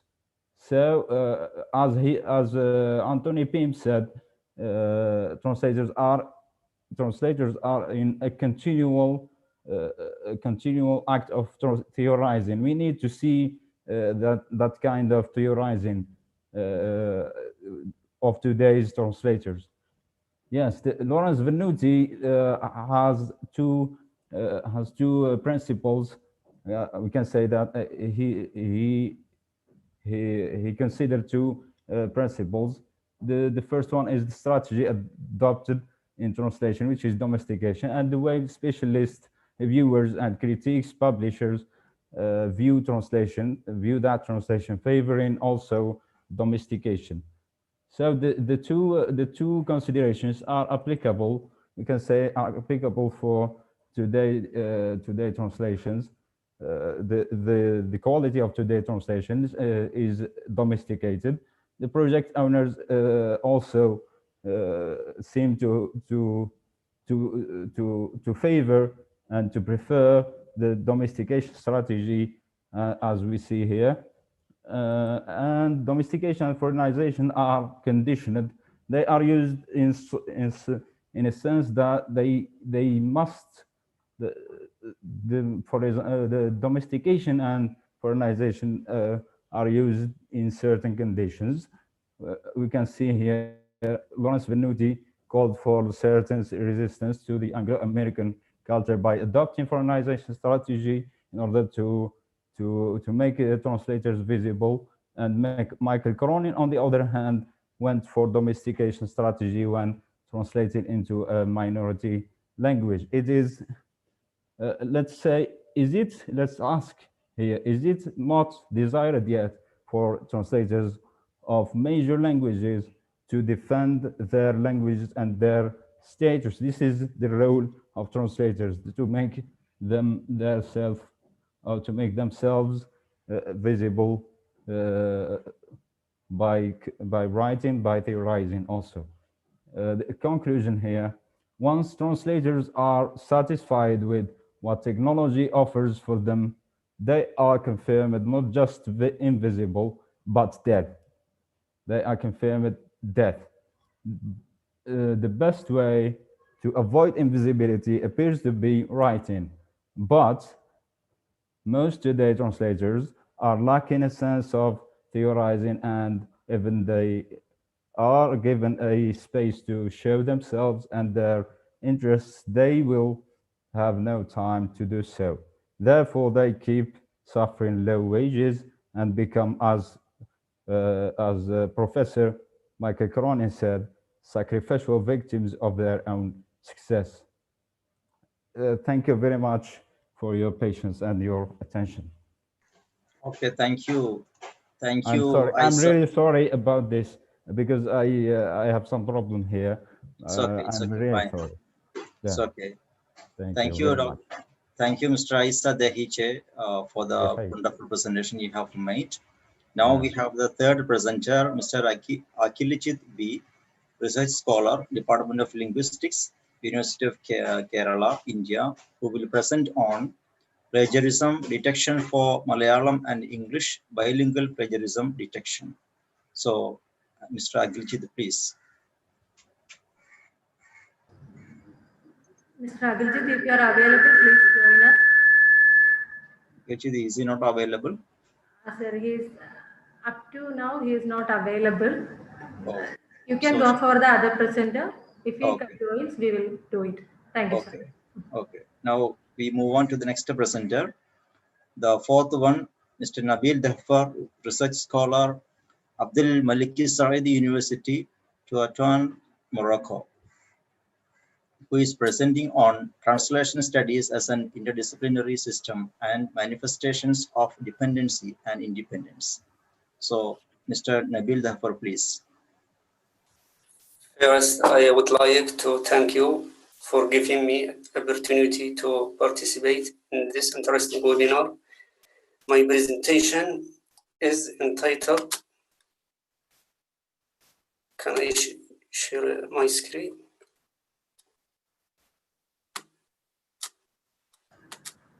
You can share your screen. It's coming.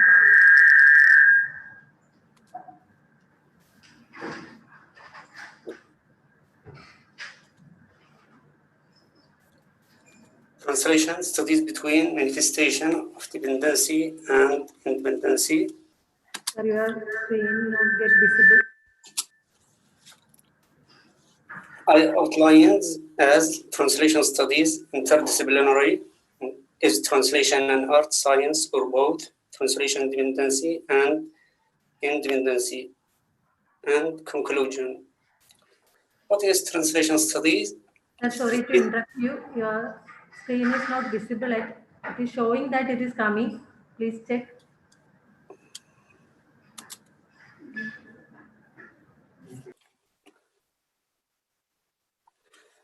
Translation studies is the branch of science that deals and related to knowledge of methods about translation practice.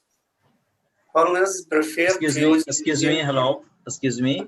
Your screen is not still visible to us. So I think there is some technical problem. So could you please make it visible?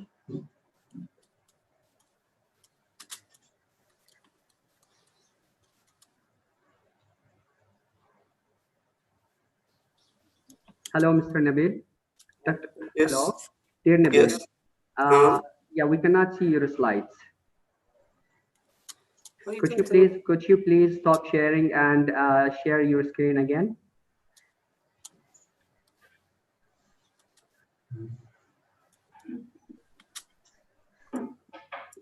Is this okay now? Yeah, now it's okay. Yeah, it's okay. It's okay now. Thank you, sir. Please carry on. Translation studies is that branch of science that deals and related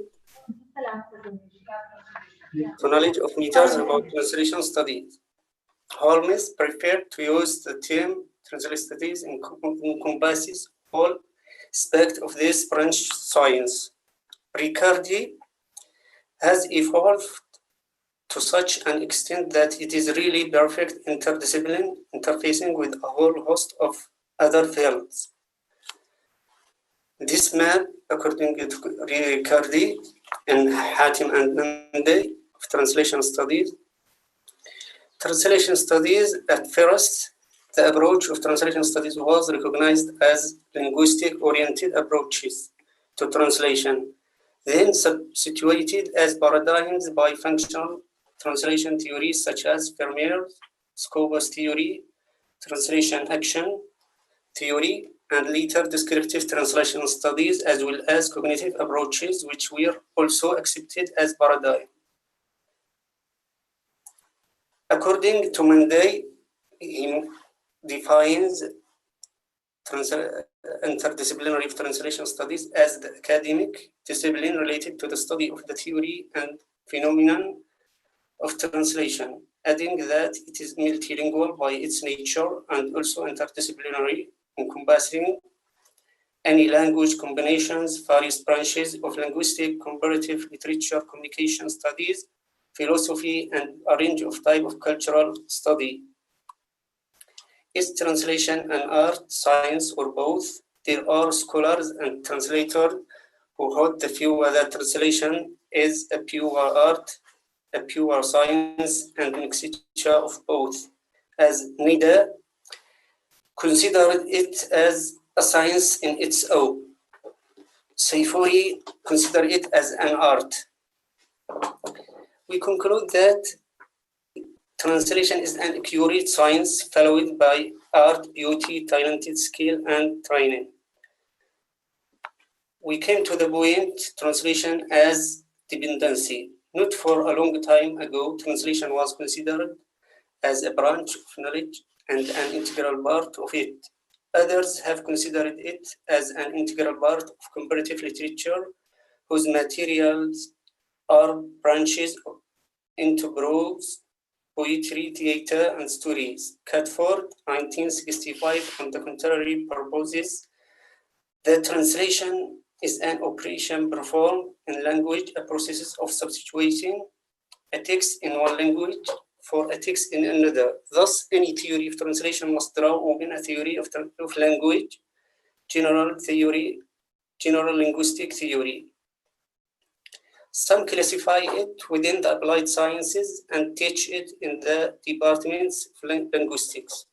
Linguists have given more attention to translation, although it remains hostage to the linguistic circles and captive of the applied viewer, such as translating selected texts and training students to overcome the different challenges in translation from word to word translation, phrase to phrase, structure versus syntax.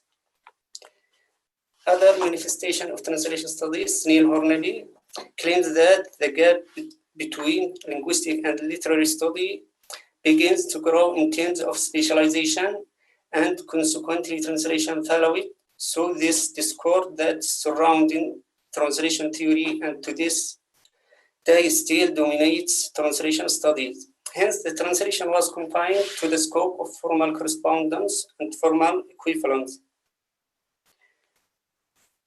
Other scholars claim that translation is a linguistic phenomenon and that translation into a text is what the words of that text are, and that the translator task is to translate those words into the language of translation only. The principle of linguistic theory revolves around reformulating the language of the source text by translating word of word or sentence by sentence, taking into account the linguistic elements of the source text in terms of morphology and connotation. Teaching language by means of translation and grammar translation method is one manifestation of translation dependency. Through the translation of the Bible, Nida and Tabor developed a theory of translation based on the concept of transformational generative grammar and componential analysis. We conclude from translation dependency that the reason for translation dependency are mainly due to the view of translators and holders of linguistic applied and scientific theories that are concerned with the source text and its linguistic, stylistic, and combinational components, and underestimating the other factors that distinguish the target text and the language transmitted to it, in addition to the reader's social and cultural background in the target language. What is translation independency? The independence of translation lies when the focus of attention is transferred from the source text, its characteristic and components, to the target text, and all effort and capabilities are taken for the success of the processes of receiving the translated text. This makes translation an independent science which is with its principal characteristic components and theories. Translation theory has become known as new interdisciplinary approach, as it was previously seen as a subdiscipline of applied linguistics or literary study, focusing on some principal technique and theories that prove the independence of translation studies and glance on some modern concept of translation study. The main focus became the target text and the receiving reader, as will be evident in the following. In the West, linguistics was a main discipline of 15th to 16th. Early translation theorists such as Cicero, Jerome, and Martin Luther all explained their difficulties in translation research. The characteristics of the source text must be perceived in the target text, and the target text must be equivalent to the source text. However, equivalence cannot solve all the translation problem. Hermans state that translation was seen in terms of relationship between texts or between linguistic systems. Today is seen as a complex process that takes place in a communicative, social, and cultural context. This requires that we place the translator as a social being completely in the picture. Excuse me, Mr. Dhafar, I'm sorry to interfere. I am also sorry to inform you that we have only limited time for presentation. So could you please speed up and come to your main points? Okay, there are many manifestations that prove the translation dependency as techniques. First of all, Holmes presents the founding statement of translation studies as a new discipline in his map, as seen here. ODAC, 7 strategies: absolute, abstract, diagrammatic, keyword, selective, and site translation. Finay and Roblini, 7 techniques. Because time, I will skip some points, but I will share my presentation with you. Mona Baker strategies about formal and dynamic equivalence. Matthew Didier states that if we look at translation studies from an epistemological perspective, it is a discipline with multiple directions. It has neither a single subject nor an exclusive methodology, as its science is multidisciplinary. The cultural turn in translation studies. It is the theoretical and methodological change that has characterized translation studies since the 19th. The abandoning of the scientific linguistic approach as based on the concept of the tritium comprehensions or equivalence in moving from text to culture. Culture has become the basic unit of translation. There are, after cultural term, there emerge some theories which focus mainly on the target text or reader, such as Scopus theory, relevance theory, polysystem theory. The following are indicator or manifestation of independent of translation studies as domestication and foreignization, gender studies, ideology and power, post-colonialism, globalization, localization, specialized translation. The first one, Feinoti strategies, domestication, which may describe the translation strategy in which a transparent, fluent style is adopted in order to minimize the strongness of the foreign text of target language reader. Foreignization, to designate the type of translation in which target text is produced, which deliberately breaks target convention by attacking something of the foreignness of the original.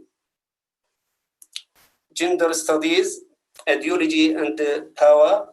The most famous post-colonial theorist, Homi Bhabha, goes further and sees culture as untranslatable in the conventional sense. In relation to power, the post-colonial theories, Spifiak and Niranjar, maintain that cultural implications and translating between colonialized and colonizing, politically powerful and weaker, and language and culture.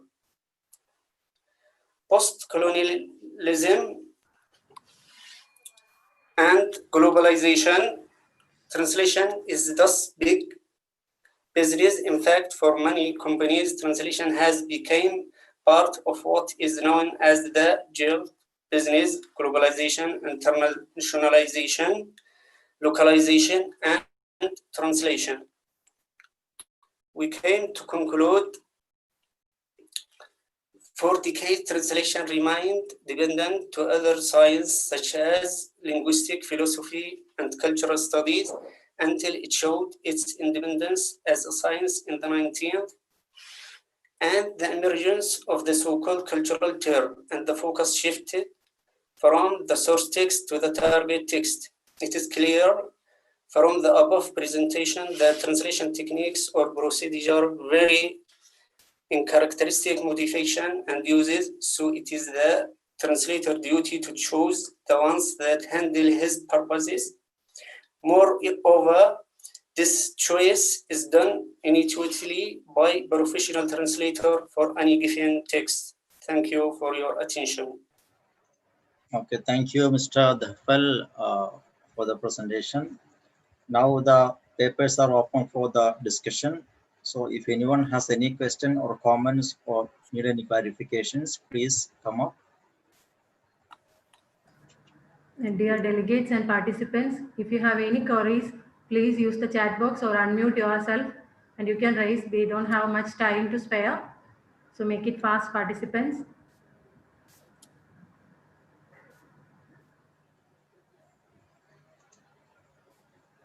If there is no questions, sir, we can. There is no question from the participants. I have a question to Mr. Dawal Kataria. Kataria, can you hear me? Yes, sir. Yes, sir. Okay. Your topic was translation between Gujarati and other languages. So what is the prospect of machine translation when we come to the translation between a hegemonic language like English and a local language like the less spoken language like Gujarati? So what is your take on that? Sir, that is what I mentioned earlier also, that there's a lot of scope there, and we can actually improvise the machine translation, because it is actually artificial intelligence. So if we actually improve on it, or if there are words which can be updated through Google or through any other means through softwares, then of course even the regional languages can be translated well through machine translation. Still, there are some kind of deficiencies or limitations for local language like Gujarati or Malayalam or Kannada. So what we can do in terms of this machine translation or virtual translation to make it a global one? Sir, actually machine translation also has its limitations. Like it cannot, there are so many languages coming up, and there are already so many languages that are already there throughout the world. But machine translation, of course, cannot be updated as quickly as the languages are getting evolved or there. So of course, that remains a shortcoming of the machine translation, that not all regional languages can be translated perfectly well into a language that is so well adapted, that is English. Okay, thank you very much. So I once again thank all the participants, the plenary speaker Muhammad Al-Aqili, and the participants Mr. Dawar Khatariya, then Aisa Dahiche, then Akilchit B, who was absent here, and Nabil Defar. I congratulate once again. Thank you very much. Yeah, thank you, sir. The webinar team is greatly thankful to Dr. Muhammad Ali Ike, Assistant Professor, Department of English, Farouk College, to chair the session, and to Dr. Muhammad Al-Aqli, Assistant Professor, Head Department of Translation, Faculty of Language, Sana University, for the wonderful plenary speech. And I thank all the paper presenters for their active and informative contribution. Thank you very much. With this, we are winding up all our technical session, and we are moving to the valedictory. Thank you. Dear delegates, wait for a few minutes. We have some guests of honors. They are arriving, and we will join you within a minute.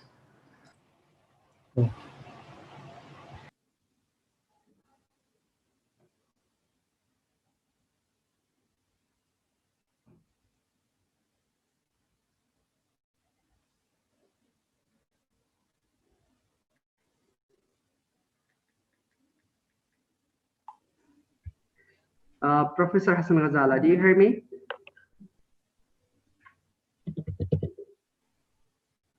Professor Hassan Ghazala, do you hear me? Can you unmute yourself, please? Professor Hassan Ghazala, kindly unmute yourself. Unmute yourself. Professor Hassan Ghazala. Excuse me. Professor Hassan Ghazala, I request you. Yeah. Can you hear me? Yeah, now we hear you. Please go on. Thank you, Jazakallah khair. Thank you. And I have one or two questions about this very important session about machine translation and translation studies. Now, my question would be to Dr. Muhammad Al-Aqili in particular, and Dr. Dawar, about machine translation. General questions. The first question is the human factor indispensable in MT? Is the human factor indispensable in MT? The second question, how about feelings, emotions, and culture, and figurative language, and irony, including jokes in machine translation? So 2 questions, please. I would ask for an answer. Is the human factor indispensable? How about feelings, emotions, culture, figurative language, irony, or jokes in machine translation? Yes, Dr. Muhammad Al-Aqili. Yes. If you like, Dr. Dawar. Thank you very much. Thank you very much, Professor Hassan Ghazala. It's my pleasure, and it's my honor to just to answer questions directed by you, because you are a prominent figure in translation who needs no introduction about himself. Regarding your question, sir, we are showing the what you call it, the quality, and we show the importance and the capability of the machine translation from the pointed efforts they are doing in machine translation. In specialized translation, we need it. In the regarding to the feeling and the culture, you said. As you know now, the work doing on machine translation now is with the cooperation between software engineers and linguists, and they try to make a system inside these machine translation that depends on the corpus, that depends on rule based and structural based.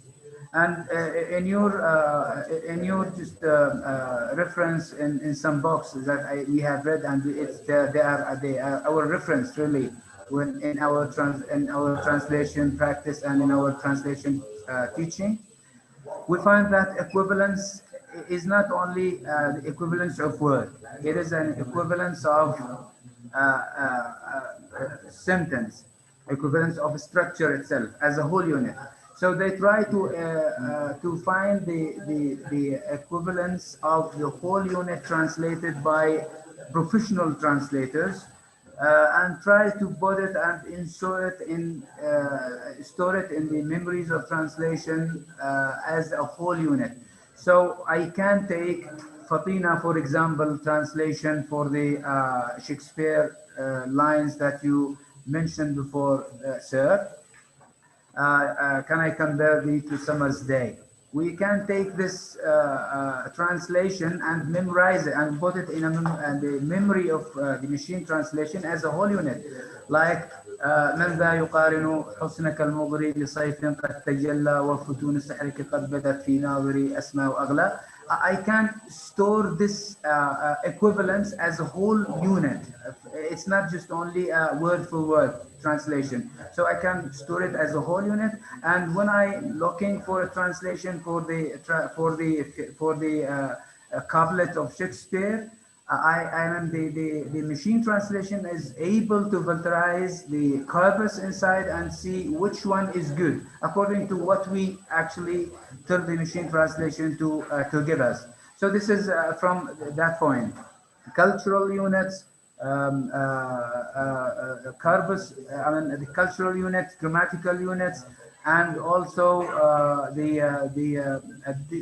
traditional units. Also, they are going to be included in machine translation as a unit, as a full unit of equivalence. This is from the point of software engineering, and we try to find usability for the use of machine translation. If you see in scientific text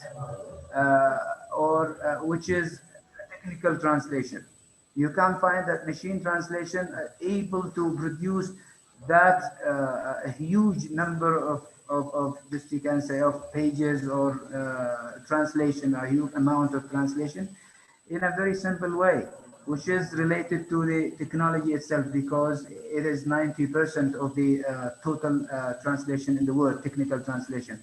So this is the point that we are looking, this is the corner we are looking through. Regarding to your statement, we are totally with you that machine translation is not going to choose from their choice. We are going to tell them what to choose, how to choose, and organize the process and operations for machine translation. Still, the human is the director. Still, the human is the person who will ask machine translation to choose whatever they needed. Thank you very much, Professor. It is my honor. Doctor, I really learned a lot from your paper, and I am not quite knowledgeable about MT, and you really had very useful terms and points to illustrate. My second question: what does MT do? For feelings, for emotions. These are purely human,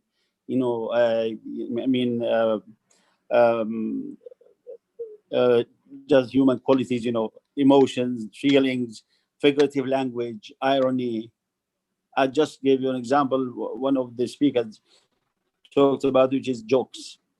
How do you deal with these components of the human nature, human mind, human emotions? Yes, sir. Yes, sir. You are right. Machine is still machine, and it can't, for example, it doesn't. It can't, right? It gives you, for example, a choice, or a valuable choice, unless you tell that machine what to do. As I told you before, as a question, as an answer for this one, the emotion, feeling, and irony, they are considered as a unit. We try to deal with machine translation systems as a unit of translation. For example, Professor Ghazala can translate a text in prose or in poetry, or he can translate poems and we consider them as a software, software engineer. They are going to consider these units translated by this prominent of translation like you or others as a model for translating such types of text. And machine translation is going to use it as a model. So, it's not going to choose the model, the emotions of machines. We are going to choose the emotion of Professor Hassan Ghazala, and which is going to be a very nice for translator to just Dr. Muhammad, excuse me, Dr. Muhammad, how much are you going to pay for me for translating a poem? Excuse me. Hello. Thank you Hello. very much. Excuse me. Hello. Excuse me. Sorry for the interference. As we are running short of time and we have to start the validity session, we have to wind up the session. I hope that we can move on to the validity session very soon. Yeah. Yeah. I still have a question about translation studies, if you Thank you. don't mind. Thank you, respected scholars. No. Thank you for your valuable insights and happy moments for sharing with us. Okay, with this, we are moving to our valedictory session. So I hope all of you are waiting for the valedictory. Okay, we were together for 3 days and now we are almost to the end of our webinar. So shall we start with all your permission? We are moving. A different language is a different vision of life. Good evening all. A warm welcome to the valedictory session of our 3-day international webinar on 5 T's. Translation theory, tools, techniques and tactics. Organized by Department of Linguistics, University of Kerala, India in association with Department of Translation, Faculty of Languages, University of Sana'a, Yemen and the School of Language and Literature, Farouk College, Calicut, India. So moving to the valedictory. I welcome all the dignitaries to the valedictory section of the webinar. I welcome Dr. Ubaid VPC, Dr. Sajina Shukur, Dr. S. Prema, Dr. Mohammed Ahmed Anasir, Dr. Tajuddin AS, Dr. K. Ali Naufal, Professor Achyut Shankar S. Nair, Dr. Joseph Koipalli Joseph, Dr. Safa Hassan Ahmed Al-Haddad, and Mr. Isa Ali Mohammed Ali to the webinar, to the valedictory session. Let's start with the welcome address. I invite Dr. Ubaid VPC, the webinar organizing secretary, assistant professor in the Department of English, Farouk College, Calicut, India. Okay, I hope I am audible to you. Yes, sir. Okay. A very warm good evening, invited guests, professors, scholars, and ladies and gentlemen. It's a matter of immense pride to stand before all of you this evening. I, on behalf of the organizing committee of this 3-day international webinar on 5 T's, translation theory, tools, techniques, and tactics, in the entire collaborating institutions, that is, the Department of Linguistics, University of Kerala, Department of Translation, Faculty of Languages, University of Sana'a, Yemen, and the School of Language and Literature, Farouk College Autonomous, and on my own behalf, extend a warm welcome to all who have gathered here. Over the last 2 days, we have had deep insights into several issues regarding the challenges and, of course, prospects of translation theory, tools, teaching, and practice. The webinar team is extremely happy to share our gratitude to all professors, scholars, and practitioners who have extended their willingness to offer their findings and insights on different aspects of translation. This event is a collaborative effort, a joint venture mainly of 3 institutions. They are the Department of Linguistics, University of Kerala, and the Department of Translation, University of Sana'a, and Farouk College. That is my own institution. As an autonomous college ranked among the top 100 colleges of India, which I represent myself, it's our pleasure to collaborate with world-leading universities like Sana'a, and we also look forward to have collaborations in future too. With this word, let me enter to my duty. First of all, it's my pleasure to welcome Dr. S. Prema, one of the organizers of the webinar, and of course, one of my teachers too, one of my teachers too, and the assistant professor, Department of Linguistics, University of Kerala, who is presiding over our closing ceremony, closing function. Then let me welcome Dr. S. Prema ma'am once more to this function. Then we have Dr. Sajina Shukur, postdoctoral fellow of Department of Linguistics, University of Kerala, to read the report of the seminar. Let me welcome Dr. Sajina Shukur to this function. Friends, our guest of honor, Dr. Safa Hassan Ahmad Al-Haddad, has made a powerful contribution to the field of research and is working with the Department of Translation, University of Sana'a, Yemen. So let me welcome Dr. Safa, our guest of honor, with respect to this function. We have with us our respected guest, Dr. Joseph Khoipalli Joseph, Associate Professor and Head, Department of English and Comparative Literature, Central University of Kerala, India. Sir, let me welcome you to this function. So I hereby extend my warm welcome to Professor Dr. Joseph Sir. Chief guest of the function is Dr. Abbas Muntaha, Vice Dean for Academic Affairs, Faculty of Languages, University of Sana'a. Let me extend my hearty welcome, Dr. Abbas Muntaha, to this function. The most awaited voluntary address of this function, of this 3-day webinar, is going to be delivered by Professor Achusankar S. Nair, Professor of Bioinformatics and Head Department of Bioinformatics, Kerala, University of Kerala, India. It's my pleasure to welcome you, Professor. I am glad to welcome you to this function. Here we have with us Dr. Muhammad Ahmed Abbas, Dean Faculty of Languages, University of Sana'a. Dr. Tajuddin A.S., Assistant Professor and Head Department of Arabic, University of Kerala. And Dr. K. Ali Naufal, Assistant Professor and Head Research Department of Arabic, Farouk College, Autonomous. So I am glad to welcome these 3 professors.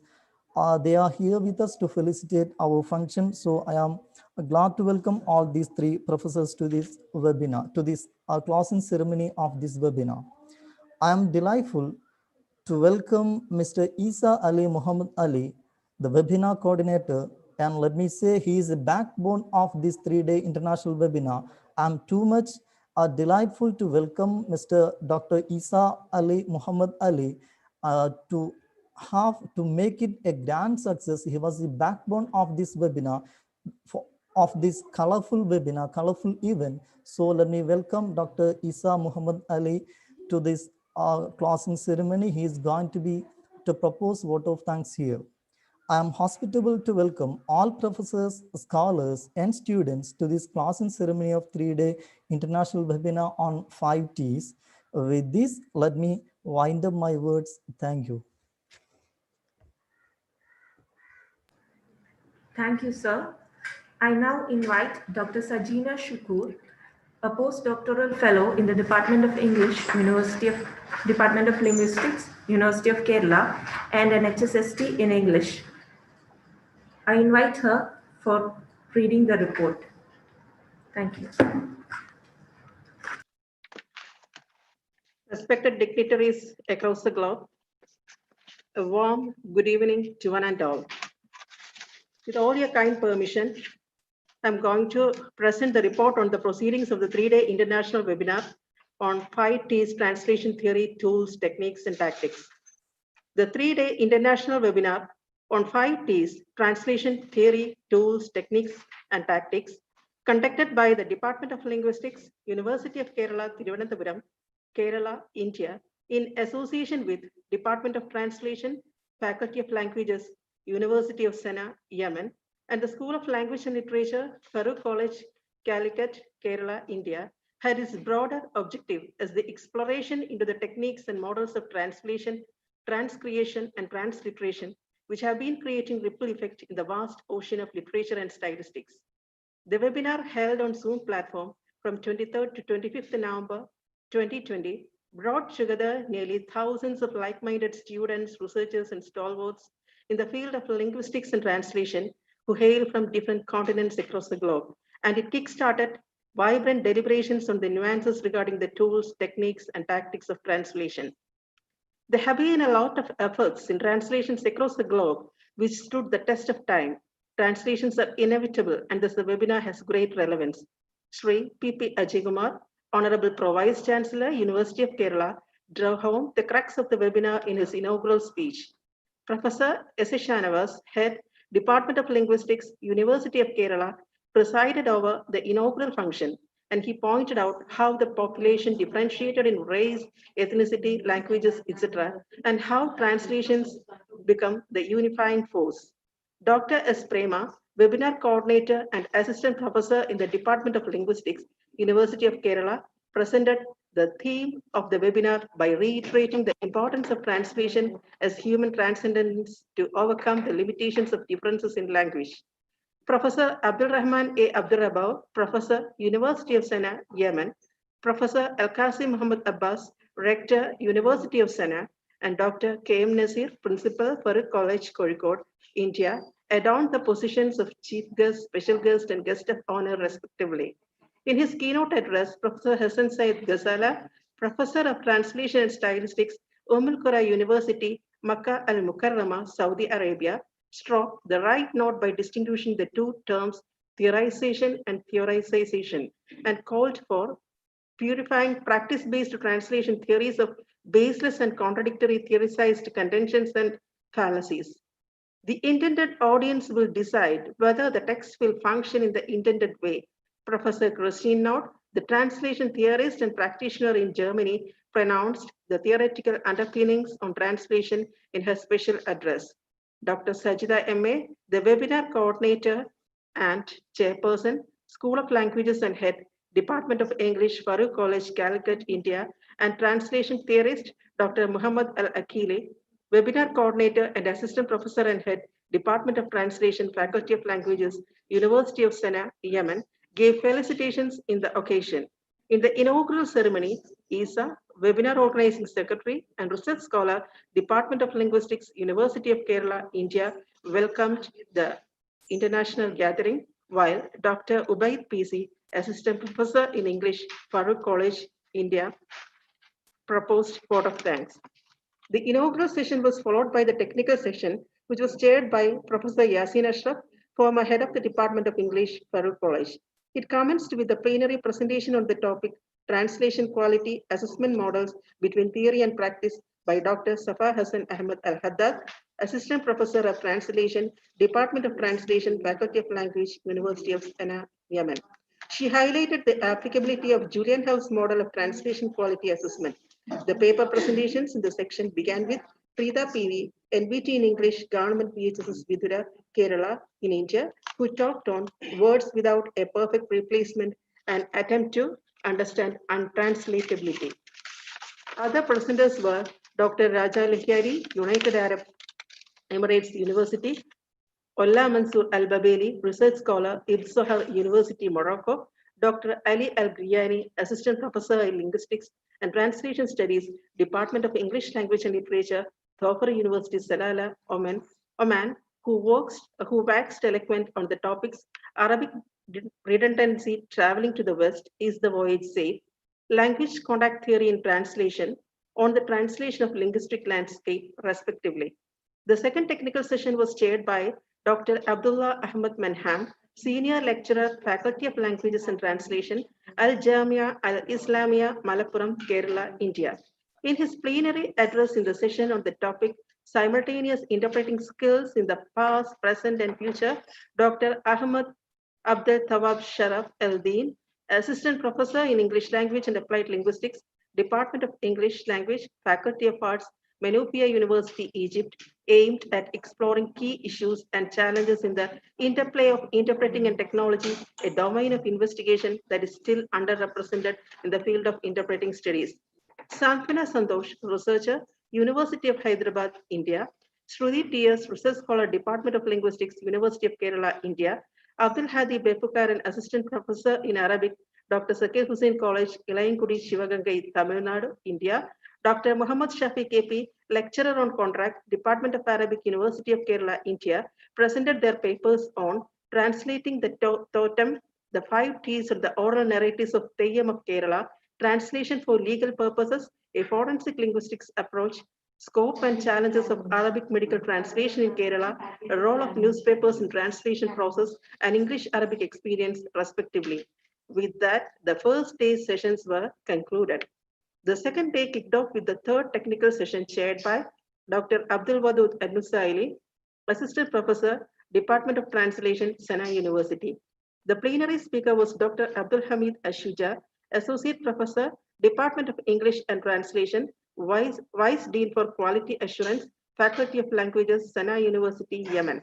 His talk on techniques of teaching translation was devoted to the presentation of some commonly practiced teaching techniques by the professional teachers of translation, which include analyzing and paraphrasing the source text before translating, linking translation theory to practice, discussing translation problems with students, focusing more on the translation process than translation product, and providing immediate feedback both individually and collectively. Papers presented in this session were Revival of Grammar Translation Method, Merits and Demerits in the Post-COVID Virtual Language Learning Platform by Dr. Sajina Shukur, Postdoctoral Fellow and HSST English, Government Girls for Higher Secondary in Madai, Kannur, India, Teaching of Arabic English Translation in India, Challenges and Prospects by Dr. Sabir Nawaz CM, Assistant Professor, Department of Arabic, Madinatul Ulum Arabic College, Pulikal, India, and Impact of Grammar Translation Method on Vocabulary Development for Yemeni School Students by Faisal Muhammad Saleh Anam, Research Scholar, Department of English Language and Literature, TKM College of Arts and Science, Kollam, India. The fourth technical session began with the plenary speech by Dr. Walid Blehesh Al-Amri, Associate Professor, Translation Studies, Department of Languages and Translation, Taiba University, Madina, KSA, on the topic Navigating Residual Orality in Translation Between Incompatible Discourse Traditions. He examined whether there is a balance to strike where socio-textual features can be preserved without alienating the text's new audience. Birth of Thiruvalluvar, Comparative Analysis on Translations of Thirukural by G. Tyagaraj, MA English and Cultural Studies, Christ, deemed to be University, India. Investigating Difficulties of Translating English Culinary Verbs into Arabic by Dr. Ibtihal Al-Tamimi, Assistant Professor, Department of English, College of Languages, University of Baghdad, Iraq. Incubation Era of Translations, Rereading the Dual Social Perspectives of Sanskrit and Other Indian Languages by Arya Mohandas, MPhil Translation Studies, Center for Translation Studies, Sri Shankaracharya University, India, were the papers presented. The session was chaired by Dr. Sabiq M.K. Head, Research Department of Arabic, MES, Mampat College, Malappuram, Kerala, India. The fifth technical session started with a plenary speech on the topic being a competent translator, a personal experience of a winner of an international translation award delivered by Dr. Ikhlas Al-Khananwe, the winner of the first prize of Sheikh Hamad Translation Award, Amman, Jordan.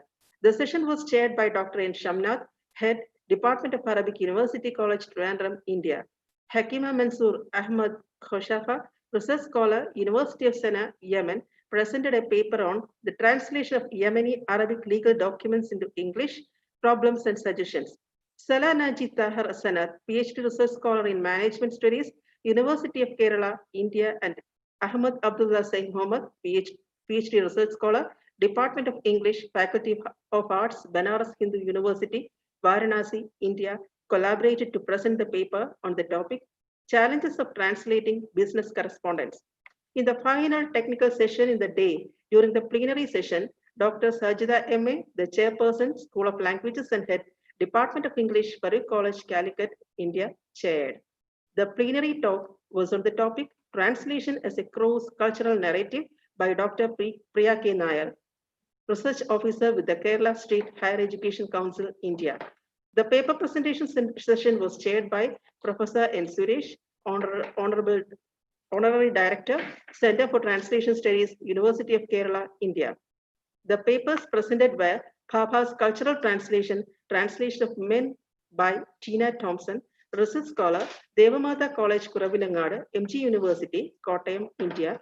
Cultural Standardization in Translation of Indian Advertisements by Sharmina CP, PG in Linguistics and Language Technology, Central University of Kerala, Kasaragod, India, and translation of Gurdial Singh's Mahida Diva as the Last Flicker by Dr. M. Kanigapriya, Assistant Professor in English, Sharada Gangadharan College, Puducherry, India. The final day of the seminar got the ball rolling with the plenary talk done by Dr. Dana Awad, Associate Professor, Lebanese University, Vice President of Training and Education, Arab Professional Translator Society, on the topic, the importance of translation training for translators and translation graduates. The session was presided over by Professor Rajendran Shankaravelayudan, Visiting Professor, Amartya University, Coimbatore, India.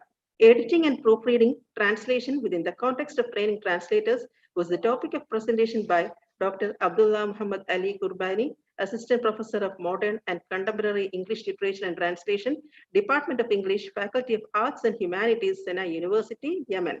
Hadjar Mahmoudi, PhD Scholar, the University of Kastimarbah, Okerla, Algeria, presented the paper on the topic, Investigating Adaptation as a Prime Strategy for Translating Children's Literature into Arabic Critical Evaluation, while Anil Kumar Swadeshi, University of Delhi, and Mamta Kumari, Himachal Pradesh University, India, jointly presented their topic, Relevance of Tense in Teaching Translation from Hindi to English to School Children. The 8th technical session was chaired by Dr. Shahina Mol AK, Head PG Department of English, KHM Unity Women's College, Manjeri, India. The plenary speech was given by Dr. Badri Subir, Associate Professor and the Director of Academic Programs and Student Management, IIUM Academy of Graduate and Professional Studies, International Islamic University, Malaysia. The topic of the talk was Challenges in Translating Literary Tropes. The papers presented were A Critical Understanding of Retelling as a Mode of Translation, Transformation and Narration of Malik Muhammad Jayasi's Padmavatiya Allows Padmavati by Muhammad Nahid Kamal, PG student, the English and Foreign Languages University, Hyderabad, India.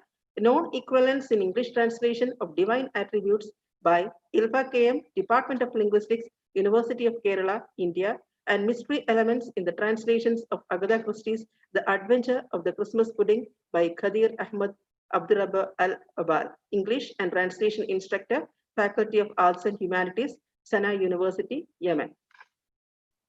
The plenary speaker in the 9th technical session was Dr. K.M. Sharif, Associate Professor and former Head, Department of English, University of Calicut, Kerala, India.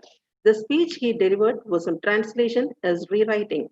Dr. H. Purnima, Professor of Sanskrit, Sri Shankaracharya University of Sanskrit, Kaladi, Kerala, chaired the session. The session witnessed 3 paper presentations.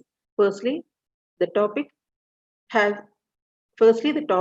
songs being slaughtered, an introspection into the Malayalam translation of Tamil songs by Kirti Sophia Ponnachan, Assistant Professor, Department of English, Carmel College, Mala, Thrissur, Kerala, India. Secondly, the topic Cultural and Economic Impacts of Adaptation, a study of the adaptation of Norse mythology in Hollywood narratives, jointly by Donna Maria Saju, Guest Lecturer, and Juno Jose, Assistant Professor, Department of English, St. Dominic's College, Kanjirapalli, India. And thirdly, literary translation in Pronoun Perspective by Masya Ateshka, Research Scholar, Department of Linguistics, University of Kerala, India.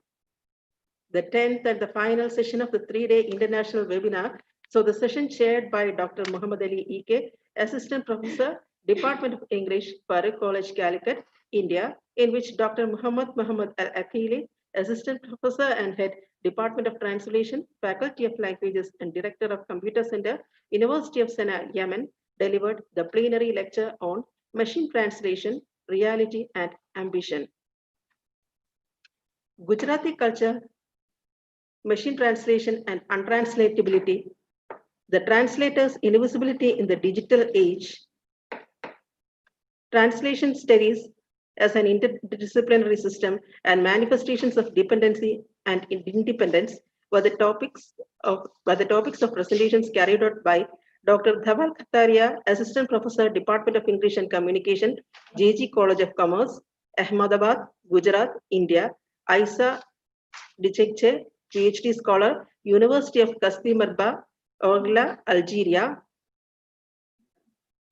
Nabil Thafer, research scholar, Abdel Malek Asadi University, Morocco, respectively. Thus, the 3-day international webinar concluded with an affirmative note. Thank you. Thank you, ma'am. Moving to the awaited moment of valedictory address, we are proud to have us with one of the finest scholars. Yeah, we are proud to have us with one of the finest scholars of our country, Professor Achushankar S. Nair, Professor, Head, Department of Medical Biology and Bioinformatics, University of Kerala. It's quite difficult to introduce Professor Achushankar S. Nair in a single word: a great scholar, a great musician, moreover, a great human being.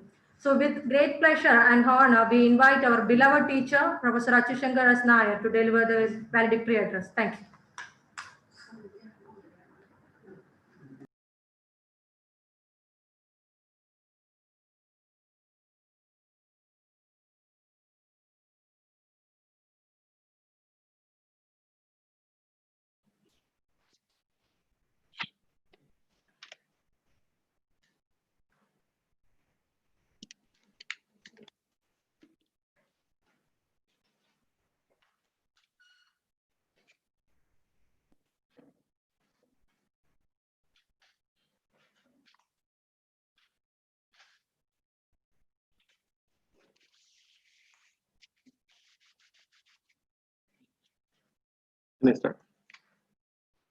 So, good evening, everyone.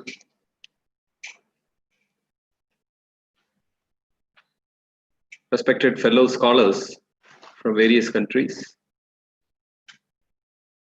who have assembled and deliberated on a very interesting topic of both philosophical as well as technological interest, translation.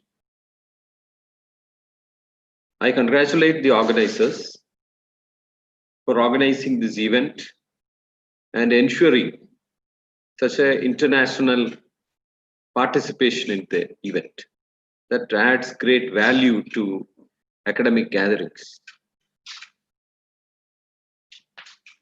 As a part of the valedictory address, I would like to share some of my thoughts on translation within the restriction of my own knowledge, within the limitations of my own knowledge about translation and using technology to do so. Human beings interacted with each other from time immemorial without knowing how the human being, the body of the human being works. But the human society evolved without knowing the structure and the science of the human body.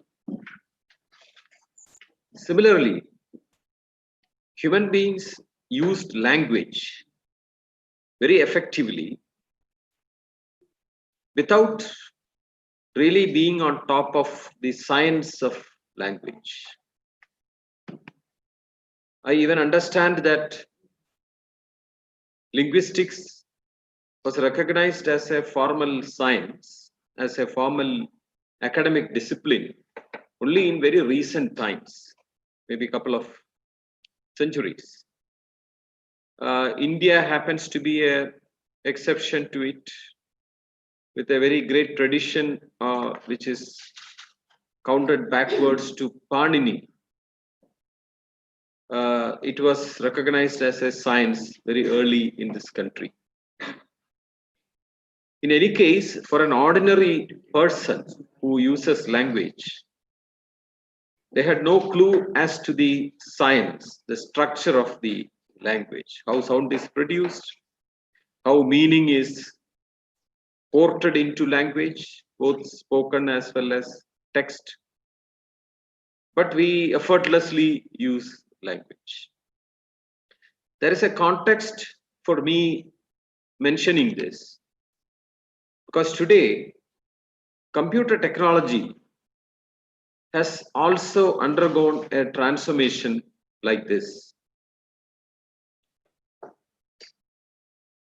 In the reverse direction. Information technology has tried to capture essence of language by trying to understand its internal structure. Since 1950s, very great scholars like Feinbaum have been fascinated, computer scientists like Feinbaum have been fascinated about a machine doing translation. In fact, they made a very casual and a very erroneous estimation of the effort that would be required to make a machine do translation. They had estimated that it might happen in a couple of years.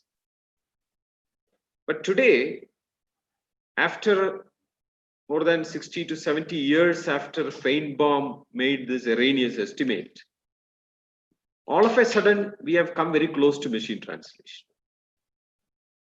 But there is a big difference. In the times of Feinbaum, or in the last half a century, our attempt to do machine translation was squarely based on understanding and modeling the structure of language, how the syntax of language can be represented using logical mathematical structures, how semantics can be represented using mathematical mechanisms such as predicate calculus. But however, I'm very amused that in the recent past, for the last 1 decade or so, the approach has totally taken a turn in which there is no need anymore to model the structure of a language to do translation. The approach of modeling the structure and reasoning out translation based on the structure of the source and target language is no longer applicable. The reason being that we have a new paradigm for machine intelligence. And that paradigm is, as is well known, is machine learning. In machine learning, like I said, human beings used language without having a conscious knowledge of its structure. Similarly, computers can also use language and translate without having an internal mathematical or logical representation of the language structure. This is the modern outlook of machine translation using machine learning. I have been, even though I'm not a master of it, I'm a student of the machine learning technique, especially the one called recurrent neural networks, which are used to process language, translate language. I'm a teacher, and my leading light in teaching has been an educational philosopher by the name Jerome Bruner. And Bruner once said, anything can be taught to anyone. Today, I would like to say its complement. Anything can be learned by a machine given sufficient examples. This is what machine learning is all about. And therefore, today, it is possible for computers to translate without human intervention, which is required to develop a mathematical model of language or a logical model of language. Without that, machines are able to translate merely based on a large corpora of examples of translated text. This is catching on like fire. I would assume, I do not know whether I would join the band of Feinbaum, who said machine translation will be solved in a couple of years. But I take the risk of assessing that in another couple of decades, machine translation will reach a sort of perfection that human beings can only achieve at this point of time. I'm very confident about this. With my foray into machine learning and I don't work in language as such, but I do research in machine learning a lot. So based on that insight, I would think that this translation will get near perfect in a couple of decades. Well, this is the scholarly reaction that I have to make about this event. I had a glance through the topics of the presentations. Unfortunately, I couldn't sit and listen to all of them. I am very amazed at the diversity of the topics as well as of the universities, scholars from different continents who have conferred together in this event. I am sure such confluence of scholars have a synergy of their own. Everybody gets more enriched with such confluences.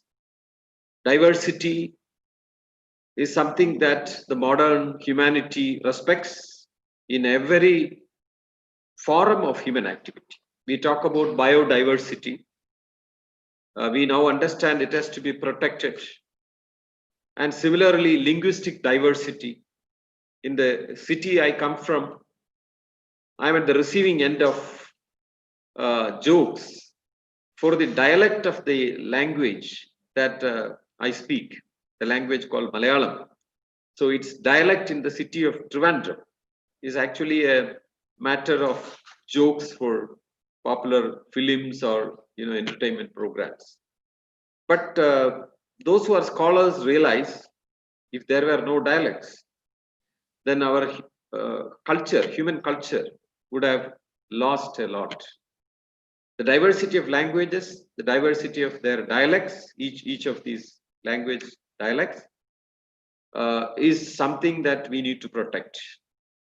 Just like diversity of ideas, there is also a universe of ideas where diversity is there and it has to be valued.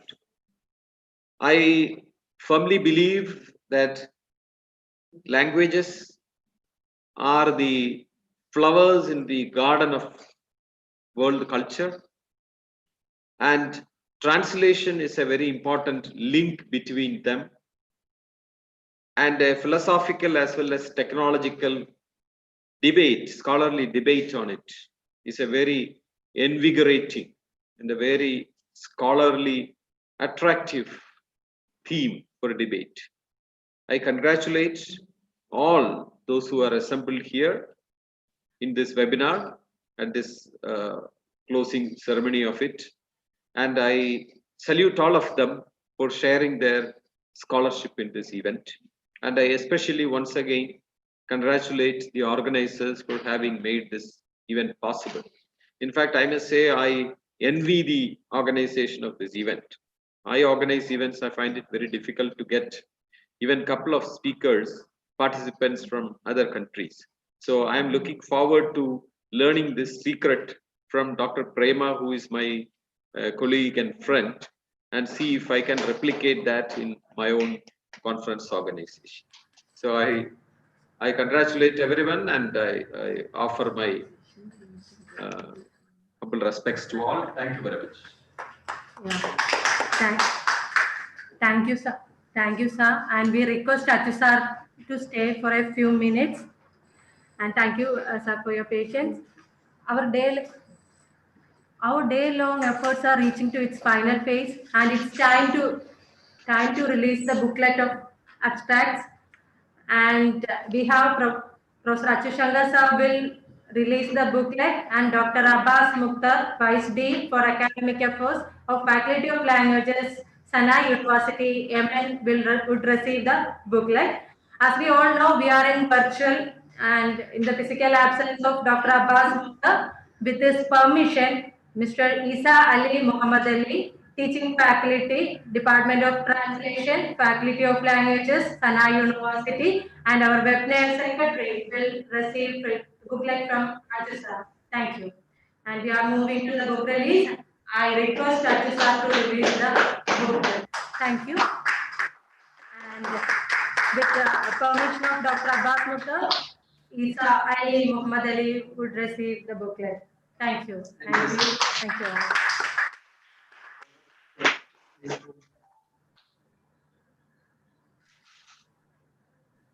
Yeah, we are witnessing the release of our booklet of abstract, and soon we will release the whole paper too. And we use this opportunity to thank our dear professor, our beloved professor, Professor Chishankar sir, for being with us and making our day a great one. Thank you, sir. Thank you very much, sir. Sir, thank you for being with us. Always my pleasure.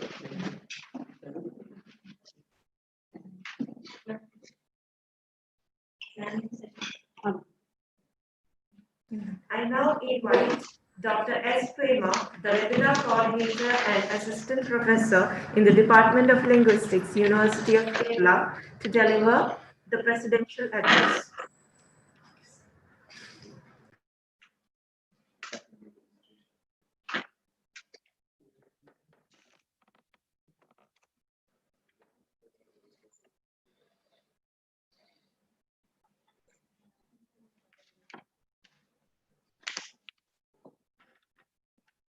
Am I audible?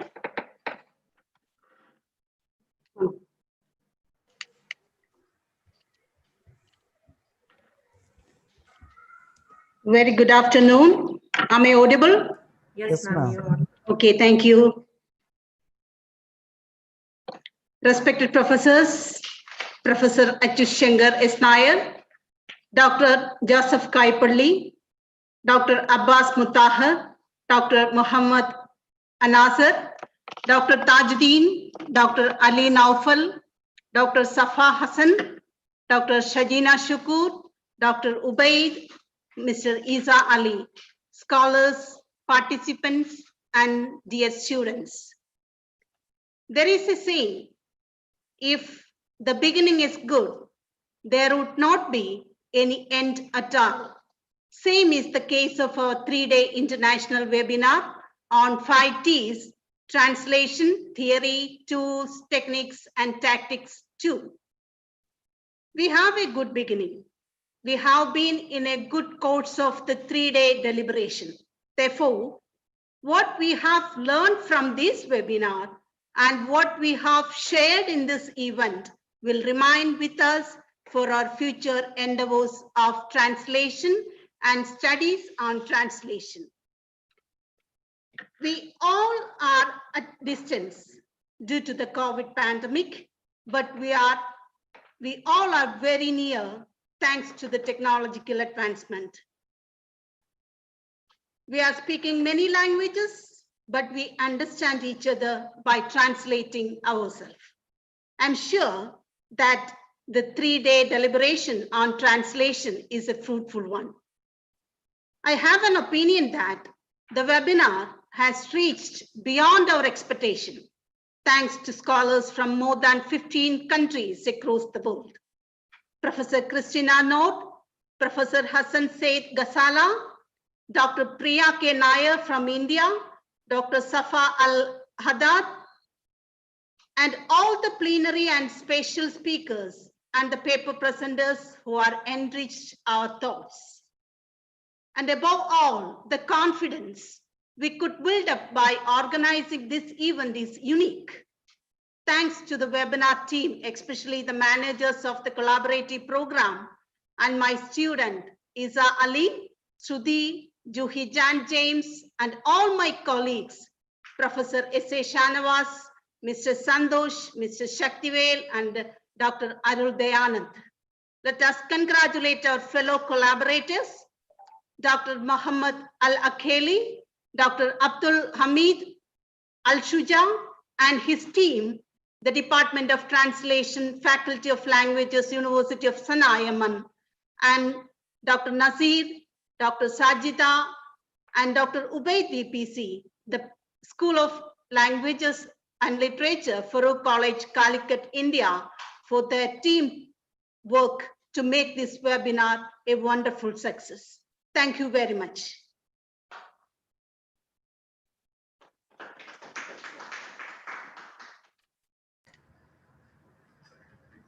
Thank you, ma'am.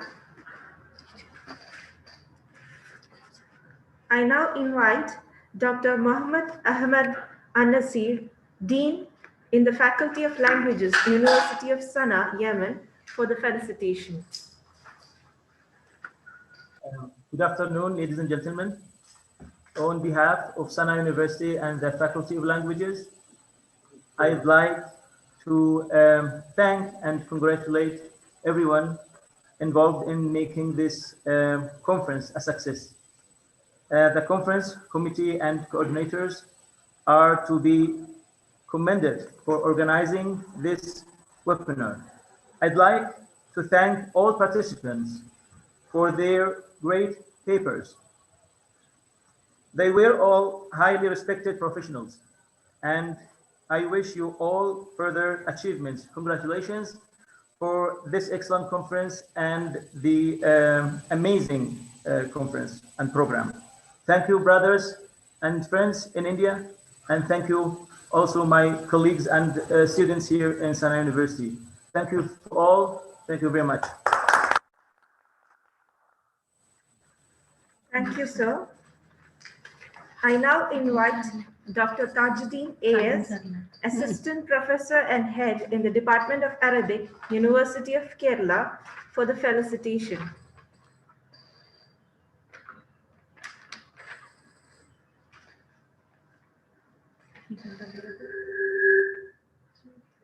So,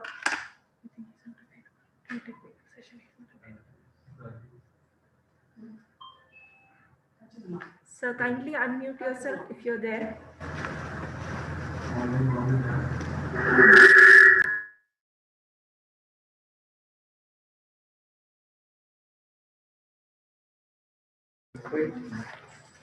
We request if Tajuddin sir is available, Head Department of Arabic, University of Kerala. Please unmute yourself and join us. Please go to the next one. I will call him. Okay. I think sir is not available now. We can move to the next felicitation. Yeah, moving to the next felicitation. With immense pleasure, we invite Dr. K. Ali Naufal, Assistant Professor and Head Research Department of Arabic, Farouk College, Calicut, for the felicitation address. I'm audible. Yes, sir. Yes, sir. Bismillah ar-Rahman ar-Rahim. Respected chairperson of the session, Dr. S. Prema, and other distinguished guests from all over the world. والضيوف والأساتذة الكرام من الدول العربية من جامعة صنعاء باليمن خاصة. السلام عليكم ورحمة الله وبركاته. العلاقة بين الهند واليمن تمتد إلى آلاف السنين، والتي أصبحت من خلالها الهند شريكا اقتصاديا وتنمويا في عديد من المجالات. مدينة صنعاء كانت المكان الأول للأعمال التجارية الهندية في منتصف القرن الماضي ولله الحمد. وجامعة صنعاء هي أول جامعة باليمن كما أظن، وجامعتنا كيرلا أيضا هي الجامعة الأولى في ولايتنا كيرلا. وجامعة كاليكوت أيضا هي المؤسسة قبل سنتين من تأسيس جامعة صنعاء، فهناك تصادفات فسعداء. فنحن نتطلع إليكم حتى نوقع مذاكرة التفاهم بيننا في المجالات الأكاديمية، حيث تدوم هذه النشاطات والتكاتف في المهمات العلم والمعرفة، وبالله التوفيق. And coming to the webinar of 5 T's of translation, it was really successful and fruitful sessions. All 34 papers presented at various sessions were really informative. I used this opportunity to express my sincere thanks and gratitude to the organizers from various parts of the world, comprising University of Kerala and Sena University and School of Language from my own campus, Farouk College, for giving me a chance to felicitate the function. As far as the Arabic translation here in India is concerned, we have enough collection of Arabic literature in Malayalam translation and in other Indian languages. I hope this webinar would bring an enthusiasm among the students of language in the state, and they could bring more addition to the field. But we often depend on relay translation. I mean, translation to Indian languages from Arabic via English. I don't want to underestimate the contributions. As we discussed today morning, Mala yudrak kulluhu la yutraku julluhu. Waman kathura sawabuhu lam yutrah liqalili min al-khata. Wala yukallifullahu nafsan illa wus'aha. Wala uridu an atamatta fil kalam. Wasamihuni fil khitam. Wassalamu alaikum wa rahmatullahi wa barakatuh. Thank you. Thank you, sir. Thank you for your wonderful words. And we don't have Tajuddin sir for feliciting address. Anyway, we thank Dr. Tajuddin for expressing his willingness. Due to some technical issue, he couldn't join us. Okay, we are moving with our session, and we are honored to have Dr. Joseph Koyapalli Joseph, Associate Professor and Head Department of English and Comparative Literature, Central University of Kerala, India, as our special guest. I request Dr. Joseph Koyapalli to say a few words. Thank you. Thank you. I hope I'm audible to you. Am I audible? Yes, sir. Yes, sir. Thank you. I'm very happy to note that such a wonderful seminar involving scholars from different countries, different universities, and ranging from scholars on different languages like Christine Nord and Dr. Hassan are there in the seminar. It is a truly wonderful event.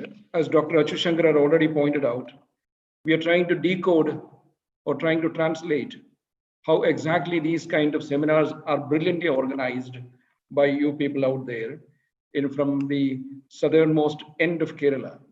I am sitting in the northernmost end of Kerala. With even with the central support and other facilities, we are unable to do as brilliantly as you are organizing your function. So first of all, my congratulations to the organizers of the event. People all over the world, congratulations, first of all. Regarding translation, it's a topic that is perennially interesting. The first confusion ever since God taught men language, people language, this process of translation has been happening. And we say the story of the Babel, or where languages where people were disunited by a language instead of being united by a language.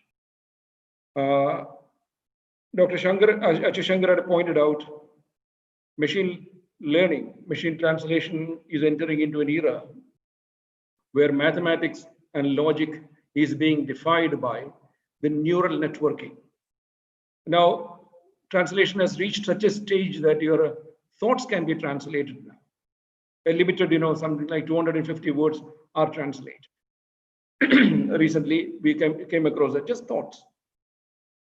So we are living in an era wondering at, online translations, Google translations, but this kind of effort what we are doing here will go a long way, involving different people from different disciplines coming together and creating knowledge. Instead of consuming knowledge, creating knowledge here is what is more important. I'm sure you are moving in the right direction, where mathematics and logic is being defied by perhaps philosophy.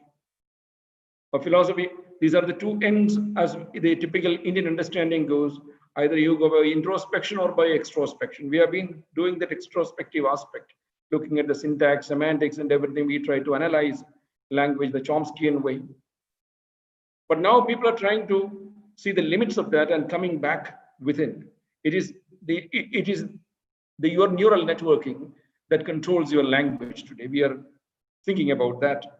Perhaps we are moving in the right direction. Even though we have a capacity of something like 350,000 words, a human being may have at maximum knows at 350,000 words. But how much of it we are actually using?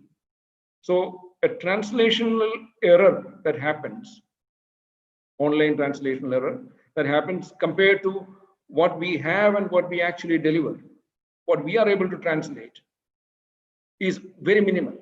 So we have reached a stage where translation is actually going a big way.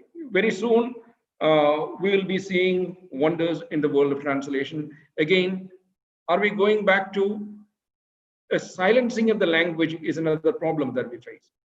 With translation, will languages flourish or will languages die away? Our effort to tussle with language or confront languages, will it increase or decrease? These are some of the open questions that we have. Even now, recently, the Pope of the Catholic Church, Pope Francis, introduced a change in the very cardinal prayer of Christianity. There's only one prayer that Jesus taught his disciples. It is called the Lord's Prayer. In that prayer, there is one word where we speak about lead us not into temptation. Lead us not into temptation. The question is theologically not right. How can God lead somebody to temptation? So looking at the relevance part, looking at the equivalence part, they have now changed the word. Instead of lead us not into temptation, they say now, do not let us fall into temptation. That is a more current and contemporary expression that they have come out with. So similarly, we are discovering and refining our language and our modes of expression. And I hope these seminars like this will wonderfully contribute to this by bringing scholars from all over the world together. And I wish the seminar all success, and the output of the seminar should not stop here, but it should continue. As this earlier speaker had pointed out, there is room for Kerala, which is actually a confluence of many languages. Kerala is a unique language which has got the Dravidian root, which has got the Sanskrit root, which has got the Indo-Aryan root. So many languages, Semitic root, all languages, most of the languages in the world are there in Malayalam. I do appreciate your effort, and I congratulate all the organizers of this seminar, and I wish you all very well, and all people all over the world. Thank you very much for hearing me, and I wish you all success. Once again, thank you. Yeah, thank you, sir. The webinar team thank Dr. Joseph Koipalli Joseph for being the special guest and for his inspiring words. Thank you, sir. Once again, thank you for being with us. Moving, we are honored to have Dr. Abbas Mukhtar, Vice Dean for Academic Affairs, Faculty of Languages, Sana University, Yemen, as our chief guest, and he has a sore throat, so if there is some difficulty to speak. The webinar team is really grateful to you, sir, for being with us, for your presence, blessings, and well-wishing, and remaining our source of inspiration. Thank you so much, sir. If you wish, you could, sir. Hello, everybody. Good afternoon. I didn't know what to say after all what has been said in the previous speeches, but I am really honored to for my faculty to have a part in such an extraordinary academic event. Thank you so much. Thank you all participants, organizers, everybody. Thank you.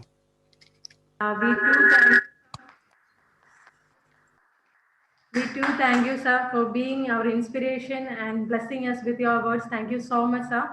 And moving that, we are again honored that we are with us Dr. Safa Hassan Ahmad Al-Haddad, Assistant Professor of Translation, Department of Translation, Faculty of Languages, University of Sana, Yemen, as our guest of honor. We welcome you, ma'am, and you can share, please say a few words, ma'am. Thank you. Thank you. First, I wish to thank all the collaborators for their valuable contribution to the success of this special conference. Let me take this opportunity to express my sincere gratitude to the organizers for inviting me to have the last words in this commemorative event. At the end of this productive, fruitful, creative, and diverse webinar on the translation theory, tools, techniques, and tactics, I would like to emphasize the point that translation is a process that is based on theory, where this theory provides us with applicable techniques, appropriate tactics, and workable tools. In other words, the success of a translation is measured by applying and mastering the techniques, tactics, and tools that are theoretically motivated.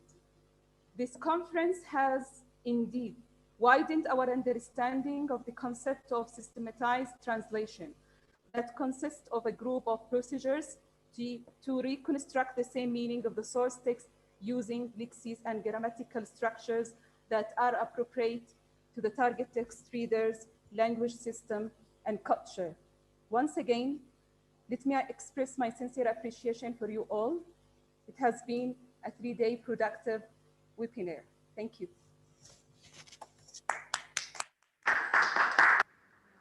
Thank you, ma'am. Thank you for adding more colors to our valedictory session. We are really honored to have you with us. Okay, moving this.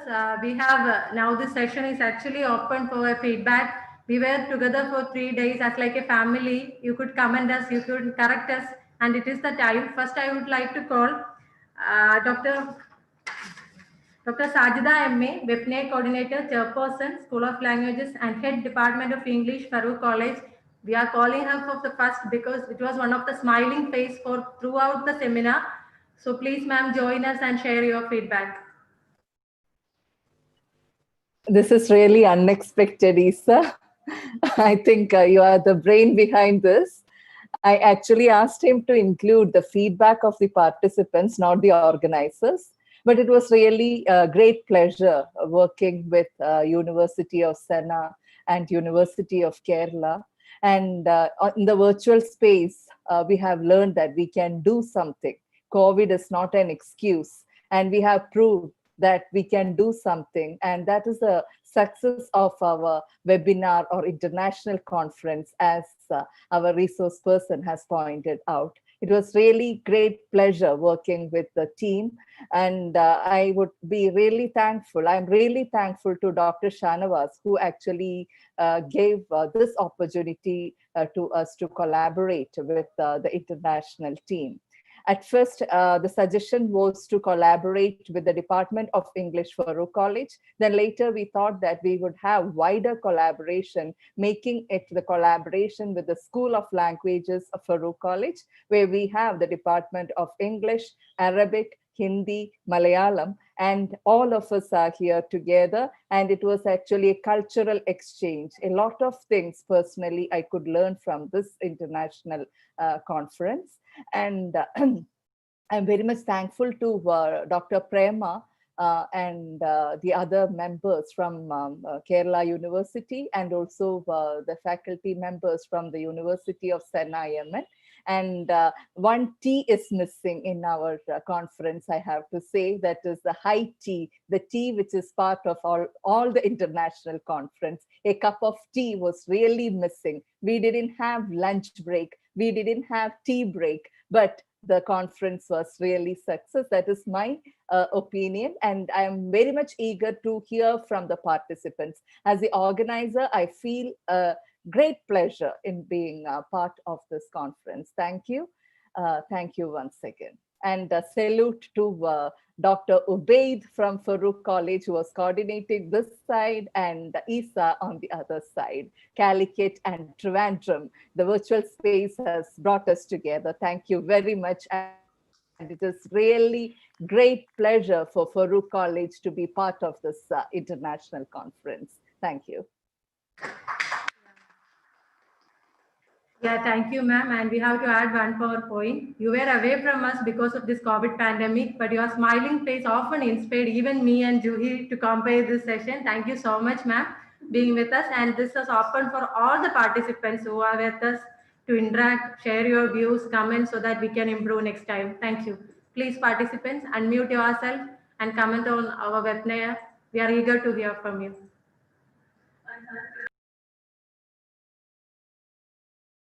Yeah, here we have our own scholar, one participant as Mercia. Yes, can we see something?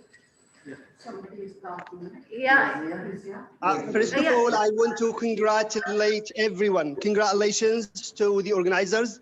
Congratulations to the 3 universities. And it was one of the greatest webinars I have ever attended during this COVID pandemic.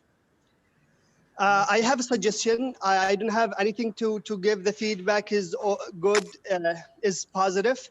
But the suggestion is to make it systematic, like once a year or twice a year, and to include more universities, like Dr. Hassan can have his participation, and those in Egypt, in Lebanon, in other countries, they can also participate.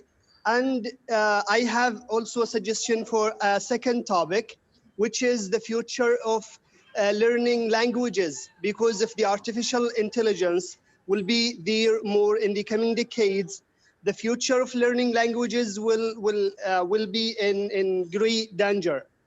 And if you include some people from IT, those who are working in the artificial intelligence, if you include those people next time, that will be good. This is all, and thank you again, and congratulations. May I say some words, please? May I say some words? Excuse me. Yes, sir. Yes. May I say some words from Yemen? Yes, you can. Shall I start? Thank you very much for giving me this turn to say some word. Really, I don't want to just to say a lot of things, but I'd like to send my gratitude and thankfulness to the person, or to the dynamo, the battery of the department, the ambassador of Sana'a University, Mr. Isa Ali, who organized this conference and do this efforts and make this considerable great activity. He really the dynamo of this activity. I mean, we are speechless really in front of that great person. And really, I mean, we are very thankfulness for you, Mr. Isa, and we want to just ask you to forgive us for any trouble, anything that makes you, I mean, put a pressure on you. Thank you very much again. This is this thankfulness on the behalf of the university, your university. You are the ambassador there. You are the person who, I mean, represent this great university. Thank you very much, Isa. Thank you very much. Thank you so much, sir, Dr. Muhammad Al-Aqili, and I appreciate you, and I appreciate your support, your cooperation, and you have done a lot to make this webinar a grand success. I really appreciate you. Really, without cooperating with each other, we wouldn't have reached such a stage. Thank you, sir. I appreciate each one worked with you, and actually, this is a teamwork, not an individual work. I appreciate you again and again.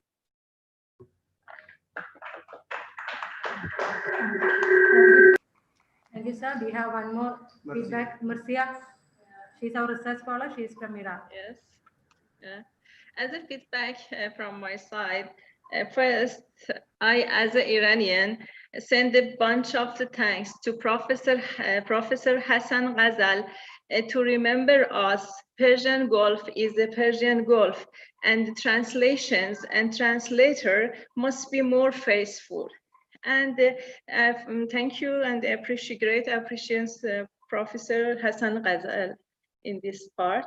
Second, I saw an incredible webinar and conference, international conference, and really I congratulate to Dr. Prema and her scholars, Isa Ali, Juhi, and Suruti, and all technical staff here.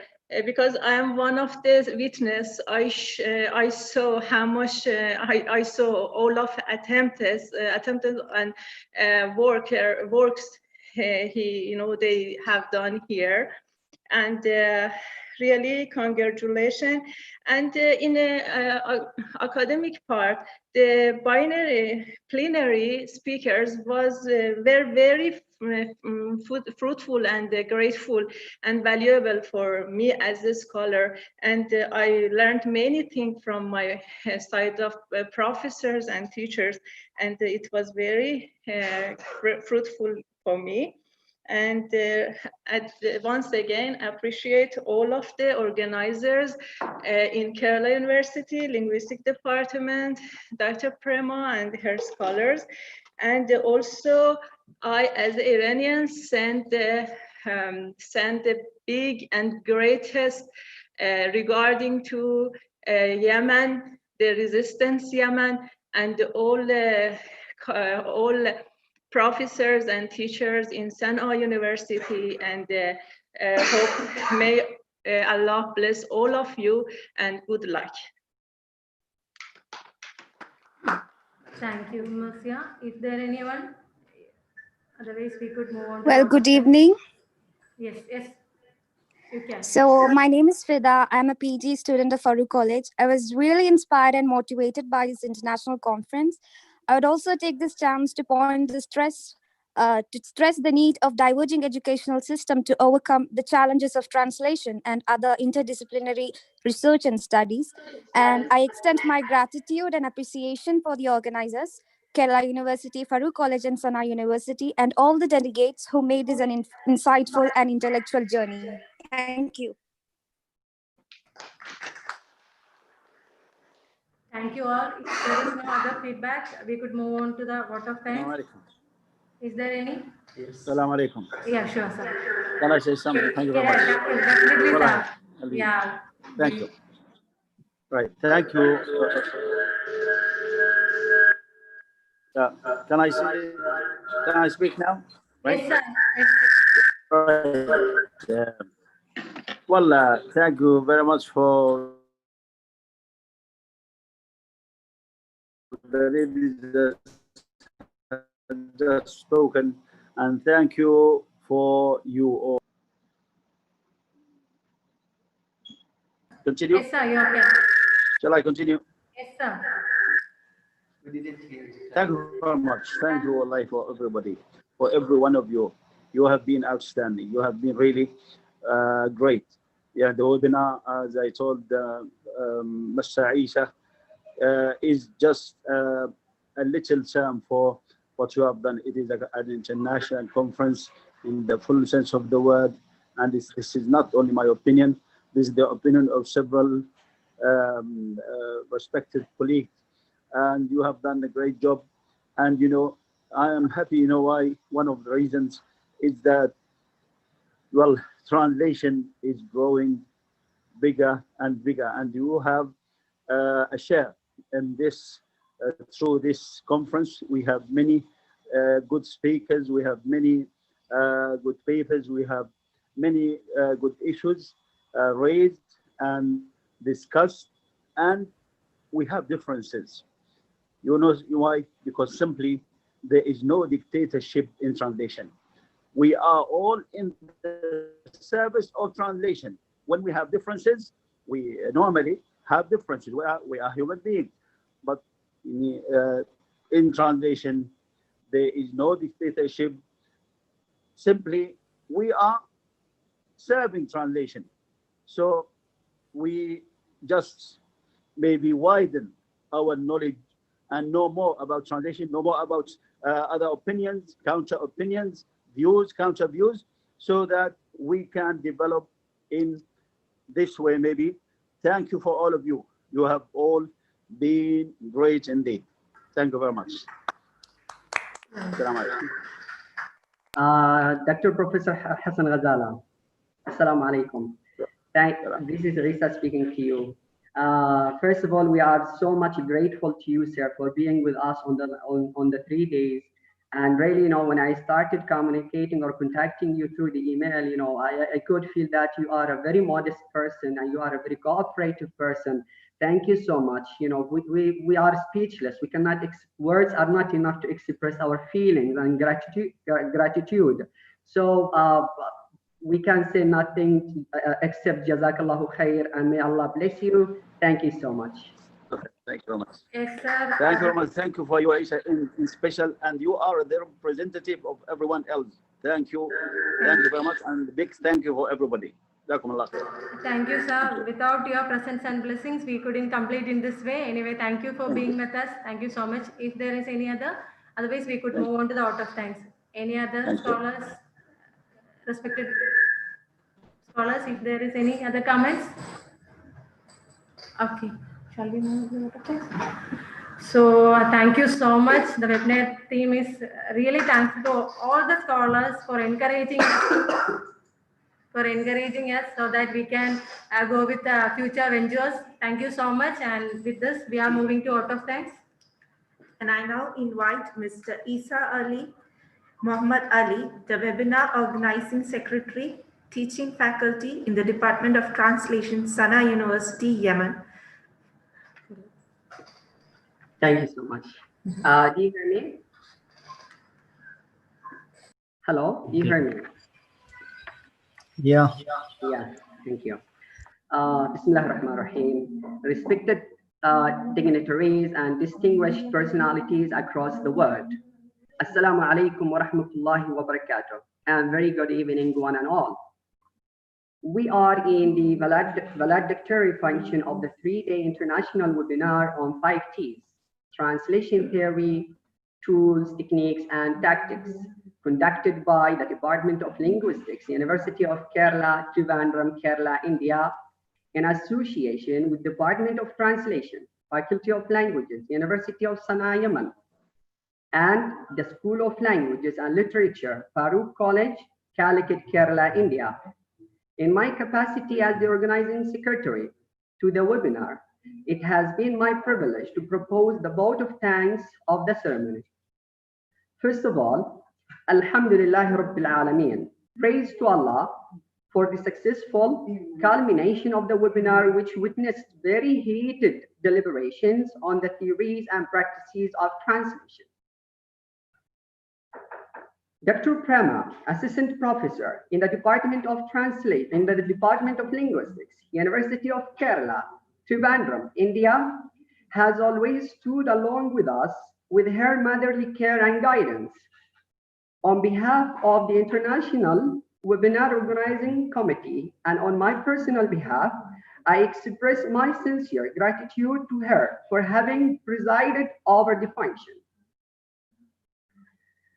I am highly obliged to Professor Achichangar S. Nair, Professor and Head, Department of Computational Biology and Bioinformatics, University of Kerala, who has delivered the valedictory address here. Thank you, Professor, right from the bottom of my heart on behalf of the International Webinar Organizing Committee and on my personal behalf.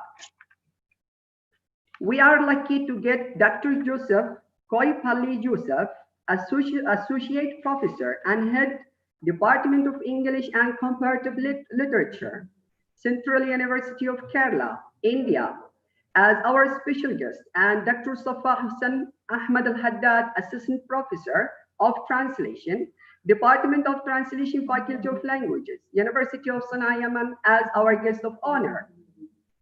Please accept our thanks on behalf of the International Webinar Organizing Committee and on my personal behalf. We are fortunate enough to have Dr. Abbas Mutahar, Vice Dean for Academic Affairs, Faculty of Languages, Sana'a University, Yemen, as a chief guest. On behalf of the webinar organizing Committee, and on my personal behalf, I highly appreciate you, sir, for being with us. Thank you so much. I offer my deep thankfulness to Dr. Muhammad Ahmed al-Nasser, Dean, Faculty of Languages, University of Sana'a, Yemen, Dr. Tajuddin A.S., Assistant Professor and Head, Department of Arabic, University of Kerala, India, and Dr. K. Ali Naufal, Assistant Professor and Head, Research Department of Arabic, Farooq College, Calicut, India, for their felicitations. Thank you on behalf of the International Webinar Organizing Committee and on my personal behalf. I thank Dr. Sajina Shakur, Postdoctoral Fellow, HSST English, Government, HSS, Madai, Kannur, for having documented the proceedings of the 3-day webinar. Thank you on behalf of the International Webinar Organizing Committee and on my personal behalf. I thank my dear friend, Dr. Ubaid, VPC, the Webinar Organizing Secretary, and Assistant Professor, Department of English, Farooq College, Calicut, India, for having welcomed the international gathering in this valedictory function and for his cooperation and support to make this webinar a grand success. Thank you, sir. I thank Professor S.A. Shanabaz, the organizing convener, and our beloved professor and head Department of Linguistics, Kerala, India, without whom this webinar would not have occurred. I thank Dr. Abdul Wadud al-Nuzaili, Mr. Shektivil, Ms. Shruti T.S., Mr. Shahar Amir, Ms. Juhi James, Mr. Sandus, Mr. Muhammad Ashraf, Dr. Arul Dayanand, and Mr. Sarish Madhu for their kind support and encouragement for the successful consummation of the program. A special appreciation and thanks to Dr. Prema, the coordinator of Center for Endangered Languages of Kerala, for the facilities extended during the 3 days. On behalf of the International Webinar Organizing Committee and on my personal behalf, I would like to express my sincere gratitude to Dr. Sajita M.A., Webinar Coordinator, Chairperson, School of Languages and Head, Department of English, Farooq College, and Dr. Muhammad Al-Akili, Webinar Coordinator, Assistant Professor and Head, Department of Translation, Faculty of Languages, University of Sana'a, Yemen, for their cooperation and support. Thank you so much.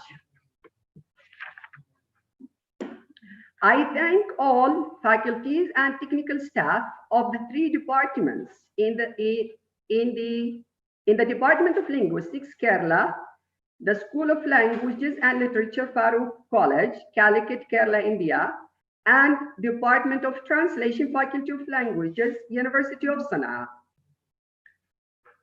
Yemen. On behalf of the International Organizing Committee and on my personal behalf, I thank you all. I thank each and everyone who has toiled day and night to make this webinar an international success.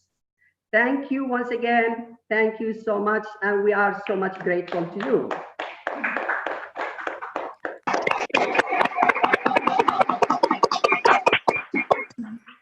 Yeah, actually. Thank you, Rita. Yeah, I forgot, I need to add. Yeah, he has one more. And I forgot a name here, and it is very important to be added. I have to express my deep gratitude to Dr. Abdul Hamid Al-Shuja, Associate Professor, Departments of Translation and English, Faculty of Languages, Sana'a University, Yemen. He was so much supportive, cooperative, and he has done a lot to make this webinar a grand success. Thank you so much, sir. Thanks all. Yes. Yes, with this, we are reached the fag end of our 3-day hectic schedule of webinar. Mr. Isa has thanked all the people, and he forgot to thank himself, but we are thanking him because it is, yeah, he told it is a, a joint effort. We were all together But actually, the sleepless nights and efforts and inspiration of Mr. Isa Ali Muhammad inspired us to join with Isa and work together as a team. And we thank you, Isa, for your act, like a workaholic. We never seen like you. We are so happy for you that you are our proud research scholar and proud representative of Yemen-2. Thank you so much. With this, we are winding up the 3-day of our international webinar. Before that, we have to pay respect to both countries. So we are playing the national anthem. We pay for a few minutes. After that, we can say bye-bye to this webinar.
Please unmute.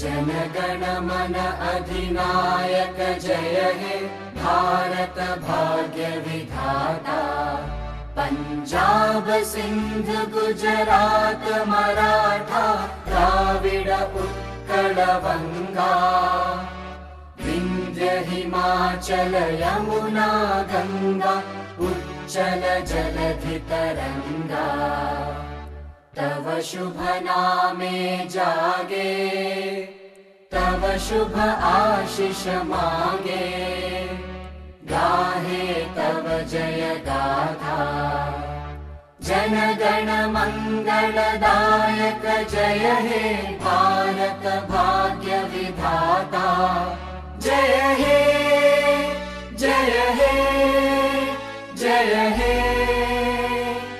जय जय जय जय हे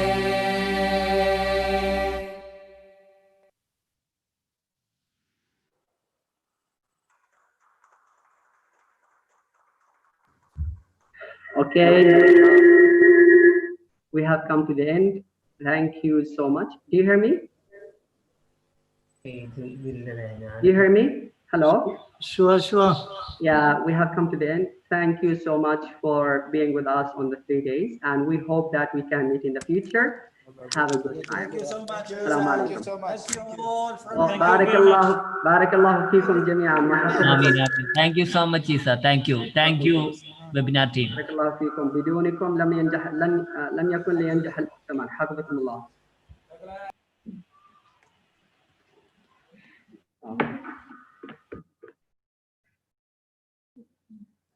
Okay. Thank you all. Stay safe. We will miss you and we will see you soon. Love you all. Take care. Thank you.